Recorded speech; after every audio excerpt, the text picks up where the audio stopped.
days are getting shorter. It's now, no way, 'cause life flows like white water. Take a moment to breathe, hold it in, stay a while, forget all that you know, and forgive everyone. It's all in your power to turn away. Maybe I've been blinded, 'cause all I see now is a fairy tale ending. It's not in our course at all.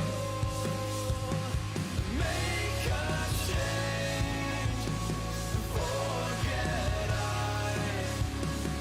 wait for nothing, to death do I, 'cause I feel like a freight train is running over me.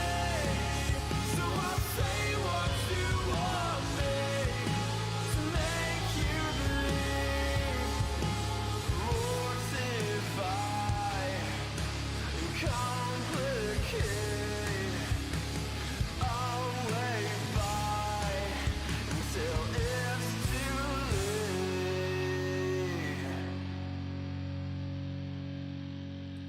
But I think that you know much better. Wait forever. My head is on straight for once, and you will pay for it.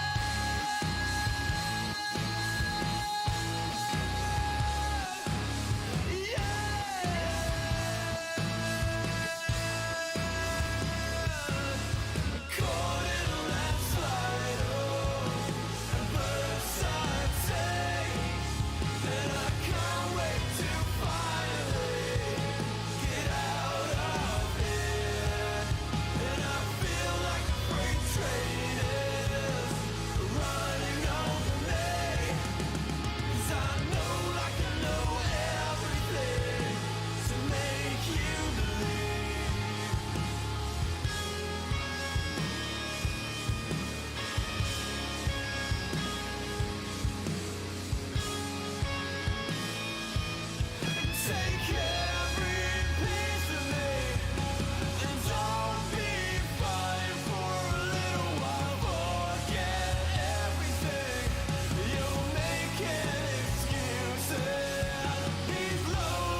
to break my mind forever and say tonight. I'll make it, I swear I'll miss you once and for all. Now you're gone.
getting shorter. It's now. No way. 'Cause life flows like white water. Take a moment to breathe, hold it in, stay a while, forget all that you know, and forgive everyone. It's all in your power to turn away.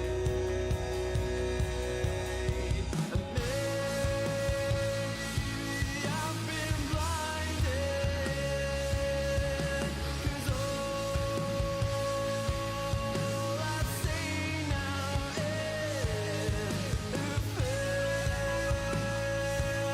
tale ending. It's not in our course at all.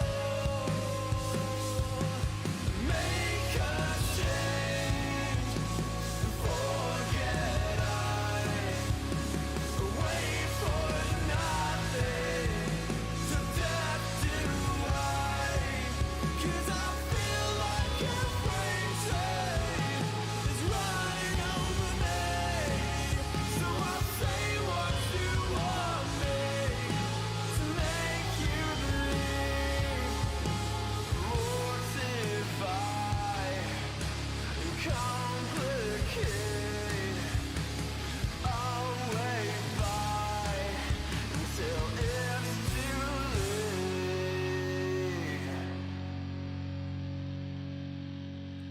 But I think that you know much better. Wait forever. My head is on straight for once, and you will pay for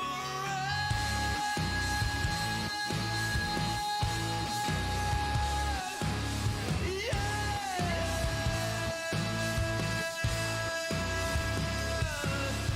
Caught in a landslide, first I take, and I can't wait to finally get out of here.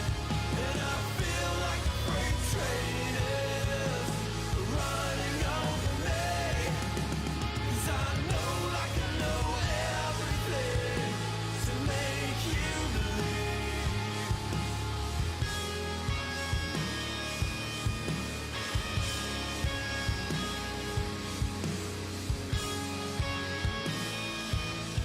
Take every piece of me, and don't be fine for a little while. Forget everything.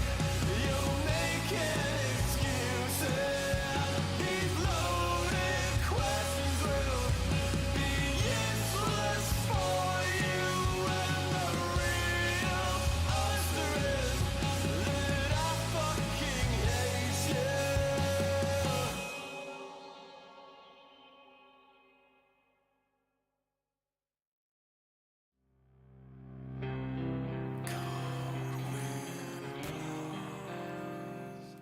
Hello, folks. Welcome back. It's another day of Dota here, as we've got a couple of series left and one qualification spot remaining from Eastern Europe for the ESL 1 Birmingham closed qualifiers. Say that we're down again. in the lower bracket. ESL 1 Birmingham closed qualifiers. I don't know why I'm losing my words here, Lacoste. It's so exciting to cast Dota 2 on a beautiful Sunday like this. Yellow Submarine against Klim Sanic. That's what we're looking at, and I can pronounce properly are the two teams facing off against each other. It's a best of three. The winner of this goes up against VP in that lower bracket final for that final slot. And Lacoste already ribbing me early on in this in the morning here, getting under my skin. No, we've got some good Dota in front of us. We've watched these teams all through the qualifiers, and they've both looked pretty good, but I'm not sure if they'll be able to topple the Kings at the end. Yeah, Virtus.pro, they looked super strong yesterday, even though they lost against Team Spirit. It was 2-1 for Spirit, because Spirit is on another level. Like, we're talking about the best team in the world, but Virtus.pro, they still look very, very good. I would say that Yellow Submarine or Clean Sandwich, whoever wins in this BO3, will need to pull off some magic to win against Virtus.pro, or Virtus.pro might just have a bad day. Not going to be an easy task by any means for any of these teams. Yeah, but let's focus on this series. Yellow Submarine, they were also a team that did manage to take a game of Team Spirit in the upper bracket quarterfinals. They looked good in some of their games, but they also like dropped the game against Team Klee. They're also like maybe even supposed to lose that whole series. They made a huge comeback. We've seen a lot of comebacks. We've seen a lot of teams trying to push the high ground, 15, 20k goal advantage, and the game looks pretty over on paper. Then the game drags for another 20, 25, even 30 minutes. We had some really long games, 60, 70-minute games. So very difficult. I also want to see, because both teams, again, they do love to play some Luna, and probably going to be the most contested hero. Might be even a like first phase material. Yeah, already with a Venge ban indicated, right? And here's the Chen that we were talking about so heavily yesterday with a pretty monumental win rate. It was like 90% over 11 or 12 games yesterday. Not sure if that's changed too much as things have moved on. Yeah, very, very strong hero. Like using Twin Gates. So important for this guy. Get a couple of creeps, 6 minutes in or something. Go play with the catapult wave. Get into your off lane, find kills on the carry, and be an absolute nuisance. Oh. We've seen a lot of Enchantress bans, but we haven't seen a single Enchantress being picked, and we did cover a lot of games in the past few days. Yeah. People don't want to play against it. It's like Chen, but better scaling Chen overall. Ooh, Phoenix straight up. Looking at a lot of team fight. And was it Miposhka yesterday with the Midas into Hex? This hero doesn't necessarily need key items, right? He can just be like, I am going to use my spells, I'm very strong, and buy one big item, like 25 minutes in. Super strong, like very good laner. We did touch upon his laning phase yesterday. It was still like very pickable hero, but with the addition of the Blood Grenade, the hero feels much stronger. One of the better heroes to go in, trade. Also, I've seen... when Bloodseeker was popular, him to be considered a counter to Phoenix, at least that, because Phoenix plays on low HP, and Bloodseeker will be zooming constantly, one extra hero in the other lane, you're going to have a huge problem dealing with Bloodseeker. Shame that Bloodseeker is not a hero at the moment. What a shame. What a shame. Little zoomy shame. Fella. Shame. Shame. Oh, look. Morphling ban against King. And pretty much every game gets removed. Not letting his grubby little hands on it. So I think he's won every game he's been allowed to pick it. Although, so there was that one game where he couldn't pick it because there was an AA on the enemy team. Yeah, but so looking at the Dota buff, he did win last 5 games when he picked Morphling. We can scroll deeper. Yeah, only 5, never mind. Didn't have to check the second page. Oh, Phoenix Mars, good old combo. And the Luna ban as well, so no Luna Chen. And Venge had already been banned as well. Mars has looked reasonably good. 48% win rate, 27 picks in Eastern Europe. But I think he's such like a common hero. Everyone's picking him. And especially when offlaners are being banned first phase. Doom, Timber, Magnus, even Centaur being banned sometimes. Mars is often just the guy that's left over. Like, okay, well, gotta pick Mars, I guess. Okay, you were a big advocate to see this hero. Ember Spirit pretty much popped off in every single game we were casting except one, where he got bullied by Dragon Knight. So maybe Yellow Submarine, if they were watching series yesterday, Virtus.pro against Team Spirit, they might pull off some Dragon Knight mid against Ember. It's really heavily Dragon Knight favorite matchup. I got absolutely crushed by Lars DK. That was pretty disgusting. That's what happens when you early pick your mid laner. You can't get countered later down the line. So Clem Sanch now, Chen, Ember. Got our 5, got our 2. Mid lane, off lane pool, again, it's just... It's small. Like, if we're talking about top tier offlaners, right now you can pull off something different, but yeah, most of the time it's going to be Mars, Centaur, Timber.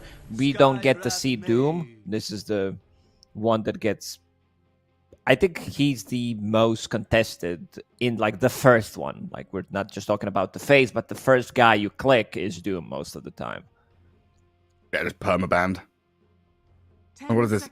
12 picks, 85 bans in Eastern Europe, apparently, for this qualifier. So he has slipped through, I guess, early days in the quals. He was a let through, and then 85 bans. Here's the most banned. Yeah. Do you have open qualifiers as well in those stats? I think that's included. Okay. Yeah. Yeah, because we didn't see any Doom. He's just like right there on top, getting banned every single game. Klim Stanish will pick up Skyrat Mage. Good pairing with Ember Spirit, silence against Phoenix, so he can't use his abilities. That's going to be the big one. It's not like the instant stun X-Call Legion Commander, but it's a soft one. I would call it. Chen also doesn't provide you with much. These heroes can be killed. They get caught inside of the arena if you're the one who's initiating. Skyrat Mage and Chen could potentially die, but again, Chen is tanky. If he goes for the mech build as his first item, drops down Hand of God, it's a lot of sustain. He can struggle to bring him or his friends down. And, yeah, you said it. We saw it yesterday. DK snapped up by Yellow Submarine. So that's going to be our mid laner. A nice thematically red draft as well. Some pretty tanky boys. Backed up by Sunray. This is going to be problematic on the other side, right? The flip side of the coin. Sunray into Mars and DK. Very difficult to bring down. Thankful that they do have some burst damage from Sky, but they're going to have to add even more.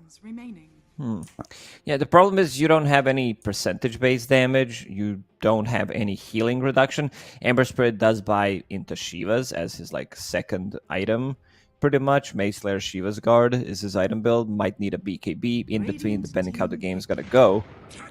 But I do like what Yellow Submarine's drafting. These heroes are super strong laners, very good scaling, difficult to kill. I think Klim Sanich will need some, heavy damage, so that they will need to be able to bring down these heroes, even though you have Skyrat Mage. What's the offlane going to be? Probably going to be a Centaur. Like, it always is Centaur in Eastern Europe. Primal Beast, maybe? Maybe Primal, yeah, but the thing is you are picking both of these heroes into Mars. Yeah. So that's a tricky part. It is rough, isn't it? You might just say, screw it, we need someone that can lane with Skyrat Mage, so they might just pick one of these two. So we can lane into it and actually start fights off. Play with an Ember, play fast with a Chen. And then you've also got to start considering what's your safe lane carry going to be? Chen plus who against a Techies Mars?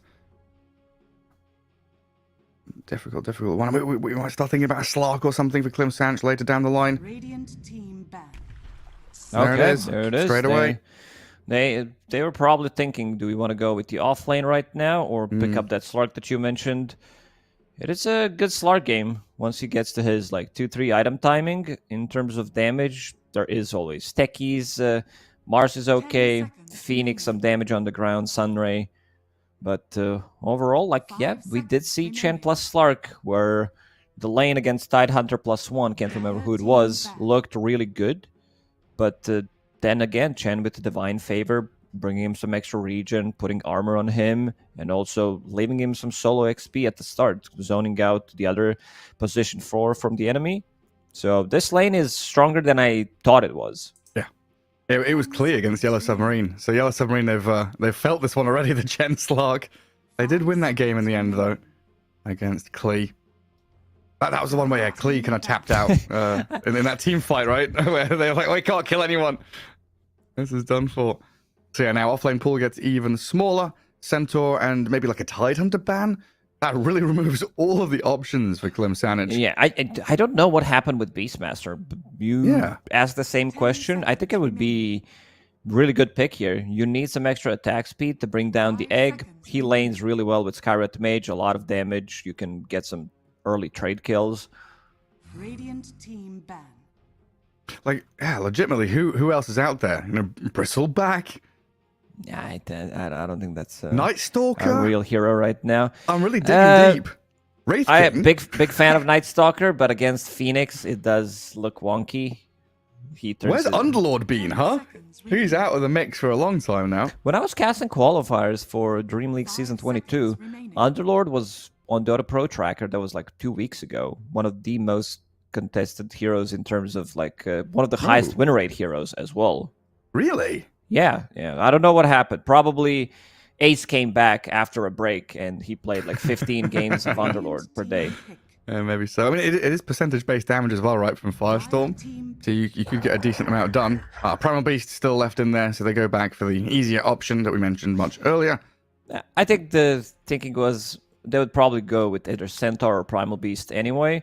Centaur doesn't build into BKB, at least not early on. We've seen some decent amount of BKBs on Centaur as like third, fourth item, but Primal Beast, that's basically his main item, and then he can get outside of the arena, he can jump these people. They have no abilities that go through BKB, so he cannot be stopped.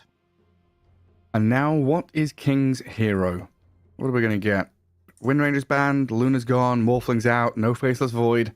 He does like his hyper carries. Phantom Lancer is a potential pick here, good into Slug. You've got the Dispels against Sky, Disjoint and jump away from Beast. Only real warriors like Ember Spirit with some of that spill damage, but I think you can deal with it. Yeah, but PL seems really good. Slark can build into Radiance later on, but yeah.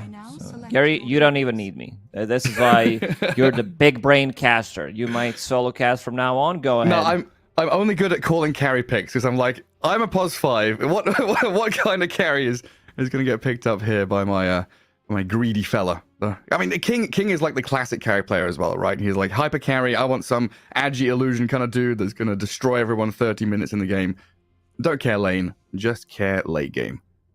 Yeah. I like Yellow Submarine's draft a lot. Like a lot. I think this is pretty heavily favored for them, like in lanes and then heading into team fights later on as well. And then we saw King pop off in that PL game. Yatro tried it a couple of days ago, failed. King showed him what that level 25 talent with Bloodthorn was all about. You were screaming about it, and I was like, yeah, sounds good.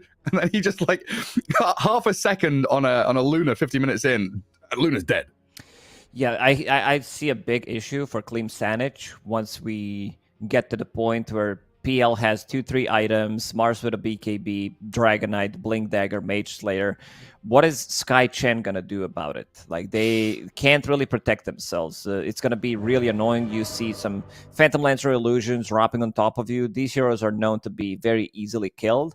I do have to agree that I like what Yellow Submarine drafted for themselves. You have to. You don't want to, but you... Because I look at this mid lane, Dragonite against Ember Spirit, this is a default win. So that's 1-0 already.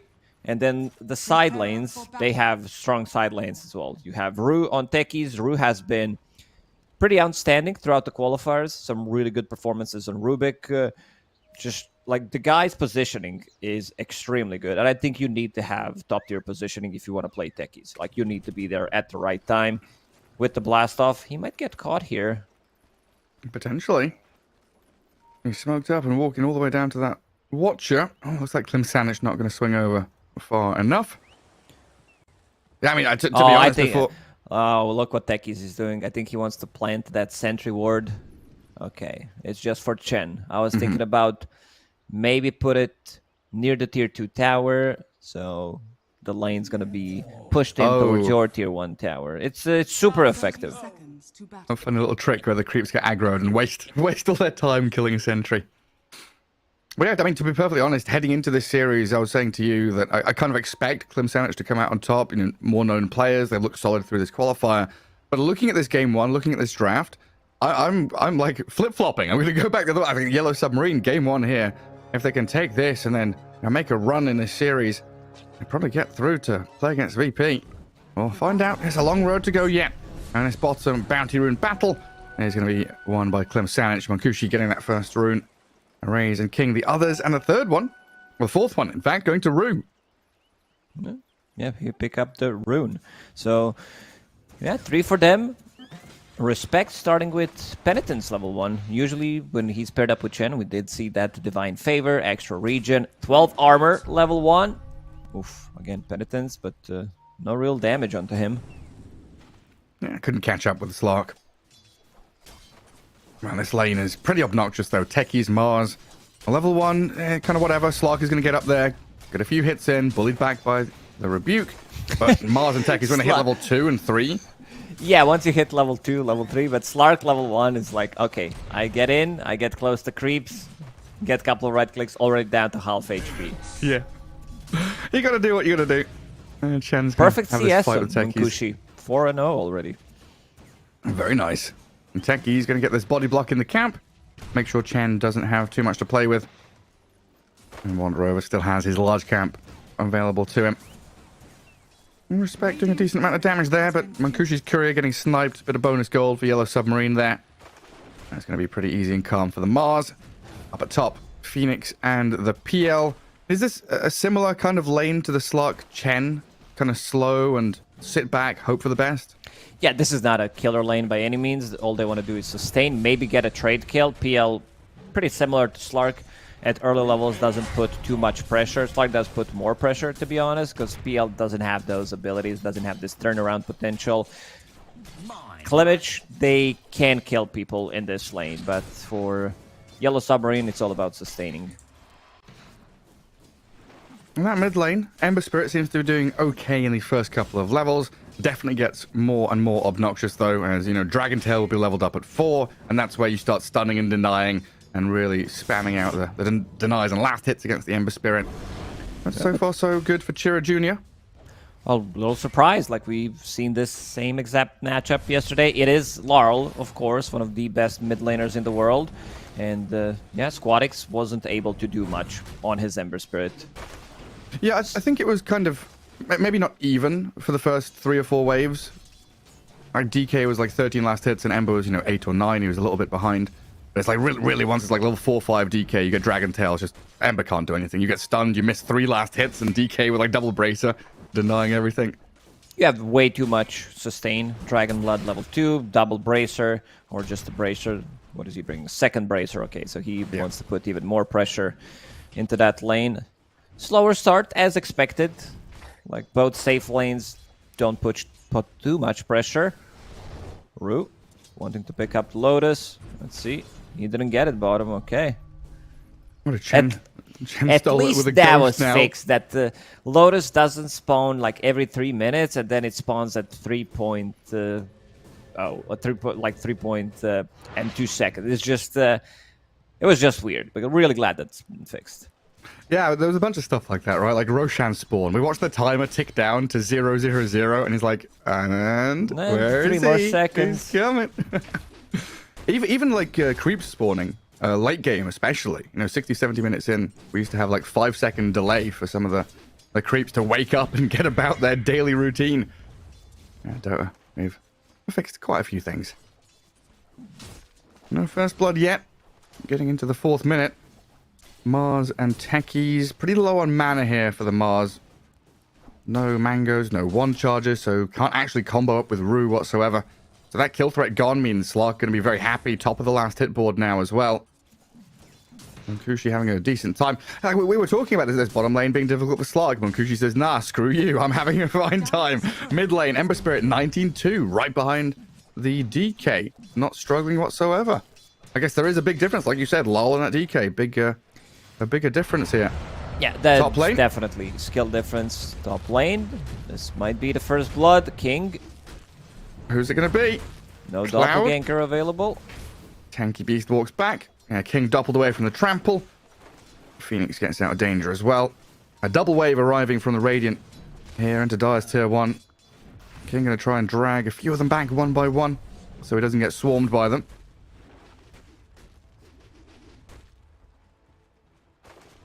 Yeah, things are not going as expected.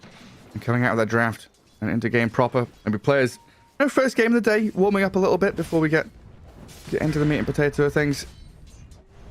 DK now 7-9, so starting to get that bit of oppression onto Chira Jr.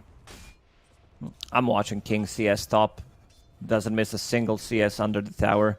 SPL 25-3. Phoenix doing a good job zoning them out, and also Cloud, he's very low on HP. He's bringing healing salve, so until that gets delivered, he needs to be careful. Yeah, could get dived on and run at. And of course, we've got these twin gate plays potentially. Arrays into DK form, and a jump in with a blast off from Rue. Level 5 Ember Spirit. 2-man chains holds them back, but the mines are there. Rue with the first blood. Okay, DK. it's starting. Yep. The pain, despair for Ember Spirit. Yeah, but at this point, it was like 34 and 15 to, 12 last hits of Ember in that other game. Yeah, I've seen Embers pick up Orb of Corrosion in certain situations because this item Ooh, DK. reduces health region by 20. Oh, Dragonite, big kill. Massive. Very important, yeah. Chira Jr. getting some revenge. 2 supports from his team rotating in around this 6-minute mark. Super yeah. important. Back to my point, Orb of Corrosion. It is a cheap item that stops people from healing up against these tanky heroes, against Dragonite, against Sunray. It's like budget Scotty, pretty much. Yeah, it's pretty nice. Radiant Orb of Corrosion, Shivers Guard, Scardy, get it all. Dire's Stop this middle tower DK is from under bloody healing up with the Sunray. Later on down in the game. Dire are scanning. Primal Beast grabs his phase boots. Phoenix tracking back and trying to dive forward, but the Ancient Seal, the old counter to Phoenix, not allowing him to continue his dive forward. Stops him from getting Wisdom Rune. A free kill for Cloud as well. Techi's going to get the counterpart though. This Mars still trying to find his place in this bottom lane. And he's farming okay, 2600, but I don't know, the Slark has had such a free lane down here. I'm kind of surprised. Yeah, it's all about leaving Slark some solo XP, pressuring the other support, and he's gonna be level 6, slightly slower than Mars, but that's okay. As soon as you hit that level 6, you really can't die. I don't think you die with Power Treads, Fairy Fire, Infused Raindrop. They need to bring a third hero to kill you. And DK looking at his Mage Slayer next. Treads, double bracer, very tanky. And can get some good tower damage with his dragon form. Back up in behind him, coming towards top rune. Scarith Mage waiting with a shield rune there. He's forced to grab it as Sweden strong. Techies and Phoenix. Not the best heroes at starting a fight. They need this DK to get a Dragon Tail in, because Phoenix is just dying to this Ember Spirit. And he does zip down towards the bottom spot where his remnant was safely placed. Level 3 Ancient Seal on Scarlet Mage. That's a long duration silence, 5 seconds. Kushi trying to steal some stats from Mars, but that's about it. Every single time I see Mars, he's like always bottom of the net worth of all cores. Yeah, and then he doesn't really like farm stacks or anything either. He can try, but it's not really like his aim or his goal in the game. He wants to go and play make, use the arena, get some spears out. Needs this laning stage to go well for that early farm. Well, DK and PL still doing very well for themselves. I get this kind of weird situation right now, like Skyreth, Mage, Chen, Phoenix, and Techies. Not the best, like, rotating and ganking heroes, but Techi's going to jump in to gank the neutral camp, steal some of the stack away from the Primal Beast. I think I saw 2, and that's definitely not worth it. They killed him, got the XP, got the gold. And now mid lane, I don't know, they can't do that. It's just a bit of chip damage onto the DK. Throw some spells at him. Forces a rotation from the Phoenix now. Quite a lot of room for Munkushi down here. Equally, oh, hang on, Centaur. Stomp onto the Mars, allowing Munkushi to get on top of him. Oh, good spear back. Mars has bought himself a little bit of time. There's no cavalry coming, though. He's going to have to try and hide in the trees and TP home. Slug will come back in, and another Centaur Stomp from Respect. Chen is now level 10. Going for Vlad's build. We've seen different builds, Radiant's some middle tower mech rushes. I thought you said Solar level Crest. 10. Did I say level 10? Maybe I don't know. Maybe I heard maybe it. he's level 6. Okay, he's level 6. Does have Hand of God available. Dire's bottom It's 10 minutes tower is in. under attack. Yeah, maybe. Yeah, Slug is Would going be, behind imagine tower. Chen being level 10 minutes into the game. I know, my brain was like, what? Surely. Techies got dived a little bit. DK responding bottom. Monkushi forced away. Clem Sandwich bringing Scarth Mage down here as well to try and bodyguard him. Is mine. It feels like both teams are a little afraid to make moves. Like DK should be the strongest guy on the map going out and doing stuff, but isn't out there. Mars hasn't used Arena yet aggressively or anything. Everyone's content to kind of sit in their lanes and farm for the first 10 minutes, not really making any smoke ganks, decisive sweeps through the jungle. So it feels like the two support pairings are maybe not lost, but they don't have like clear directives. They're seeing what they can find, sometimes popping into a lane, but primarily just sitting behind core heroes. Now finally we're going to move top. Ember Spirit into the Primal Beast. Slark is there. The 3 cores are the ones that actually make the move. Perfect timing from Monkushi. Gets there, gets the stack, gets some perma edgy, and gets the last hit. And this is going to be the tower. So Diffusal Blade finished. Good amount of farm on this Slark. 5,000, 11 minutes. More than enough. Going into Mage Slayer next, pretty standard stuff. How many bubbles do we have as neutral items? That's my question. I saw the Primal Beast had one. I've not kept track of the others though. Down the bottom. Chen getting caught in the arena. Mars has got enemies playing into him, which he loves. They'll slay the Chen quite easily. His army's still alive. Slark and Sky going to watch from the sidelines. Okay, And 5. there we see, oh my god. And Chira Jr. still didn't find his item. But yeah, having 5 same neutral items, something is wrong about that item, huh? Yeah. Maybe a little overtuned if everybody is picking it up. Oh, here we go. Scar's Mage level 6. What's the setup? Chains, I guess? A pounce from Slark. Slow him down. Catch up to the DK and burst him with the magic damage. Now the moves start to flow out. Clem Sandwich have woken up. Washed their faces. Up to top, down to bot, now into mid. Getting objectives and kills left and right. Momentum still not definitely on done. their side. Phoenix now going to have to dive back to his tier 2.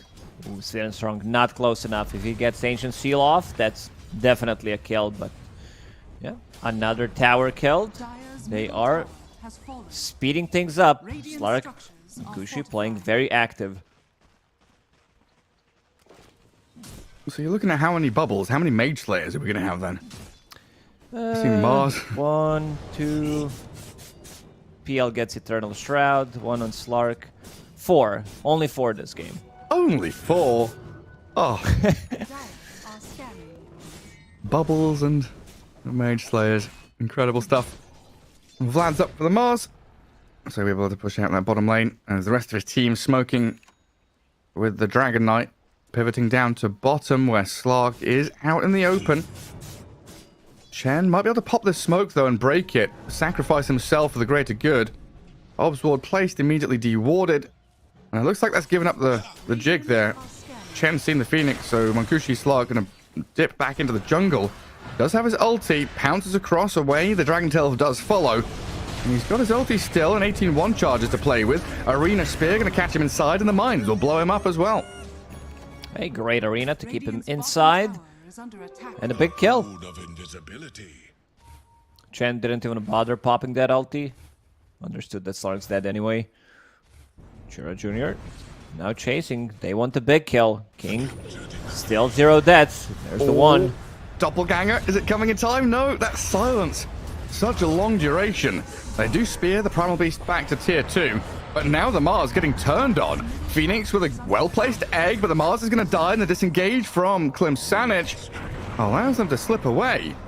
Techies and DK thinking about re-entering this fight. Ember Spirit is so slippery though, just jumps away to his remnant. Some big kills. Both cores dying.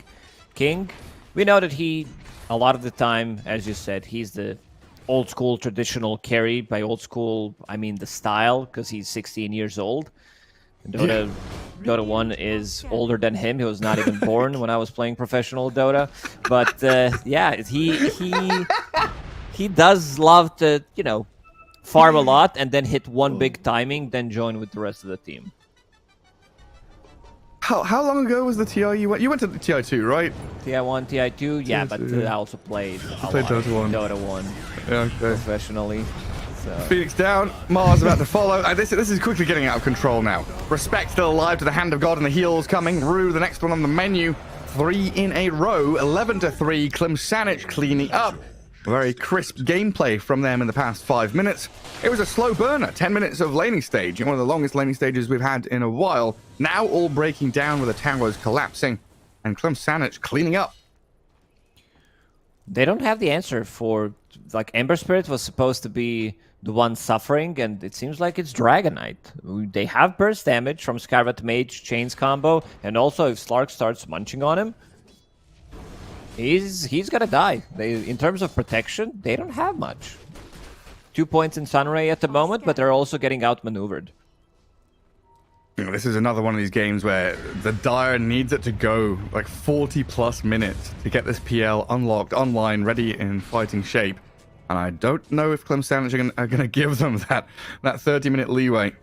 They are gunning down this mid lane. Mankushi already in behind the PL. Sees the real one. Pounces on him. Mystic Flare after the pounce there. And now Erase in trouble as well. Pulverized and a DD Chira Jr. Ember Spirit blasted upon.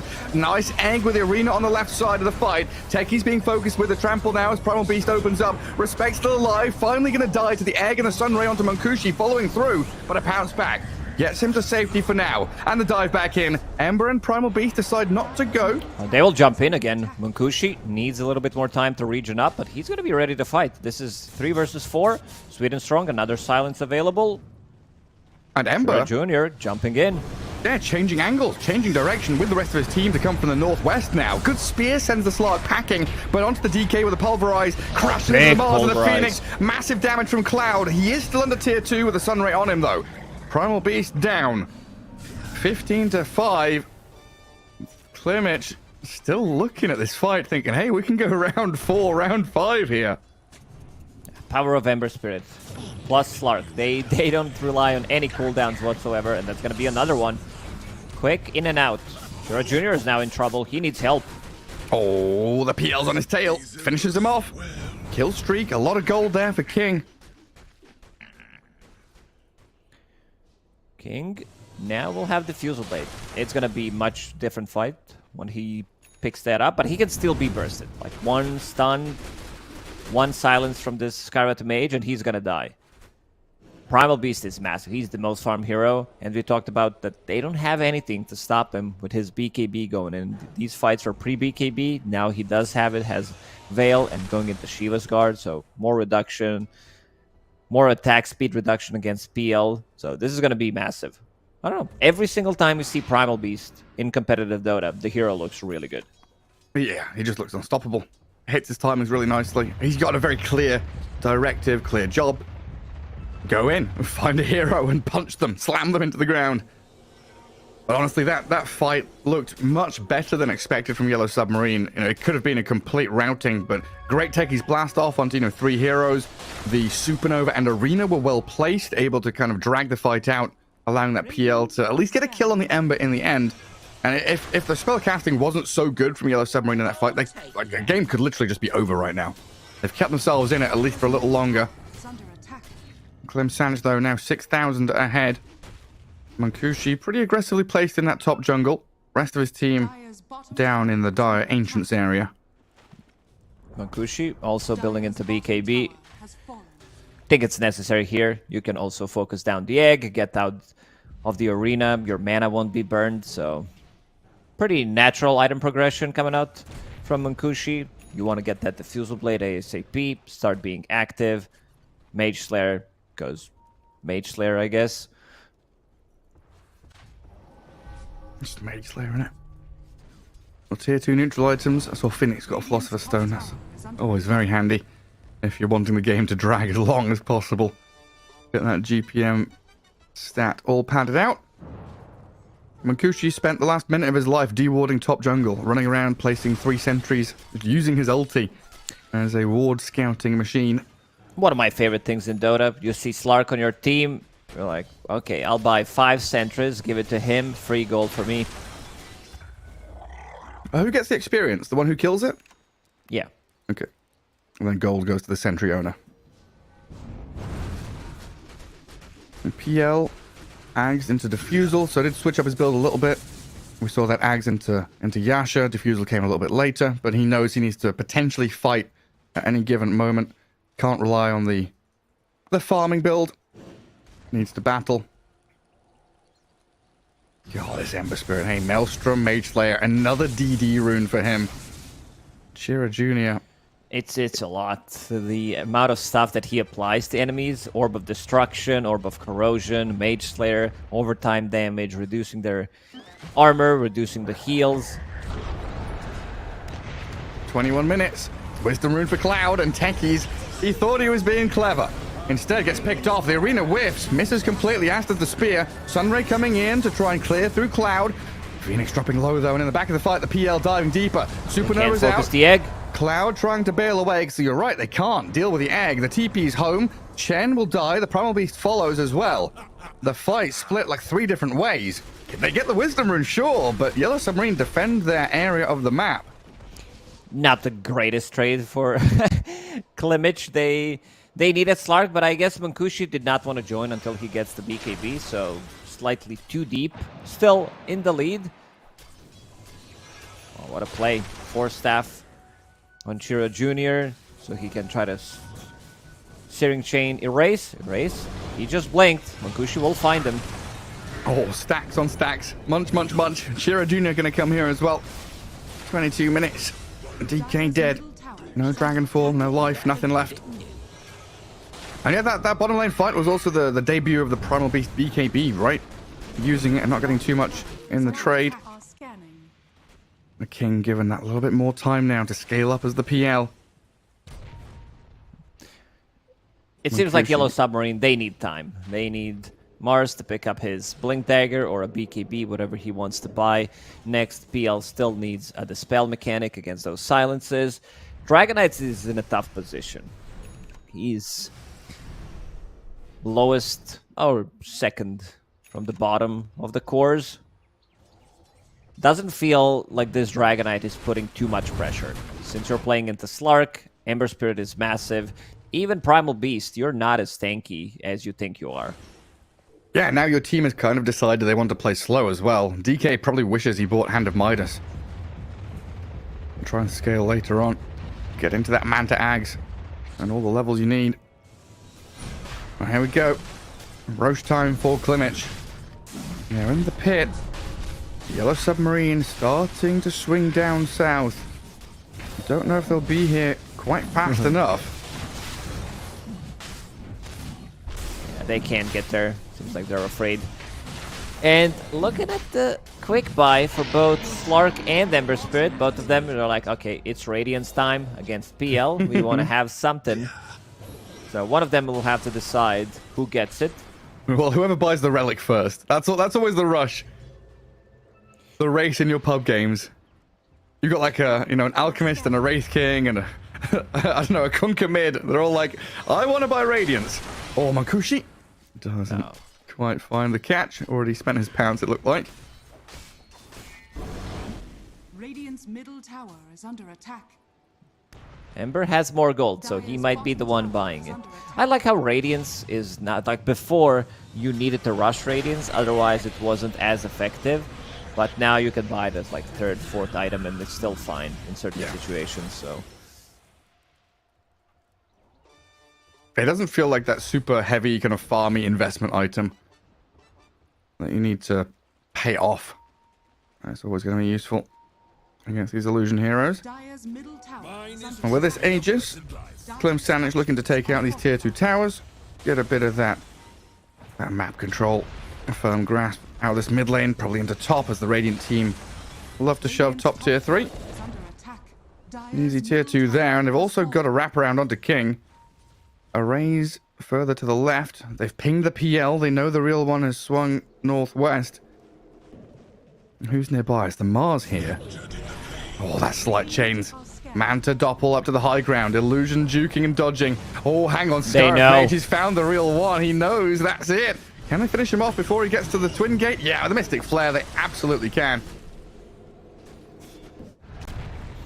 they're getting picked off left and right, but the net worth doesn't keep increasing as much for Klimich, so that's a good thing. Rue, they're gonna find him here. 4 staff available, but I don't think he's getting out of this one.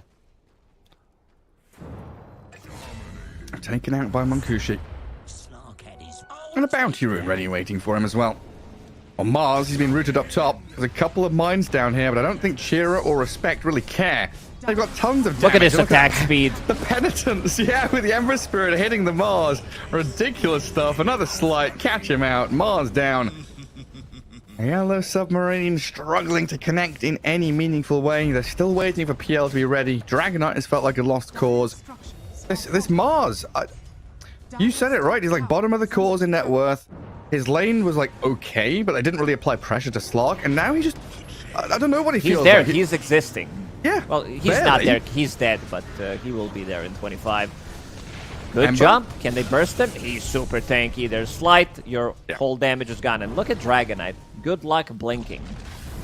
Oh my god, yeah. Just Orb damage of over time. Corrosion, Mage Slayer, Radiance as well. Dire's top tower. Look at Munkushi. Right in from behind.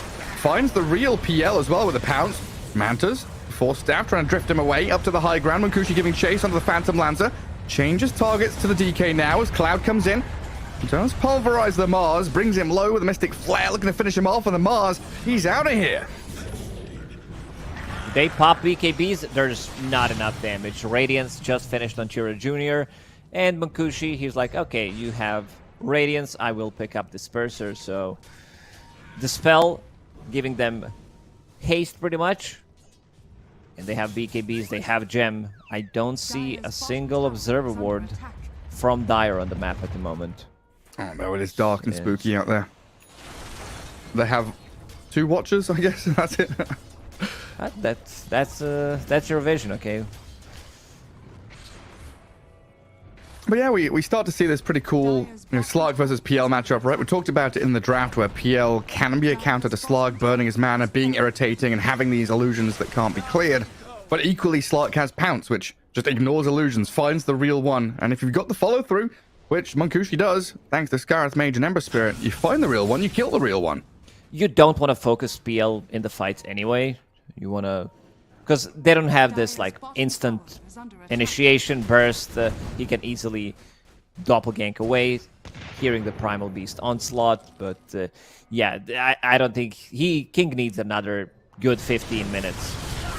Oh, we might not have it. He's dying. Pounce into Mystic Style. Flare. Very There it greedy. is. Using Manta Style to farm here. I think playing into Skyrat Mage, you need to save it. You need to be less greedy. And they're hunting them down. They have no vision, so he doesn't see them. That's also a huge problem. Playing into Slark with the gem. All I can say is good luck, buddy. He's going to need a lot of it. Is Slark still thinking about that Raddy? Oh, he's just dewarding the Phoenix out of the game. Another pounce. Sunray stopped in its tracks. Yule Scepter buys a moment of time here for the dive away, but Slark with 3 more hits will get the job done. Unstoppable Slark. And down at bottom lane, I think they've also found the Mars again. Poor fella down here. Mystic flared with a good Centaur stomp. Respect has been on point with his neutral micro throughout this game. And Clemich looking incredibly hot in game 1 of this best of 3. They can't fight back. They need to buy time. The question is, who's gonna do it? Right now, they won't be able to leave the base. You can see PL sending down some illusions, but yeah, map is getting smaller and smaller for Yellow Submarine. Shadow Amulet time. Just hide. Hide. Don't show yourself anywhere. Okay, Gary, don't give people ideas. Techies is already doing it. What do you mean? I'm just saying what I see. He actually is. Okay. Yeah. I know you're a big griefer. Oh, what do you mean? I don't grief. I Shadow Amulet and Upheaval. Every creep wave. That's all I do. My purpose in life is to hide and upheave. Comforting rune of regeneration. And Chen, look at him. Auras galore. Stuck on that right side of the map, just farming ancients, doing whatever the hell he wants to. Vlad's pipe mech. Ogre Seal Totems, who's got 1500 HP. Chira Jr. in that mid lane, clearing out these PL illusions, which King is trying to spam out to hold the waves back. We need a big move from Yellow Submarine. We need a Mars Arena with the Supernova to be landing perfectly in a choke point somewhere. The smoke might get them into position to do that, but Mars has got to join them first. Dragon Prince, he still needs a lot of items. This is Manta style, has a Blink Dagger. Blink Dagger doesn't really help you with much. You can Manta style some of these bad stuff on you, but yeah. Erase, not really feeling himself in this game. He was the one who's popping off. We did put a praise on him multiple times throughout the qualifiers, because someone needs to be, as you said, the playstyle of King sometimes can be slower, and it needs to be the mid laner to pull in some weight, keep them busy until he's ready to fight. Yeah, it just very much felt like this is something that Yellow Submarine or Erase has seen. Ooh, that jump onto Ember. Good catch. Can they kill the Hand of God, the heal, the Flame God, the Mage Slayer, everything tanking him up, and now with the Mystic Back to Flare, full HP. bursting them down. They're all gone. Ember's back to full health, and Yellow Submarine getting taken off the map. One by one, they'll die. King, yes, he's still alive. The Phantom Lancer he's getting back to Fountain, but the entirety of his squad has been ravaged and slain by the Radiant team. Yeah, the Fountain Lancer, like, he needs to stay there. He can't really do much. But you can see the power of the trap. This is Shen right there. Pops the mech, pops the pipe, and also Vlad's Hand of God. Shura Jr., full HP. Gets one slight, reduces their damage, reduces their armor, missed chance from Radiance. They invested everything, pretty much. Everything but Supernova, still couldn't kill him. WCYD. What can you do? Not too much. Tower has been denied. Difficult game for them. Not tapping out though, you know, even though it's 30-8. They've got belief and trust in this Phantom Lancer of King. He is scaling, he's picking up new items. It's just he's got 3 Radiant Cores out ahead of him. You know, like 20k Slug, 19 and then 17 on the Ember and Primal. And his poor DK and Mars are going to be behind the Chen in a matter of seconds. The thing with Phantom Lancer is this guy needs all the expensive items. He's buying Disperser, Bloodthorn, Aghanim Scepter, Eternal Shroud, Manta. These are all like 5,000 worth of items. So, still not online. Needs another good 20 minutes. But yeah, back to your point about Erase. This has very much felt like, you know, Erase or Yellow Submarine have kind of seen that LoL game, DK against Ember, and yeah, we can replicate that, but it's not in his comfort zone. It's not his signature hero. You know, it's not something that Erase has practiced or fully understands that matchup mid. And Shura Jr. has just come out of this winning and swinging. I'm probably going to look back at this game and think, hey, maybe we could have done something a little different. Maybe we could have picked Huskar or something. Gary, what's going on with you? What's going on with you and Huskar? You and Shadow Amulet, you and Warlock and Huskar. Yes, I gotta check your profile, see what happened with Huskar. I don't know. I see Ember. So I think the thing is, I'm sick and tired of Ember Mage Slayer. So I really want to see a Huskar just, you know. Yeah, I can hear it. Yeah. You know, so give him some spanking. So yeah. Ember Spirit is in a lot of games. I think we had Ember in 30% of the games throughout the Eastern European qualifiers. And now with this Aegis, Butterfly on Satanic, Butterfly on Butterfly, Butterfly. That's how you counter the Butterfly guy. King, he doesn't feel comfortable fighting yet. Again, outside of the base, but the buildings are dying. And trying to cut waves here. Mars has gone on a long migration from mid, heading down to bottom. They're going to lose this lane of barracks, though, regardless of what the Mars does. Might be able to defend the mid lane, though, or the top lane, wherever the Radiant go next.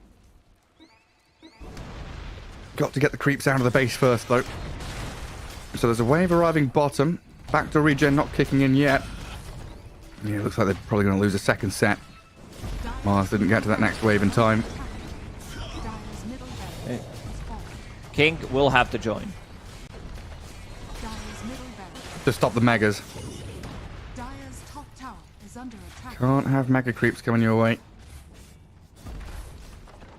I mean, you've got to, right? You've got to come back and defend these barracks? No? Well, you don't have to. It's not like it's not in your contract that you need to defend the barracks. You only need to play professional Dota, but eventually you'll have to call GG or just try to defend it. There's no in between. Well, they've cleared the waves. Oh, the glyph on the mid lane. Raise. I don't think he's going to get caught. Does slip away from danger. And his illusion's cleared out, so a double catapult coming in. Range creep did die in the end. That should unlock this top lane where Chiro Jr. is trying to fight through the backdoor protection. Dire's top barracks are under attack. And Phantom Lancer, is he still out on the map? He's come back. He's always smoked up in Fountain. Top barracks. Regenning mana, trying to get ready to fight. Barracks are falling, and Dire's top that's Mega Creeps coming your way now. Radiant now Clem Sandwich, they got what they came for. They retreat.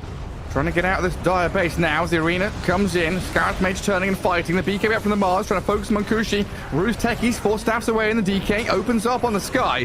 King is in. Looking towards Cloud and then Chiro Jr. too, but the Phoenix has fallen. Primal Beast and Slug just turn and fight, punching back into the DK. Cloud on a killing spree. Ember untouched.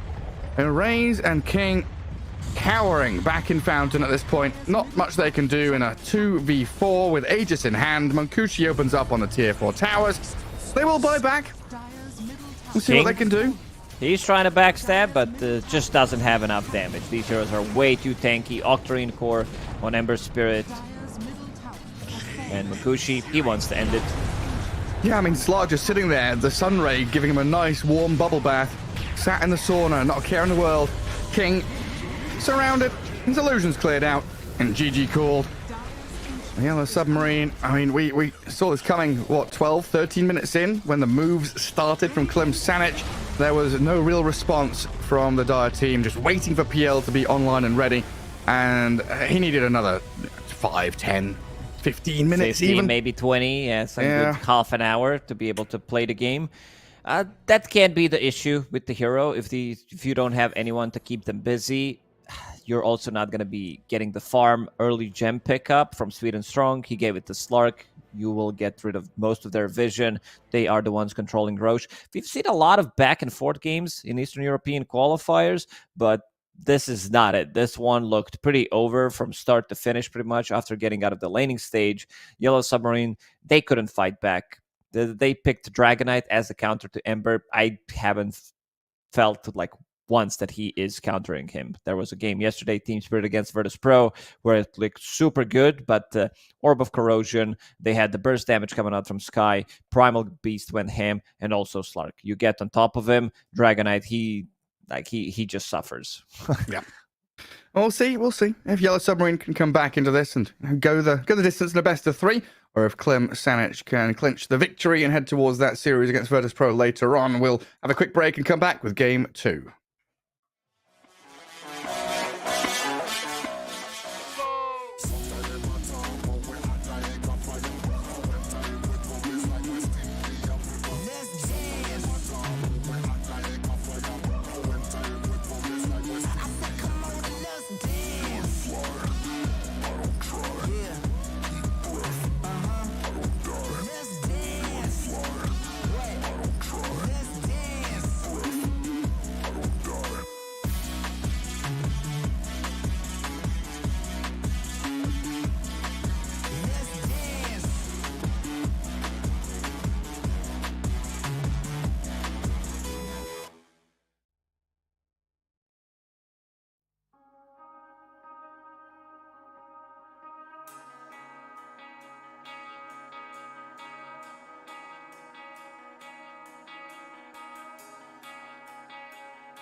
days are getting shorter.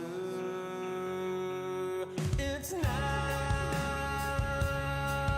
or no way, 'cause life flows like white water. Take a moment to breathe, hold it in, stay a while, forget all that you know, and forgive everyone. It's all in your power to turn away. And maybe I've been blinded, 'cause all I see now is a fairy tale ending. It's not in our course at all. Make a change, forget I wait for nothing, to death do I, 'cause I feel like a freight train is running over me. So I'll say what you want me to make you believe. Mortify and complicate. I'll wait by until it's too late.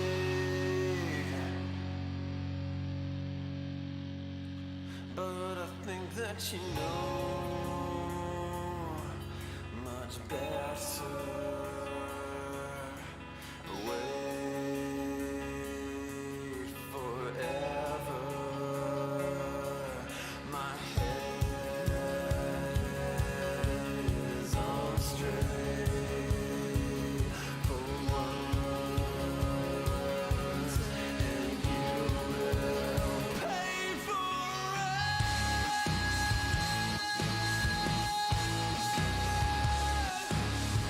Yeah.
Welcome back. Here we are, ESL 1 closed qualifiers for Birmingham Eastern European lower bracket as we get ourselves into this best of 3 game 2.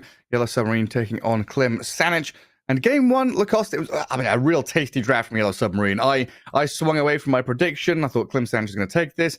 Yellow Submarine draft that incredible squad of heroes. Like, okay, yeah, Yellow Submarine's got this. What went wrong? What went right for Klim Sanic to take game 1? Good lanes. This Slark had complete free farm.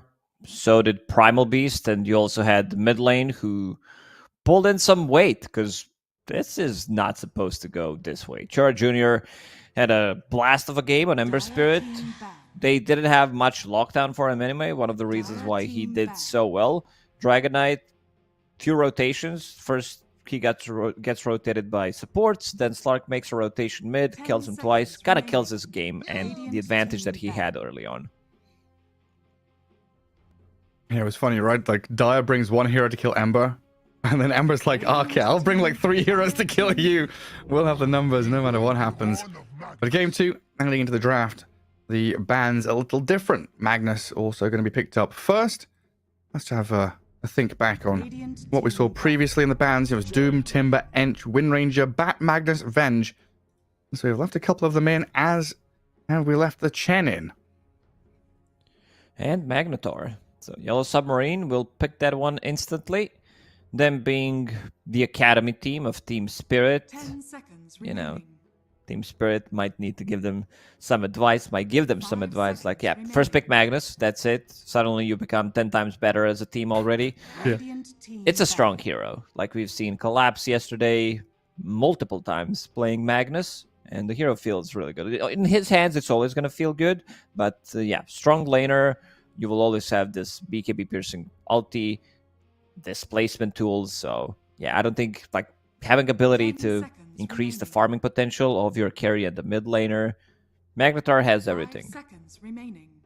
He sure does. Yeah, the kind of unofficial academy team for Team Spirit, and we've seen like flashes of those Team Spirit moves, right? The long wraparound smokes, the very deliberate, kind of intelligent moves, the reads of the map. But very often, we only get to that point, if they're allowed to get to 30, 40 minutes, that late game decision making can be there for Yellow Submarine if they can get out of their lanes with a bit of momentum. No Mars this time around.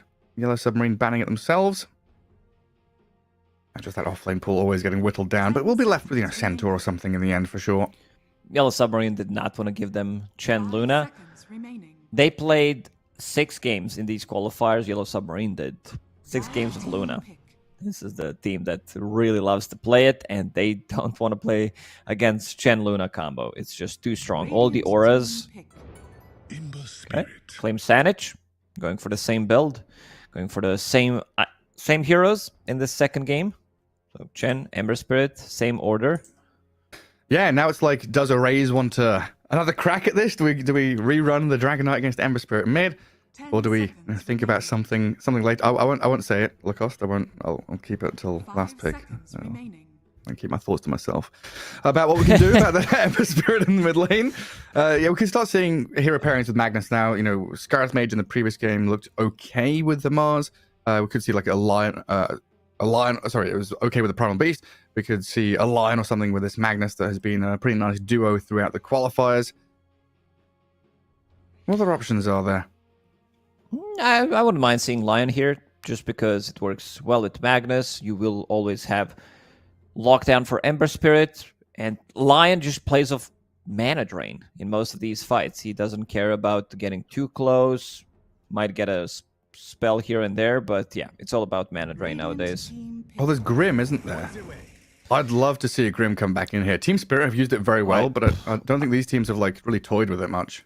I love Grim for Klim Sanic as well. Against Pango, against Magnus, this could really destroy them. And pretty much all Eastern European teams, 10 they seconds remaining. look at their big brothers, how they're playing Dota. So I think this could be pretty good if Yellow Submarine does not want to take it, okay? They get techies, so again, leash mechanic against techies, it destroys all 3 of these heroes.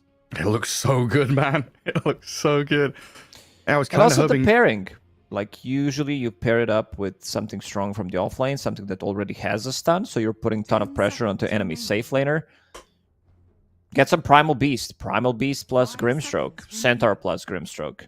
Yeah, you've got options, and you've got the double pick here to show your offlane. Would make a lot of sense, but they go for the Slark again, giving Monkushi that solid hero. So really going for another crack at this with Ember, Chen, Slark, that trio of heroes still together, and a Scout. Are they? It's the same draft. Okay, I guess.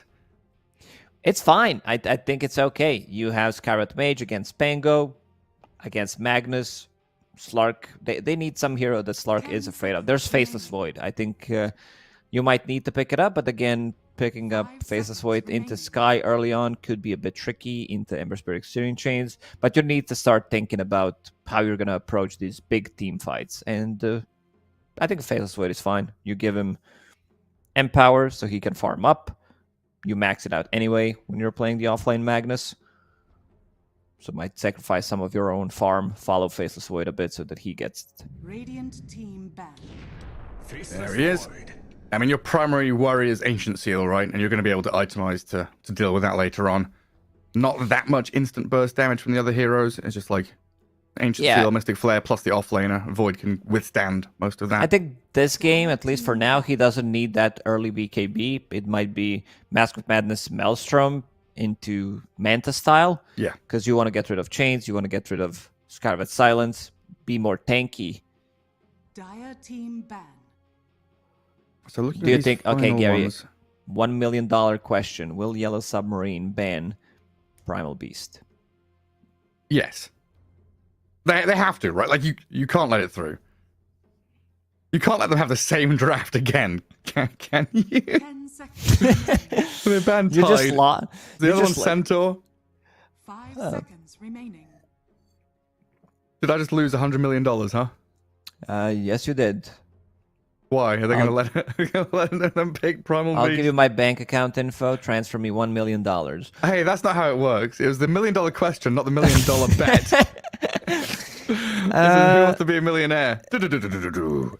What are the other options? I wouldn't mind seeing some like Slardar off lane. I think Legion Commander works. Something that can lock down this Faceless Void. Something that he's really afraid throughout the whole game. And then who does Void want in his lane to kind of safeguard him then? What's the pos 5? I guess they technically have like nah, Techie's going to be in the hands of Rue, right? Most likely. Respect I'm is gonna down have for something some. different. They banned AA. I'm okay with Oracle against Scarlet Mage. Against Slark, you have some save. Remove Ember's shield. Because you want to have prolonged team fight. Can you double melee? Is Tusk an option? I don't like it too much. I think it needs to be range hero. Yeah. Maybe 5 if you want a melee hero, maybe some Treant Protector, but yeah, other than that, I feel like it needs to be ranged. There's like Pugner is out there. Don't know how I feel about him though. The little green skelly man hasn't done well this tournament. I mean, Grimstroke as a 5 is still potential. Is Nature's Prophet out there? Yeah, a lot of these teams don't value Nature's Prophet as high as, for example, a team like Virtus Pro. So I guess they've got some nifty little options there. It's going to be like leaving POS 5 as your last pick is always going to be like a little bit of a question mark. You know, they're going to cheese, they're going to go for something weird. We'll see what they've got in store here in game 2. Now, please ban the Primal Beast so I can win $1 million from Lacoste. Thank you very much. Or was it $100 million? That was just $1 million. What currency does Croatia have? Are you on the euro? We're on Euro, yeah? Okay, on the euro. So 100 million 1 euros, million please. euros, okay. I thought you were going to give me some, Croatian dollars or something. No! No! The Primal Beast is coming! It's pretty similar, this Shadow Demon, to Oracle, because you do provide with the save. You have something to remove Ember Spirit. With your shard, you can remove the silences. So pretty similar thinking, I would say. 10 Not the seconds remaining. strongest of the laners, but let's see, Clean Sanage. Are they going to pick it? For What? $2 million question now, Gary. Why are they even thinking? Why are they wasting our time? Just pick the Primal Beast. I don't know. They're gonna pick Husker or something now and really Screw with my brain. I think they were also thinking about the suggestions that I made, this mostly Legion Commander, because if they didn't pick Save, this Faceless Void would be in a huge danger throughout the whole game. One duel, one Sky ulti, dead immediately, and you can't protect yourself. There's no way. Like, you need so many items this game, you can't afford to buy Lincolns. And this Lincolns would come in at like 30 plus. Yeah. It would have been some real drastic problems. Maybe when you like Night Stalker, right? This isn't a bad Night Stalker game if you throw him into the offlane. Yeah, definitely good. Against all of these heroes, Pango suffers, so does Faceless Void. You jump any of these supports. I'm down, Gary. You had some really good suggestions, I gotta say, except the Primal Beast one where you lost $1 million. But I just listened to you and remember what you said last game, and there it is. There it is. You're on the money, but you're without money. Sad stuff. No, I'm just a parrot, you know. I hear you say something a couple of days ago, and I'm like, Polly wants a cracker. Polly wants a Night Stalker. Here he comes. It really is a good Night Stalker game. Against all of these heroes, he's not afraid to run in. A lot of value from his silence. Tremendous value. And he's a very tanky hero as well. It's probably not going to suffer for Shadow Demon Faceless Void lane. Well. I mean, game one, I leaned very heavily into Yellow Submarine's draft, and their lanes failed, the game plan failed, didn't look very good. This time around, I'm kind of leaning towards Clem Sanich, and I'm wondering, am I cursing these teams? Am I going to have to flip-flop back and forth through this entire series?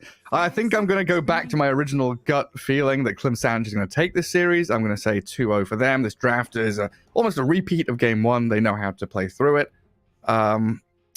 Yellow Submarine, they've got to pull out some magic here in game two. They really do. It's going to be a lot on Magnus' shoulders. Pango, a lot of the times we see this Pango being last pick, and he's just not delivering. I don't know, maybe you have the stats right now open up for qualifiers. What's Pango's win rate? Because I feel it's really bad. Give me a hot second. I can look and see where Mr. Pangolier is. Oh, geez, yeah. 18 games, 38.89% win rate. Okay. I was a little surprised when you said 18. I'm like, 18% win rate? That sounds a little low, but you could have convinced me that it's 18%, but still very low. Yeah. So a lot of the times this was last pick Pango and still lost the game. Well, that was across all regions, huh? No, that was just Eastern Europe. Yeah, it hasn't looked particularly good. Not good at all. We'll see, though. He's always going to manage to get involved in team fights, cause a bit of chaos, and he's really that space maker. Try and give King a bit of room to farm and get towards late game. But here we go, game two. Deciding series down in this lower bracket. Who goes through to play against VP, and who gets sent home and eliminated. Everyone smoked up, wandering across the map. Up at top, what is it? Shadow Demon Magnus with the techies wandering into their own triangle. A wraparound from Clem Sanich. Oh, well, this could get juicy. Smoke breaks on the sky. High ground ward. Techies. Does he know? I think he saw him. I think he saw Skyrat Mage from the hill.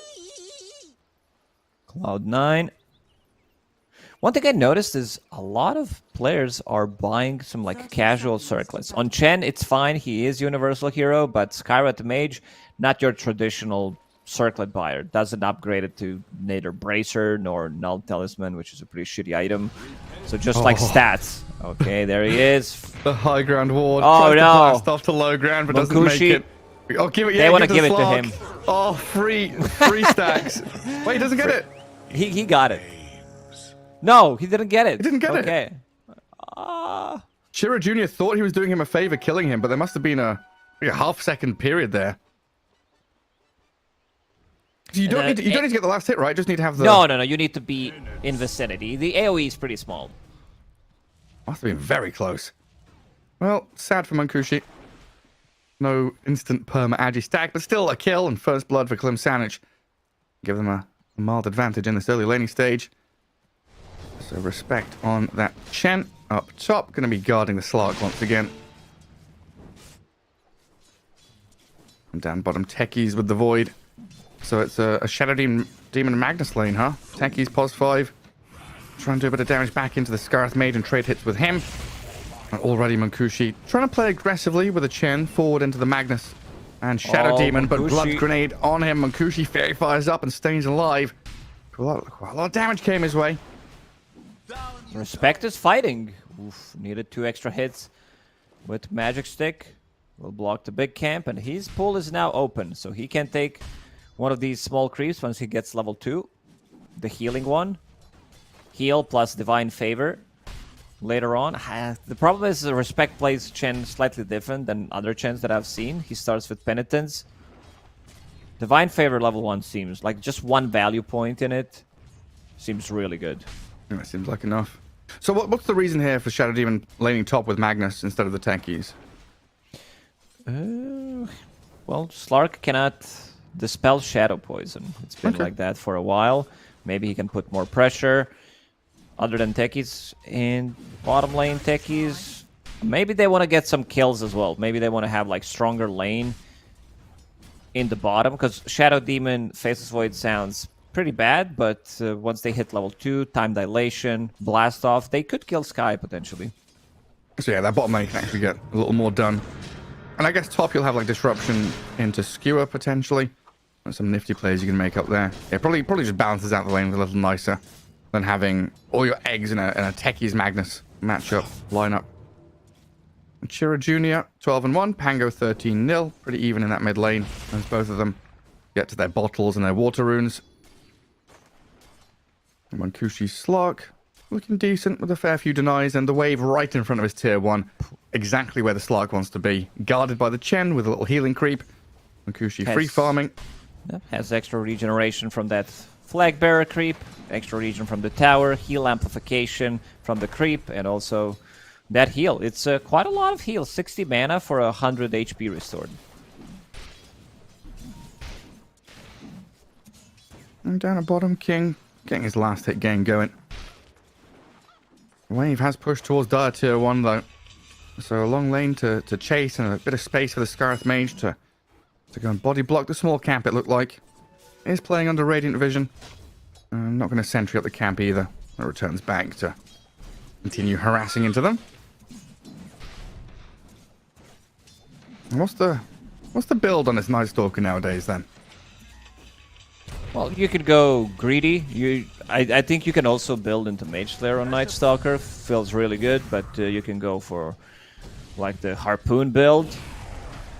I think he doesn't necessarily need to build it straight away. BKB in this game doesn't sound that great. I'll hold that thought. Munkushi pops a magic stick there to allow him to keep on fighting. Nearly brings the Magnus to his knees. Shadow Poison, 2 stacks up. Not enough to kill him there. And oh, wow, the Chen just stays around with his Harpy. Zapping the Magnus down, who showed himself through the tree line for a second. Yeah, to go back to Night Stalker, he can build into pretty much anything. BKB, not a huge value in this game. You are playing into Magnus, Shadow Demon, Faceless Void, so multiple abilities that go through it. Oh, bottom lane, another silence. Good blast off though. Techies to save the day, and now the turnaround play, like you said, with the time dilation and the Techies there. Not only do they survive, but they get a turnaround kill and maybe a bonus one on Sweden Strong. 100 HP down to 50. The Techies with 3 branches doing quite a lot of damage from long range. Great blast off from Techies on both of them.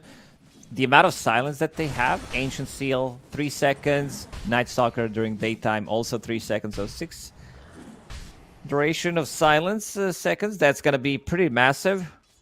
Yeah, and there it is. There's your answer. He does have Mage Slayer on Night Stalker. Because Night Stalker needs mana. Like, the one way to replenish your mana is Echo Saber. You can pick up the Shard. Uh-oh. Oh dear, Sweden Strong. Blown up. Techies with another takedown there. This high ground vision has given them so much information about where Sweden Strong has been playing. Yeah, some decent action in both these side lanes. The safe lane is the ones coming out pretty heavily victorious. Slark and Faceless Void doing very well for themselves. And we've kind of ignored that middle lane, right? Now, TP in from Sweden Strong will come in here. A level 5 Pango getting slowed, concussed, caught out with a Flame Guard damage over time. Chira Jr. will slice him with a slight banish. Not going to accomplish too much, I don't think, here. Yeah, TP out from Chira Jr. gets him back to Fountain safely. And then can return with a Remnant before that 6-minute rune spawns. Yeah, that was nice gank. It also leaves some solo XP for Night Stalker in the bottom. They are denying a lot, but yeah, Night Stalker, not the easiest target to kill, especially with double Bracer. Respect, getting the career killed. Wanted to make a full wraparound. Classic move from Chen. Behold, The twin gate gank at 6 minutes, yeah. Like, it really is just algorithmic, right on time. Might be able to pressure the tier 1 if he sticks around. Playing with the catapult, they might need to bring numbers. Top lane, a dive from Chira Jr. Sees Rue is very low on mana. Thinks about the option onto the Magnus now instead. He's playing as like an aggressive support here, guarding his Slark, pressing forward. No, Look no at the actual bottom kill lane. threat though, and bottom lane, the Faceless Void away from the Tower's Night gone. Stalker. Yeah, oh god, you're right. They need to glyph this up, but even if they TP a hero down here like Pango or They Mag, can't, it's- because Chira Jr. was making a rotation. The only one who could TP was Raze, but he already TP'd to the mid lane after dying, so they couldn't defend this tower.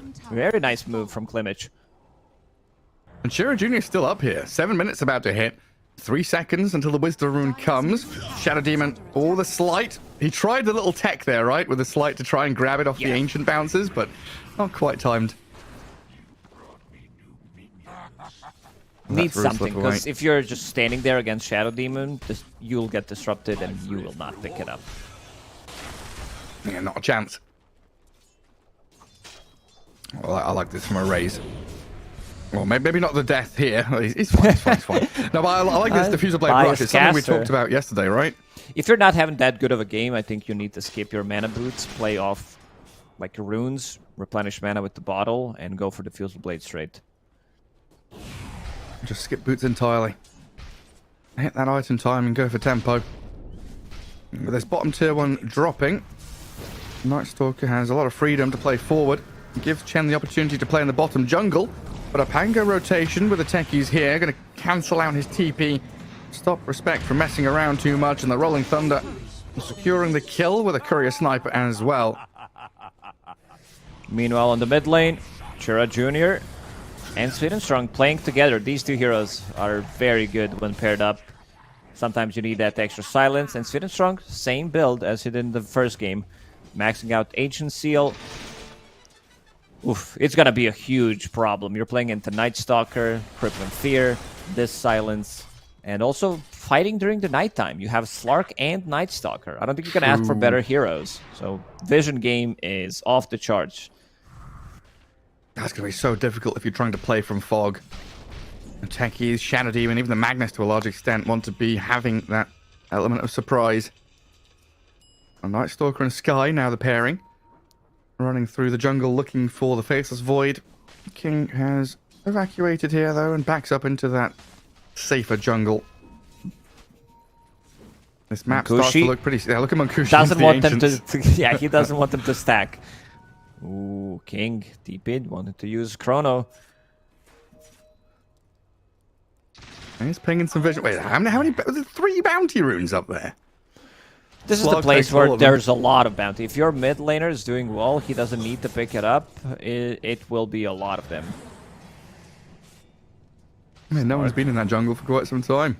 Slark checking where Observer Ward is. speedy rune of haste. He's gonna know. Doesn't find it. Oh, did he think it was up on that little cliff top? Yeah, he might pounce even. He doesn't know where it is. Oh, the silence. Goodbye, Void. No chance of saving him either. And look at like Chira Jr. knowing that Void dead, no Chrono means I can just dive tier 1. If there's a support here, they're probably going to die to me. Gets a Courier Sniper now. He's looking at the Pango. Sticky Bomb misses. Still trying to connect through that bottom jungle back into mid. Ooh, this would be a big rune if Erase managed to pick it up. Illusion sounds, not as good, but the spell mechanic is nice. Yeah. Against Sky, against Ember Spirit. Searing chains. They've got so many roots and silences and stuff. Yeah, you're right. It's pretty nutty. Been denied. And Diffuser Blade nearly here for the Pango, dying to get that first item up. And look at this, Gary. Chen about to be level 10 again. Needs this creep camp and will be level 6, so Hand of God available. Going for Vlad's one more time, which opens up the Roche, gives him enough mana, push power. Please tell me Shadow Demon just had boots delivered. He did, thank God. I was looking at him, I was like, he doesn't have boots. The courier's coming to him, he's got 1,000 net worth. I haven't seen a pos 4, right? He was in the offlane with a Magnus. Oh, hang on. Erase. Rolling. Hurricane to the low ground, dodging the blast off. The nice roll is play. good, connecting onto 2, bouncing twice into the Chen and the Ember, but they don't have the follow through. Tower's still dying to the catapult wave here. Glyph will buy a bit of time, allow the Magnus to arrive. Try and play towards that disruption onto the Ember Spirit, but he's so slippery you can't catch him. Sky skirting around the edges, and now in comes the crippling fear. The silence, and the Hunter in the Night has arrived to claim his prize. And down goes the Magnus. The tower crumbles too. And this game is falling apart for Yellow Submarine. Slark is coming in. Mankushi munches on the techies. 2 kills with no answer. No recourse for Yellow Submarine. They are just waiting for King to be ready again. They don't have enough damage. They need this Diffusal Blade to be ready on Pango. That's pretty much their damage. Magnus, what does he have? 2-3-2 build, level 8, so missing a point. Could have used RP if he found the right opportunity to do so. Of regeneration. It just feels he- like we've got 2 teams playing very different. Oh yeah, sorry, the bubble. Bubbles. Yeah, I saw 4 of them. I'm like, but I saw that there's still a couple of neutral items missing. This item is just busted. Chen with bubble. Vladimir's offering going into mech next. Pops Hand of God. Resets his bubble. I didn't I don't realize the passive is called Bubbled Up. Middle tower under attack. Bubbled up. Sounds like some Pokemon. Yeah. Squirtle uses Bubble Up. It's super effective. Are scanning. Great. I think bubble needs to be 75 HP barrier, and it needs to avoid like 3 HP region. Oh god, King again. Is under attack. Yeah. That's painful for Yellow Submarine. He's died twice now in the jungle. No chronos used. And it's just a couple of heroes, right? 2 heroes from Dire's show. They get the kill, and they ping back into mid lane, playing into the Chen and the Slark. Pango has swashed in towards Respect. Let's see if they can roll on him. He's got the raindrops, the bubble, a bit of heal, and tankiness. Does finally die, but now the follow-through from Klimsanage kill the techies off. Monkushi can start shredding the Magnus, but a good disruption to buy a bit of time. Gets the mag, a bit of distance with that skewer away. Now King with the Faceless Void. Time dilation misses, I think. Yeah, didn't even clip on the Ember Spirit, just out of range, so no chase available. Radiant's bottom tower King is under trying to attack. get some farm. Does have Empower, so that at least that's good, which is maxed out, so he can start farming some stacks. Erase might need to help him out a bit. Yeah, one more bubble has been found. So, bubbly Dota. Incredible. It's the sprinkle- Incredible. It's the German water. Oh no. Sprudelwasser. Genau. Do you genau. like it? So I think it's honestly a difficult one for me. It's in the same category as pineapple on pizza. The majority of the time I dislike it. I don't hate it, but sometimes I'm really in the mood for it. Like I would kill a pineapple ham pizza, right? Like a Hawaiian pizza right now, or I would really kill a bottle of sparkling water. But that's like once a year kind of thing, you know? It's like a weird cravings kind of deal. Yeah, Otherwise, I'm like, nah, I see come you with. get this feeling to kill people for food. Yeah, we better give you some food, give you some sparkling water. I get hangry, you know? Me as well. It's actually real. I'm not even kidding. Which is If like I one of say the- something rude to you, maybe I'm just hungry. It's not me. Yeah. Yeah, like, very often my girlfriend's like, have you eaten? Or have you drunk water today? And I'm like, yeah, that's why I'm real pissed off, huh? I haven't had a glass of water this morning. I'm not eating my breakfast. Has fallen. You know, metabolisms, they're funny things. Yellow Submarine, they are smoked, and they are looking for something. They are behind by 8k, down by 5 kills. They've not really found... Scanning. I've not found any pressure on this Slark. Mankushi's had a free game, and they need to get the Void off the ground, in the air, and flying, soaring with his net worth as high as possible. Backing him up with 3 behind him. No one here from the Dire team to meet, though. No targets to find. And Clem Sanish going to go for a Huge smoke. backstab. Oh, boy. This is the fight during nighttime, and it's gonna be night for another 4.5 minutes. They do have Observer Ward, so Cloud is scouted. Yeah, loses a bit of HP. Good save through the Mystic Flare. King going into the back lines and looking for a Chrono. Oh, Night Stalker running away, and an RP catching the Slark, skewing him up to the high ground, onto the mines.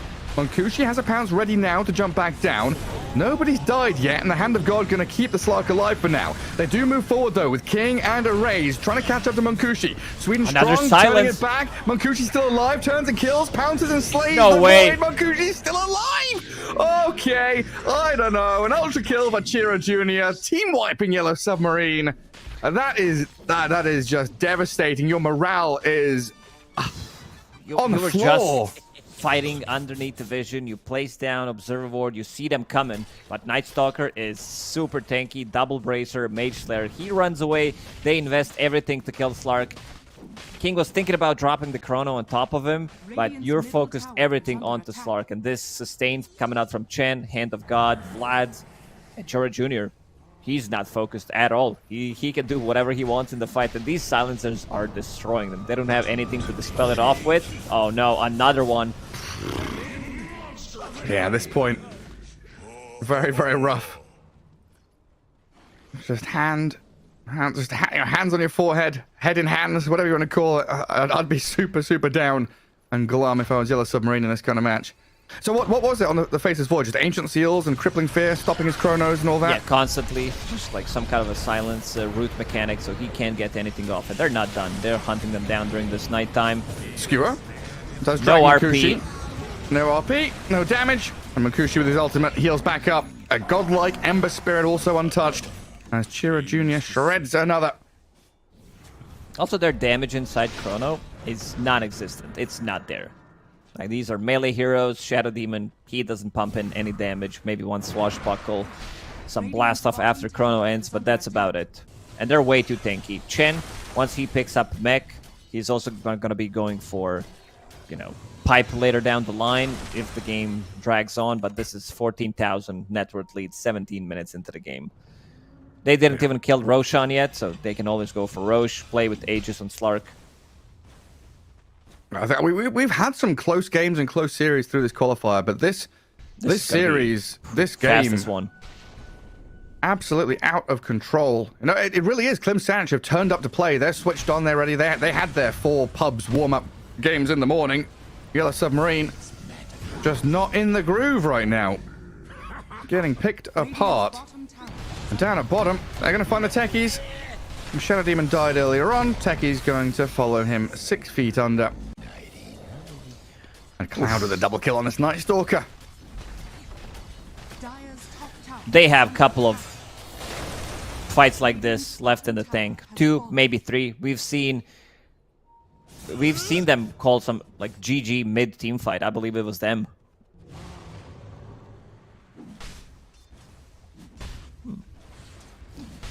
The problem with the Faceless Void is you have silence of your own, Mask of Madness, and then like you need something to dispel it off with. By the spell, I mean these long duration silences from enemies. And how long's that? Oh god, Techies, poor little guy. What are their names again? Squee, Spleen, and Spoon? Yeah. All 3 of them dead. So yeah, well, let's do the maths. 6 seconds silence from Mom. Ancient Seal is like 6 seconds as well, right? Yeah. Yeah. 12. And then Crippling Fear is what, 4 or 5? 6. 6 as well? Oh my god! 6 nighttime. 6 from Mom, 6 from Dad, and 6 from Night Stalker. They do get a pick on the Chen though. Finally. I think that was Magnus's Blink debut. Bought it 30 seconds ago. Get some use out of it with a nice skewer play. So Respect is gone for 30 seconds. Now, I don't know, breathing room. They can have one breath allowed for Yellow Submarine before they have to go underwater again. It's time to take Roche. We haven't seen Chrono being used for 20 minutes. You're right, we haven't, have we? Not a single one. Yeah, King has had a tough time. But here is the 5-man smoke into smoke. Shira Jr. First point of the contact. Ember shield rune as well for a couple of seconds. My God, Array's already half HP, and the crippling fear comes in straight towards the Shadow Demon. Magnus with a skewer, but still silenced up. Can't RP or do anything. Rue is dead. Array's was saved with the disruption there, but now the Faceless Void, the backstab from Shira Jr. straight into beeline onto King, and a triple kill. As Ember Spirit cleans up, Pango TP's home, so does the Techies, but this opens up Roshan and Klim Sanic with another clear victory in this team fight. And that's GG. The NNs are dropped in the chat. And yeah, they have no business left in this game. I mean, they understood. They couldn't even cast their abilities. Magnus tries to skewer in, gets silenced, like he's skewering through the silence, then another layer of silence comes through. They know that this one's over. 21-minute game. Klim Sanic, you did say that you liked their draft. They picked 4 out of 5 same heroes. Yeah. That one hero was what it took for you to swing the other way around. Night Stalker instead of Primal Beast, you're like, okay, hell yeah, this is it. Hell yeah, that's the one. Yeah, I mean, I was leaning them before the series began. I didn't believe in game 1. I thought Yellow Submarine had that draft and that game in the bag, but this really was a tale of two teams. Klim Sanic, they showed up. They were all warmed up, ready to go. No mistakes. Everything was very crisp. Yellow Submarine kind of just slow, sluggish, relying on King to get into late game. And if you're being pressured so hard, that's just never coming. I mean, a 2-0 swift victory there means we're going to be pretty far ahead of schedule. So a long wait until that next series where Klim Sanic will go up against Virtus Pro at 3 p.m. my time. So that's 2 hours and 20 minutes away, I think, Lacoste, if I'm not mistaken. I think you're right. Yeah, this game ended in only 21 minutes, and we have 4 hours for a full BO3 scheduled. And yeah, so we're going to need to chill a bit and come back to see which team will be qualified. The second team, because Team Spirit did qualify yesterday. Yeah, Spirit qualified. VP up against Klim Sanic. The best of 3 coming up in about 2.5 hours. So yeah, go walk the dog, water your plants, eat some lunch, have a snack, whatever it might be. Cap will be replacing me and joining Lacoste for that final qualification series. So hopefully you all enjoy. And yeah, come back for that big banger of a game. We'll see you next time.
Days are getting shorter. It's now, no way.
but I think that you know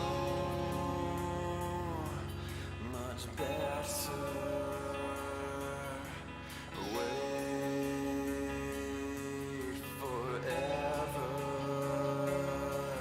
My head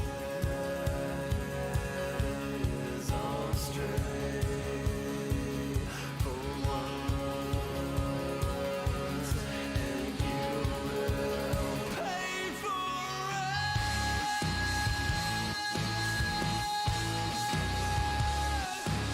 it. Yeah.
So I'll say what you want me to make you believe.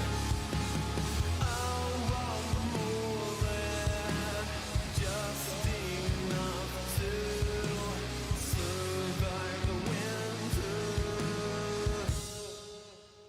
Time is elusive. Our days are getting shorter. It's now or no way. 'Cause life flows like white water. Take a moment to breathe, hold it in, stay a while, forget all that you know, and forgive everyone. It's all in your power to turn away.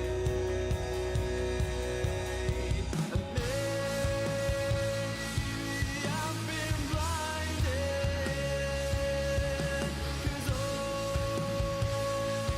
all I see now is a fairy tale ending. It's not in our course at all.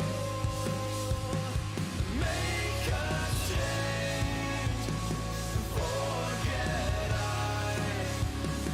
wait for nothing, to death do I. 'Cause I feel like a freight train is running over me. So I'll say what you want me to make you believe. Mortify and complicate. I'll wait by until it's too late. But I think that you know much better. Wait forever. My head is on straight for once, and you will pay for it.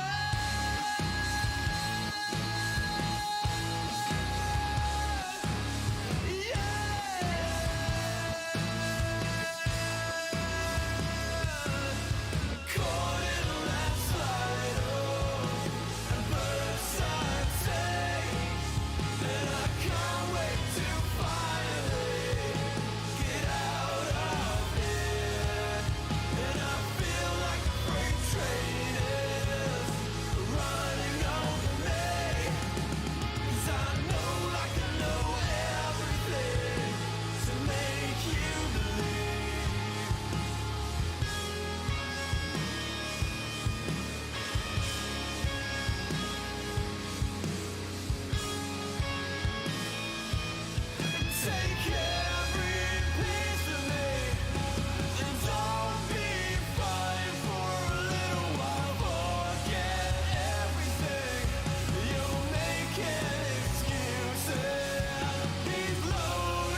So I'll say what you want me to make you believe. I want more than just enough to survive the winter. Time is elusive. Our days are getting shorter. It's now or no way. 'Cause life flows like white water.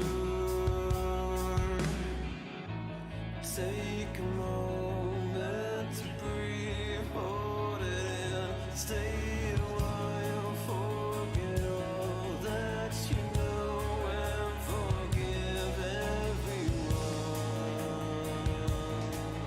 It's all in your power to turn away.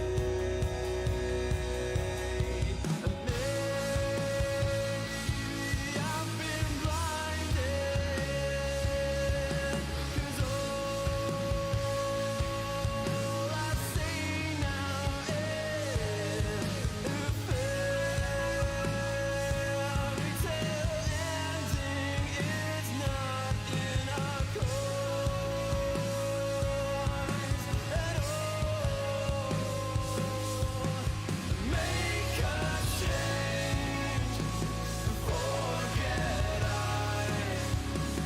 wait for nothing. To death do I. 'Cause I feel like a freight train is running over me.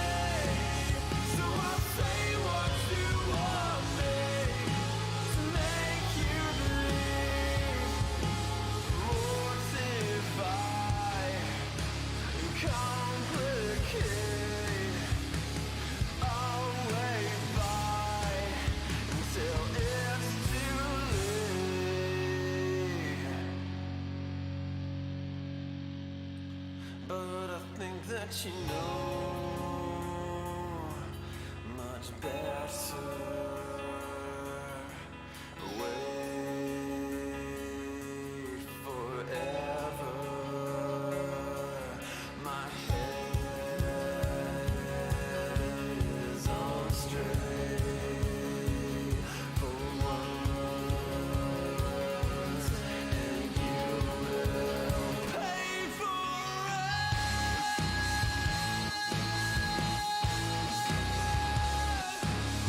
Yeah.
Our days are getting shorter. It's now or no way. 'Cause life flows like white water. Take a moment to breathe, hold it in, stay a while, forget all that you know, and forgive everyone. It's all in your power to turn away.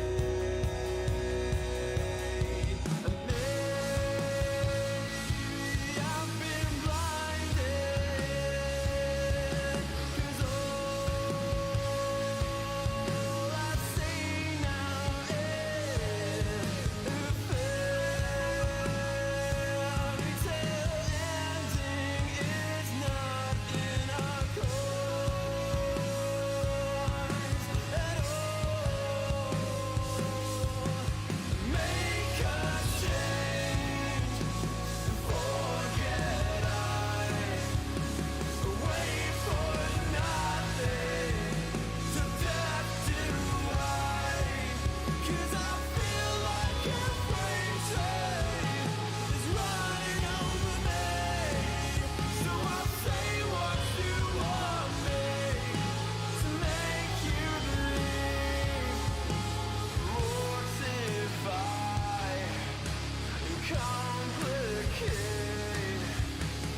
I'll wait by until it's too late. But I think that you know much better. Wait forever. My head is on straight for once, and you will pay for it.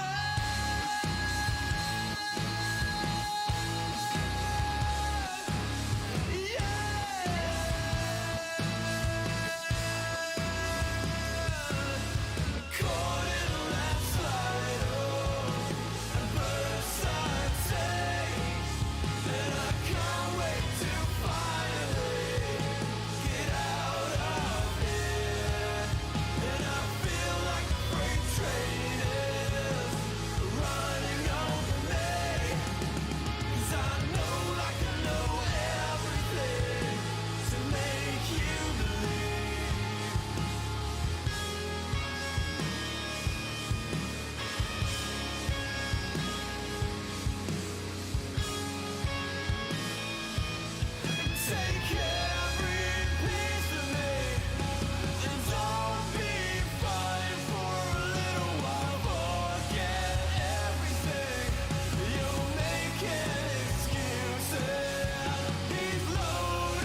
days are getting shorter.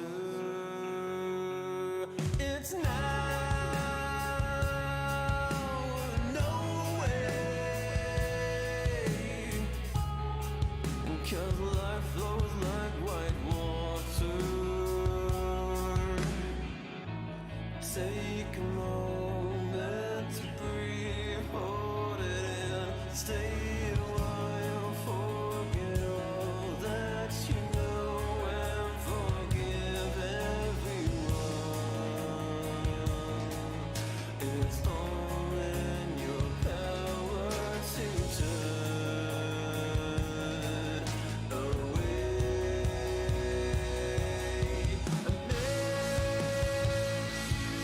I've been blinded, 'cause all I see now is a fairy tale ending. It's not in our course at all. Make a change, forget wait for nothing, to death do I, 'cause I feel like a freight train is running over me. So I'll say what you want me to make you believe, mortify and complicate. I'll wait by until it's too late. But I think that you know much better. Wait forever. My head is on straight for once, and you will pay for it.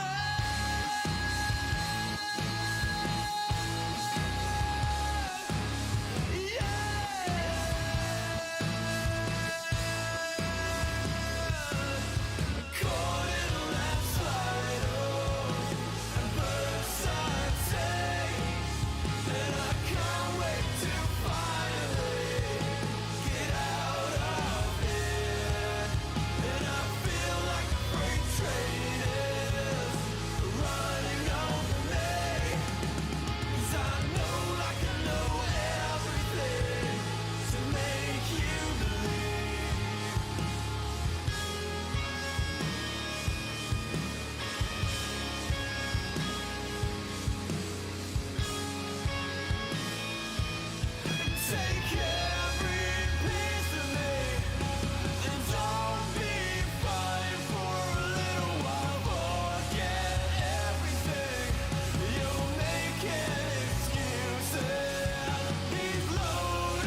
Our days are getting shorter. It's now or no way. 'Cause life flows like white water.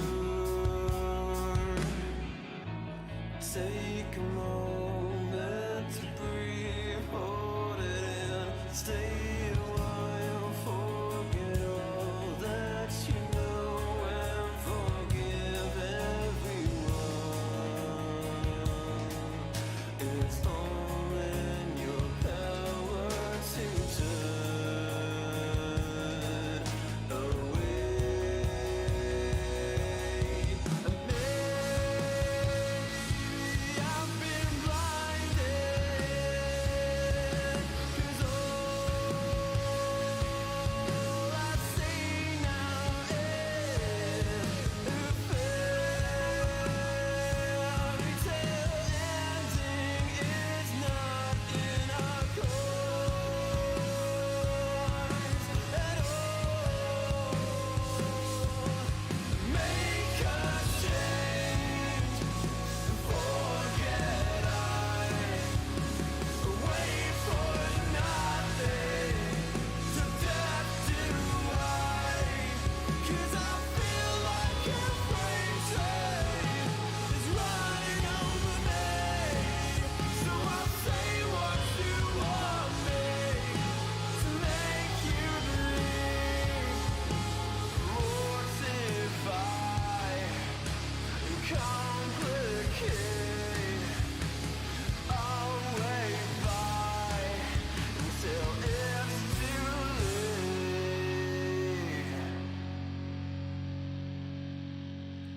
But I think that you know much better. Wait forever. My head is on straight for once,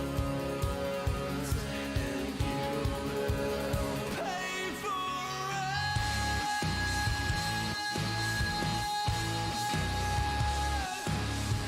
Yeah.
Our days are getting shorter.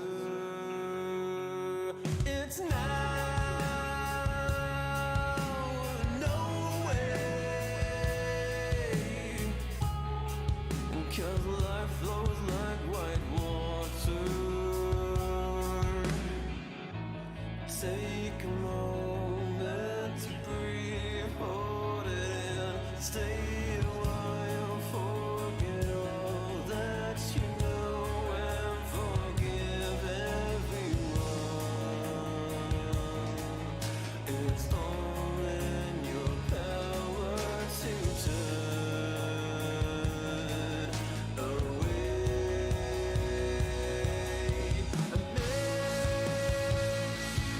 I've been blinded, 'cause all I see now is a fairy tale ending. It's not in our course at all. Make a change, forget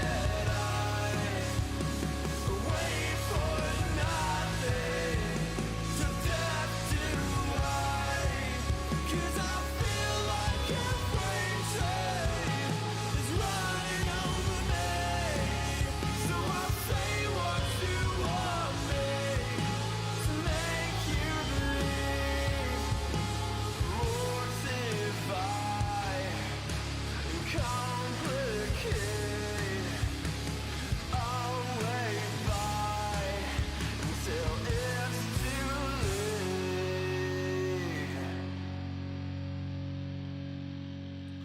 But I think that you know much better. Wait forever. My head is on straight for once, and you will pay for it.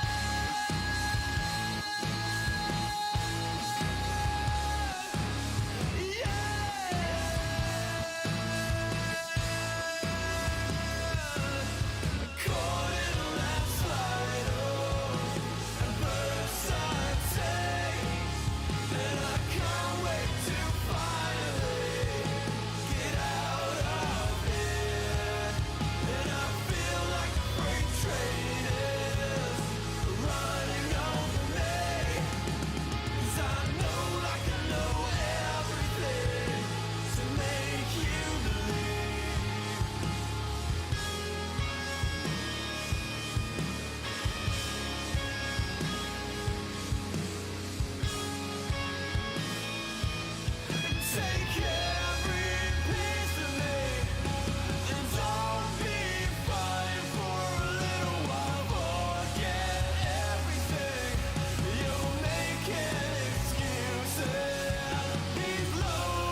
Our days are getting shorter.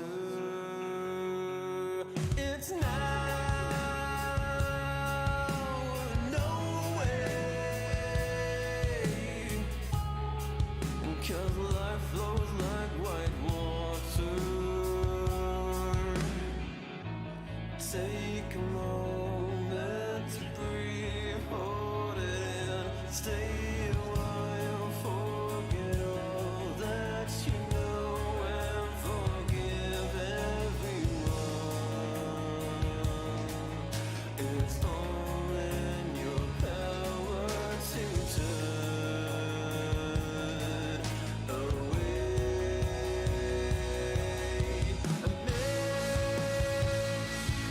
I've been blinded, 'cause all I see now is a fairy tale ending. It's not in our cards at all. Make a change, forget wait for nothing, to death do I. 'Cause I feel like a freight train is running over me. So I'll say what you want me to make you believe. Mortify and complicate. I'll wait by until it's too late.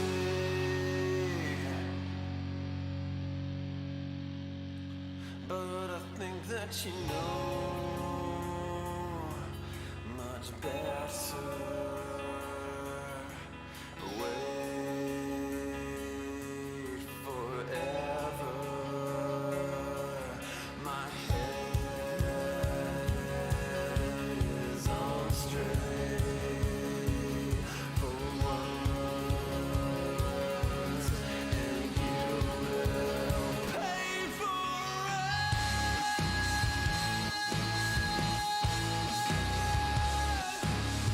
Yeah.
Our days are getting shorter.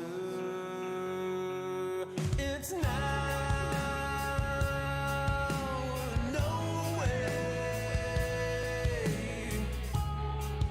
'Cause life flows like white water. Take a moment to breathe, hold it in, stay a while, forget all that you know, and forgive everyone. It's all in your power to turn away.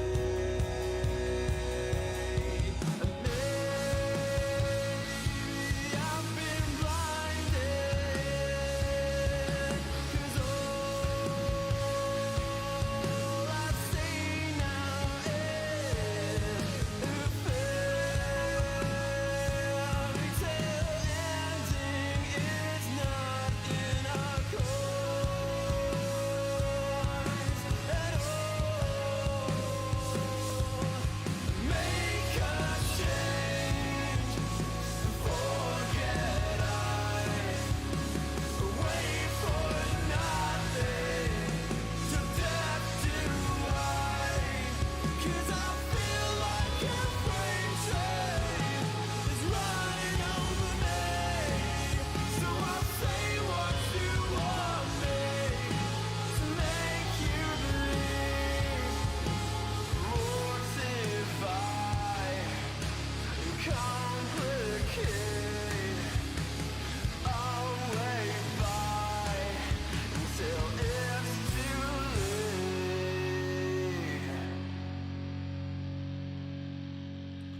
But I think that you know much better. Wait forever. My head is on straight for once, and you will pay for it.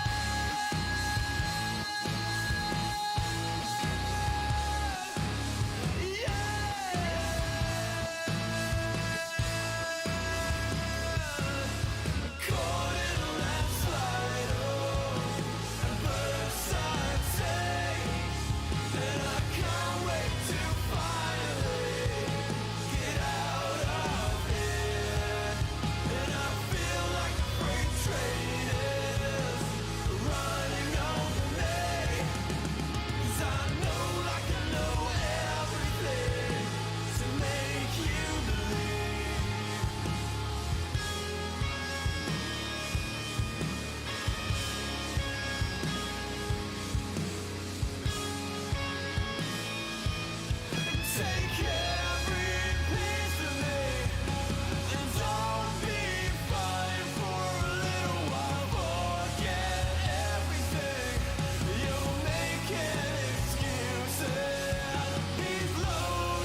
Good morning or good afternoon, everybody. Welcome back to the Eastern European qualifier, where it's going to be me and Lacoste. Lacoste, what's going on, man? We've covered most of it and gave you another grand finals. You know, we laid the terrain for you, and it's been a while since we cast together. I don't know, the last time I can remember, it was like TI Hub in BTS Studio. Maybe I'm not remembering correctly, but because I'm an old man, but that's what I do remember. I think we had like a random Dream League game or something like that we casted together at one point in time. I think Avery was sick or something like that happened. But yeah, it's been a bit. So how's Eastern Europe been going? Eastern Europe, pretty wild, I would say. We had a lot of back and forth games, a lot of long games, people just like having a lot of advantage and not being able to close out the games. So that's a big one. And we can see that the meta has already been formed in this region. Of course, Team Spirit kind of set the meta, and you'll see a lot of teams trying to copy what Team Spirit is doing. In this one, Claim Sonic, a team that already qualified for Dream League Season 22 and one best of 3 away from qualifying for this one. And they're looking good. They looked really, really strong in some of their performances. They did, drop down in the lower bracket, but this is not going to be an easy task by any means to beat Virtus.pro, because Virtus.pro looked super strong yesterday against Team Spirit. Yeah, the most that I know about this team, I caught some of Eastern Europe. To be honest, it's a region that I often overlook just because it's like, oh yeah, Team Spirit's going to go through, and China and Western Europe are sometimes a bit more interesting to see like who's going to actually make it through in some of those later slots. And I saw this team and I was just like, who are these guys? I recognize like almost nobody from the list for some of the earlier qualifiers. The only person I really knew was Sweden Strong. And I remember I was talking to Insania and Quinn about it, and they're like, yeah, these guys are just like, they're like a full pub star stack. Like these guys are all very high MMR players, all on the same team. And it seems to be doing well for them. I mean, it's always nice to be able to see like whenever you bring in some of these like pub star type guys, I think it helps to revitalize a region, especially now that we're really back into big regional qualifiers sort of deal. Absolutely. I mean, they have some experience because Respect, when we were covering DPC, when that was the system, he was playing for Into the Breach, and, he kind of struck me as a really good, strong position 5, as we could see in the previous series that he did play on Chen. Sweden Strong, I think this is the biggest name playing for teams like Level Up and PuckChamp, and others are not as known. But the Munkushi, this guy is a mean carry. He's one of the, because we covered this region, and Yellow Submarine, they have this Satanic guy who is high MMR. He's top 4 on leaderboards, but he needs to be like shaped up. He's still, a rough diamond. You need to put him in a good shape. On the other side, Munkushi as a carry, he tends to be super active. One thing I noticed about these teams, especially Clean Sonic, is they use Twin Gates quite a lot. They're going to be on one part of the map, top part, and then they smoke, threaten Roshan, kill constantly. This is something that hasn't been happening in the other qualifiers. So just like people read this, Twin Gate 75 mana, I don't want to use mana, especially early on. Respect is one of the guys that will use Twin Gates quite a lot early on to get like minute 5, minute 6, gank the enemy safe lane, and they're very good at it. I covered a NA game yesterday, and the series was over pretty quickly. But at least for game 1, the first 15 minutes was very close, and it was very, very fast. And they were using the gates a lot there. And it's something that I feel like personally, when I'm watching teams, like the strongest laning phase teams are ones who use the gate very efficiently. They make a big play, like their carry goes through the gate at level 5, ganks the enemy carry, and then boom, you have control of that lane. You take that tower, you're a tower up, you killed the enemy carry. It's like a massive move when you do it correctly, right? So it definitely feels good to watch, but that 75 mana, you just can't go through willy-nilly anymore, that's for sure. Yeah, the worst part of it is if you click it and then you cancel it, it's 150 mana. And then if you want to go back through the gates, that's 225 mana. Get me out. Or if somebody stuns you, stops it. So it is very mana costly, but yeah, very efficient if you can do it. And I see this like because people were going through the gates all the time before, like there was no limit whatsoever. But now people need to think thoroughly whether they 10 want to go or seconds not. But yeah, a couple of picks in already. Centaur Mars. This have been 5 two seconds picks. remaining. Virtus Pro also like every single team from Eastern Europe loves to play Centaur. It's just pair him up with some techies, pair him up with Rubik, and you'll have a really strong offlane duo. Windranger, most of the time this hero has been banned. Virtus Pro also as a team loves to experiment slightly more with their carry picks. Most likely going to be Windranger on the safe lane, very difficult hero to kill. Because they played Omni Knight as carry yesterday against Team Spirit. Not the great success. They wanted to test something out. Probably they had more information from the scrims, but they needed to have like pure damage against Timbersaw, try to burst him down. 10 Never came seconds to that remaining. point. Omni Knight was just feeding. Yeah, that sounds about. I feel like with Omni Knight Core, it's very hit or miss, right? You either get to that point where you're just running around one-shotting people, or you are just like kind of just getting kited around and do nothing. The Mars is definitely a little bit more interesting to me. I feel like Centaur is like big meta all around. Mars, I think, is definitely meta for sure. Just a little bit surprised to see it picked up so early, but seeing it as a response to the Wind Ranger does kind of make sense. As that would do. This Wind Ranger is just bonkers right now. Yeah. I hate dealing with this Oh, hero. I have one hero, Puck, pick it for Clean Sandwich now against Windranger, Faceless Void, Centaur. They can't run away. It feels really good. The only 10 seconds pretty much spell you need to be careful about is Faceless Void Chrono. You do 5 have backup seconds remaining. of the swap. They have a lot of burst damage. I'm not a biggest fan of the Mars right now. I've seen so many games where Mars is like bottom of the net worth of all cores. There's also a new build with you going for this Vlad's Mage Slayer. Your Blink Dagger comes in very late. Not sure if I like it too much. I'm fine with getting one of those items, but you still 10 need to be seconds initiator for the remaining. team. On the other side, Luna, I think over the past 2-3 days, 5 I've seen seconds Luna remaining. being picked up like not even lying like 12 times. It's I in saw every something single about that game. in your Discord message. Is Luna.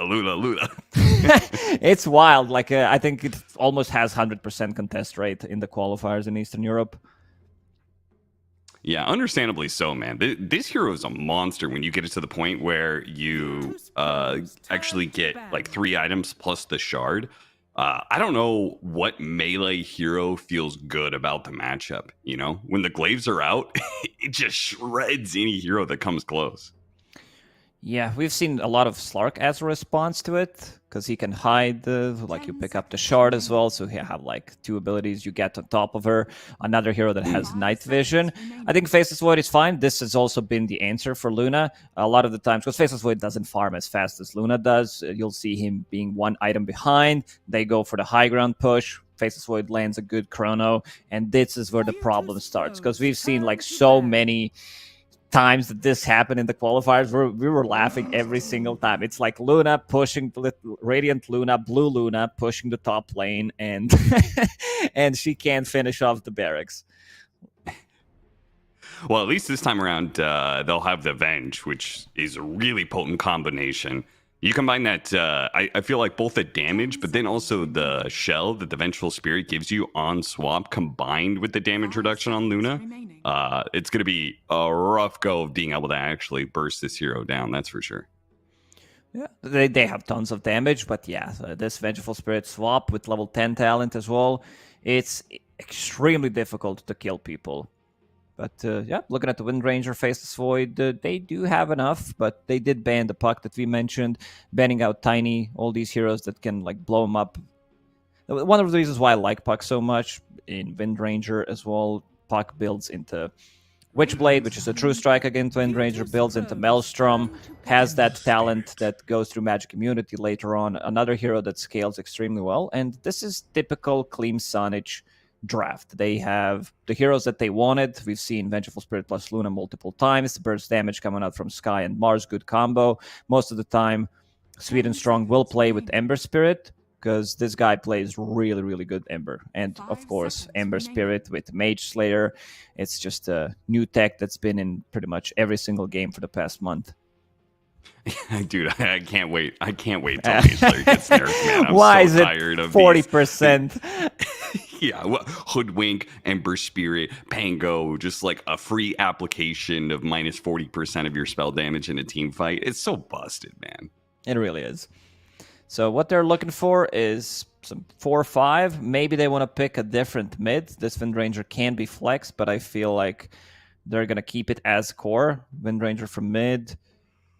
Because they're banning out some, like, they banned Batrider, and they also banned Puck. They love to play Batrider as position 4, but also covering some bases against Pango. I guess they don't want to have more team fight coming in from the mid lane, something that can get out of the arena. Then you would have Pango, you would have Faceless Void as well. 50 seconds left for Virtus Pro. We've seen Dragonite as a response yesterday, something that Team Spirit did against Ember. If they want to go that route, it might be on the slower side, but he really dominates the matchup. Another hero that can get a BKB. He also builds into a Mage Slayer. If you're like, we need a Mage Slayer carry or mid laner, just get one. I love the DK personally. Like in this matchup right here, with you already have Luna and Venge giving you like this big healthy amount of physical damage. You have some tanky frontliner like DK who also builds a Mage Slayer, so he gets tanky in that regard too. So can't be bursted down by Sky and Mars as much. And boy, you can stomp that matchup, man. So really great call to cost. Yeah, we've seen it earlier today as well. They didn't do as well as expected. Chura Jr. did play against Dragonite, and he did much better than I expected. I think this Dragonite matchup is heavily favored in Dragonite's favor, but Ember did good. It was also Skyrat Mage rotation, so we'll have to see how they're going to respond to it. And Sayush will be playing Wind Ranger position 4, paired up with the Centaur. A strong lane. Wind Ranger, another hero that has been on the rise, can be played across multiple roles. I've even seen position 5 Wind Ranger in one of the games, so pretty much every single role. It's all about speed for Clean Sanich. They want to get online as fast as possible. Vengeful Spirit, either she gets it or Mars buys Vlad, so that's extra damage. Then you start pumping up damage from Vengeance, Aura, Luna during nighttime. It's going to be quite a lot. People tend to forget about Luna Aura being global during nighttime. And then you have like Ember Spirit, since it's maxed out. Here you go. Easy 20 damage for you on Sleight of Fist. Add some damage to the Mars with the God's Rebuke. Yeah. I'm also looking at like team fights, and I do feel like Virtus Pro, this Mars Arena, I found that Mars Arena, something about this patch and in the heroes that are being run, I feel like the Mars Arena is more disruptive than it's been in the past. Maybe it's just a little less prevalent to the BKB, a lot of projectile heroes that are going out, like this Wind Ranger who gets screwed over so much by it. But here I'm looking at even techies in this game, right? Can't blast off into the arena. As soon as you go through those walls, you get poked. So Clem Sanich, I feel like their team fight is stronger. I feel like they're going to take the tempo better. I really like their draft quite a bit. Yeah, they can play as 4 until Luna comes online. It's pretty much always the same item build: Mask of Madness, Power Treads into Manta style, then either BKB or Shard. You can make a little bit of a switch up there. And what a nice wraparound. They're going all the way into the enemy triangle. Even wrapping around the Ancient, man. These guys want to make sure that they are on the high ground and do not get spotted on their way up. And unfortunately for them, they smoked right past Virtus Pro, who are holding their own high ground now. And Sweden Strong is just going to walk right into them, giving Virtus Pro a free first blood. Oh, FNG gets it. I've also noticed a lot of, that's just universal heroes, but everybody is buying circlets. Like, for techies, you can expect to have some circlet, but let's check what Sky does. Yeah, Sweden Strong, circlet. That has not been purchased before on some of these support heroes. Mars, he will get a circlet and make Bracer out of it, but everybody else also buying a circlet. It feels really nice. Like Sayush, another universal hero, double circlet, a lot of stats on him. Yeah, it just... I've also noticed the circlet meta. I call it the universal hero special, when you like double circlet and then all branches. And then you've got the other build. Have you seen the full magic wand and then some extra branches on top of that? Have you seen that build as well? Yeah, that's what I do. That's what I love to do on my Universal Heroes. It feels very good, especially in the lane when you know there's going to be some spam going on. Mm-hmm. All right, let's take a look at our matchups here. We got the Luna Venge in the bottom lane up against the Wind Ranger Centaur. That's going to be a matchup that we're probably going to see a decent amount of action. Mid lane matchup is going to be the Dragonite versus Ember Spirit, which we talked about that being a matchup that Dragonite can dominate, though maybe Chira Jr. is able to offset it with play. And then our top lane is going to be the maybe a little bit weirder one, Faceless Void Techies as a combination. I'm not sure how well they're going to be able to fare up against Mars Skywrath Mage, which is probably one of the stronger offensive duos in this patch. Yeah, I think they can get some return kills in this lane. I like Faceless Void against Mars. 2 reasons. You can always jump out of the arena, and also like damage that he outputs, you can time walk away, but not as much in the lane where you're playing against Skywrath Mage. I can also see Sweet and Strong getting Ancient Seal on level 2, just so that they can put more pressure onto Faceless Void. Mars uses full combo, Ancient Seal afterwards, damage has been done. Yeah, I mean, honestly, that sounds great because it's not like Arcane Bolt feels that good to use a lot of times when Concussive Shot is just better, right? Yeah, Arcane Bolt is kind of a meh ability, unless you're playing some mid Skywrath Mage with the Bloodstone and shit, having that spell lifesteal 50% when it's maxed out. But yeah, he decided to go for Arcane Bolt on level 2. Maybe they want to opt to go for Techies instead. Yeah, FNG's definitely going to have to be real careful in this lane, that's for sure. As Carriage time walks off a little bit of that damage. Our mid matchup looks like it's going very well for the Dragonite. 11 and 9. I feel like the early levels is where Dragonite should always get furthest ahead. It should be getting a lot of denies in those first 1 or 2 levels before the Ember Spirit has higher levels of Sleight of Fist and does a lot more damage and lower cooldown. And he's certainly getting that. Boy, 14 and 10 now against 7 and 1. He has gotten himself a massive experience lead. Oh, absolutely. Oh, level 4, he doesn't get stunned. I've seen this matchup. You want to have Dragon Tail in this matchup, but Squadix going for something different. Breathe Fire. Maybe he gets it on level 5, because once you hit that level 4, you have point and Dragon Tail stun. This is where you start to put even more pressure. You know, with 2 points in Dragon Blood, you're not going to die. Bracer or double Bracer, and then with 1 stun, you deny like at least 1 creep, maybe even 2. How do you feel about the... have you played Dragonite in this patch? Yeah, it feels good. With Mage Slayer, Rush, Power Treads, it feels so good.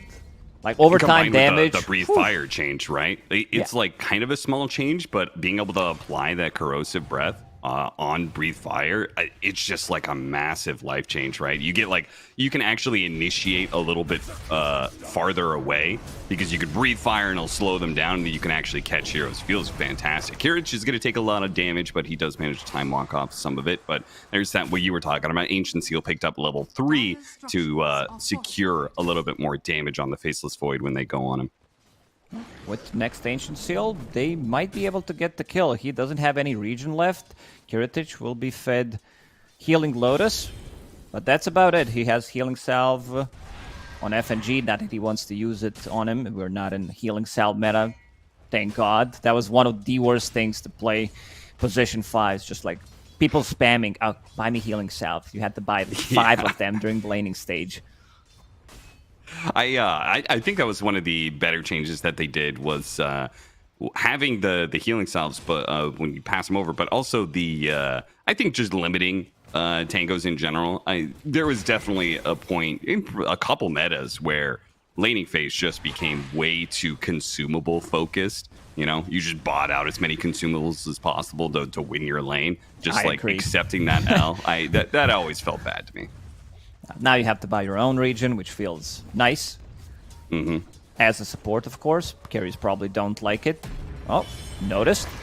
Going in very deep. He might be in trouble here. 10 magic wands. A lot of damage going to be thrown his way. He does have the Lotus, though. They're going to be able to get the kill on the Venge. And notice actually is still going to stick around knowing that he has that extra bit of health from the healing Lotus. So they actually do manage to get the kill. Doesn't quite overextend himself, and they pull the creep wave back. Meanwhile, Kirich is going to finally be hunted down by the Mars and Skywrath Mage. It's a lot of burst damage, a lot of control stun into this long duration silence. The best silence in the game, pretty much, the instant one. And then we've seen him play Skywrath Mage earlier today. Love that he's maxing it out. 1-1-3 build plus Mystic Flare. It maximizes your damage output, and also against these heroes like Faceless Void, Dragon Knight, who are tanky enough. What do you think about Orb of Corrosion as an item, especially against the Dragon Knight, like reducing the healing and everything? I think it is an item that is matchup dependent more than anything. There's definitely, I initially thought I was going to be building it a lot more. And Expensive. I found that it was just like actually too expensive. So I think in this sort of matchup, right against the Dragon Eye, I think it's great. I think it was a great pickup, but definitely not the default pick like it used to be. Being chased down, respect, gets the jump on his AU, but at the same time, he needs to be able to meet up with his allies, and instead he's just left on a one-sided sandwich that Virtus Pro just push back against, get that kill, and continue the pressure on this mid lane. Both teams were ready to back up their mid laners. Two supports made a rotation. Squadix, he's starting to put some pressure onto the tower. Does have double damage available. Plus that Orb of Corrosion, reducing the heal, overtime damage, plus overtime damage coming out from Mage Slayer later on. Yeah, there is so many reasons why this matchup just does not feel great in the early game. And one of them being Ember Spirit's level 6. He wants to just be able to keep farming. But if he chooses to ever leave lane, his tower is gone. If he stays in lane, his tower is still going to die just a little bit slower. He even had an amplifying damage rune ready to go, and he can't stop the Dragon Knight from hitting his tower, man. It's the matchup's just too damn rough. You're very quick at adjusting, calling it amplified damage rune already, huh? You know, I like it. When I'm playing pubs, I actually will correct myself. Oh, jump in from the techies. Mars, going to be slowed down a little bit. Nice shackle shot. That's going to be able to latch, and pretty much guaranteed at this point, thanks to a bash from Kirich. So they get a kill on to Cloud, relieving some of the pressure, even if they can't stop what's going on mid lane right now. Amp damage for Chira Jr. Tries to go over the Dragon Knight, but he's so damn tanky, man. Goes for another power rune and does manage to grab it, despite what the game is telling us. Does not actually get denied. And so now he has an illusion rune, which is much needed in all of these power runes against the Dragon Knight. Anything to stop this power spike he is. Yeah, this happens quite a lot recently, with people denying and picking up rune at the same time, but I only seen it for active runes. I've never seen it for bounty runes. Actually, now that you say that, you're right. I'm not sure if I've noticed it for water runes either. Maybe I have, but yeah, definitely not the bounty runes. Ooh, Kiritich jumps away. He sensed something was off. They're gonna even bring respect to this top lane. Arena is available. Oh, I love the ward that they put where Kiritich is farming right now. It gives them vision over these twin gate rotations, and also if they decide to go, like, it might give him just a glimpse of vision, and then he can time walk away. Usually it's where Radiant plants down a ward, so they just planted it first. Yeah. I love placing, yeah, you're right. If I'm Radiant side, I love placing that ward just because it feels like that's the default spot for the carry to go farm back when they're just like a little bit skittish. They don't want to go all the way back through the jungle, you know, past the tier 2 and stuff like that. But those two camps, they always love to be able to default to. So being able to have that kind of vision for either side always kind of feels good, and gives them enough control that they feel confident that they can go through the gates. And looks like they were trying to pressure the Luna, though. Munkushi's already farming his way back. I guess that's the advantage of Luna versus Faceless Void. A lot more efficient jungling early on than what a Faceless Void can do. VP, they pretty much have to stack this top lane just to make sure that the Faceless Void doesn't get kicked out too early. Yeah, and also the ability to farm the stacks as Luna compared to Faceless Void early on is one of the reasons why you want to go for that push relatively early compared to Faceless Void, and looking at Triangle for Clean Sonage. Yeah, there's a bunch of stacks already. Back into the game, managed to get the silence off. Techies, hit by the arena, stops the blast off. They don't have quite enough control though, and now they're going to be caught inside the chronosphere. Unfortunately, it's during the stampede, but they're still very awkwardly positioned on the side of Clemsonage. They're going to be able to run down 2, and looks like all 3. Ooh. No, barely able to. He dies Bomb still in the got him in base. the end. I thought it wasn't going to be enough damage. I thought surely his heal was going to be enough, but not quite. So they end up losing all 3 there, and at the same time, they lost their Ember Spirit. A massive blow to Clemsonage. Yeah, this was supposed to be the time when they feel strong. They do have this plus 21 damage coming out from Lunar Blessing. The slides, they really hurt. They grouped up, but Chrono onto 4 of them. Like, he didn't deal damage inside Chrono, but bought him just enough time for the rest of the team to connect. Radiant's top tower is What happened to their burst damage on that Faceless Void? Well, what burst damage? Sky's level 5. Yeah, I guess so. Radiant's What? bottom tower I never noticed that if you click on the creeps, you can see who stacked it. I'm probably stupid. This is probably known for a really long time, but if you click on like these ancient creeps, it shows the Radiant's bottom icon tower of the guy who is under stacked it. attack. Oh yeah, that is cool. Yeah, I guess that makes sense because that's how the Radiant's bounty bottom tower ends up getting pushed over to that hero, is because the creep has like a debuff or something on it. Yeah, I never noticed that before. Interesting. Veil move forward. Notice once again the Centaur are going to go through the gate and see if they can make a move into their own safe lane. Works very well for them last time. This time around they're going to be doing it without Chronosphere, but really just trying to ensure that this Faceless Void is able to continue laning here. They're going to meet up with Squanix here, smoke him up halfway through, see if they can wrap around behind the Mars, catch him again, or actually go straight into the jungle where they can Oh, find they the want the Luna, big who's one. farming up the stacks. Monkushi gonna be run down by the Stampede. See if he gets out. Immediately stunned up, and the Venge. Well, I guess he wasn't level 6 anyway, so they're gonna take this stack away from the Luna. It was only farmed halfway through. They take the rest of the Ancients. Massive win for Virtus Pro. Win after win. They're now up 5k net worth before the 12-minute mark. Is under attack. That was juicy. They also got all the big creeps. Luna only killed the small ones with the glaze, and now they're gonna get another tower. Mage Slayer already online on Dragonite. This guy packs a punch. Radiant's top tower has fallen. I love that they're It playing always- around Kiritich, like just playing behind him. Smoke, they even picked up Dragonite while they were moving towards the stack, and great timing, like just great understanding of the game where Luna is gonna be farming, and now Monkushi DPs to the bottom lane. Yeah, this is looking so good for Virtus Pro. It always feels so good when you take the enemy offlane tower when they have a hero that takes advantage of ancient stacks, right? Because by taking that offlane tower, you have much better access to contesting both of those ancient camps there. And Yeah. I wouldn't be surprised to see Virtus Pro revisit that area in like a minute from now when Wisdom Rune is going to be spawning up. Oh, But no, first they not make their again. smoke move to bottom lane and catch the Luna again. Swamp back this time around. Respect is in the right spot. Monkushi's actually well set up to get some glaive damage in. Bouncing onto the Centaur, into the Dragonite, who's now caught inside the arena. They're finally going to be able to get their mark and get 2 kills for Monkushi, and trying to chase the third one down for you, Seyuch. Chira Jr.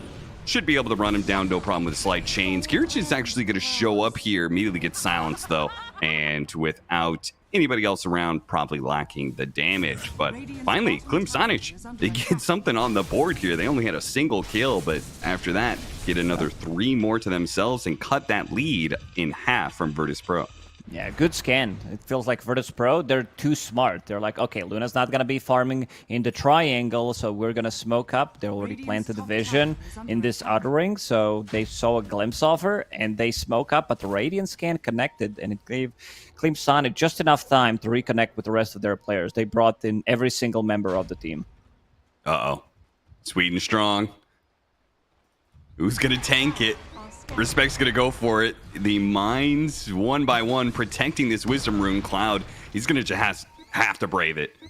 And FNG is going to try and stop them here with Notice hanging in the side here. They're going to try and go nice for the team right silence. off of this one. Nice silence. Beautiful stuff from the Skywrath Mage, Slight Chains, actually hitting on all three, almost pulling up Sayush. Not quite enough damage, though. He starts running himself away, gets chased down eventually, 1-for-1 trade. Chiro Jr., though, looking at Virtus Pro, a bit too tanky, has to jump back out. He's going to maybe poke at them still, see if the rest of his allies can come in, but he's got to be careful. The Faceless Void is not far away. In fact, he's going to jump down the cliff and hit him with the Chronosphere to finish him off. He knows that the swap is on cooldown, lands a perfect chrono just on the edge, or even the rest of the team was able to deal damage. Virtus Pro, they were so prepped for this 14-minute XP rune, and they still have Wisdom rune on their own side to be picked up. I've seen a lot of Centaurs, especially noticed when he plays it, he doesn't tend to go greedy at all. Like, sure, Veil of Discord is fine, he wants to pick up phase boots, but he does save up gold and goes for the Blink Dagger so that he can play with the team. Because Dragon Knight, with this new tech, he doesn't tend to pick up Blink Dagger straight away anymore. It's Mage Slayer into like Yasha or Blink. Sometimes you'll see a Blink Dagger in between, but yeah, that Blink Dagger is definitely delayed. Yeah, it's, I've noticed that too, and I feel like it feels pretty nice, right? Like the Veil is just enough of a stat item, gives you enough to be able to like farm up, have the HP regen, and then you get that Blink Dagger, can be super active. Because I don't feel the best, even though Centaur can scale better than he has in so many patches in the past, pretty much any other patch.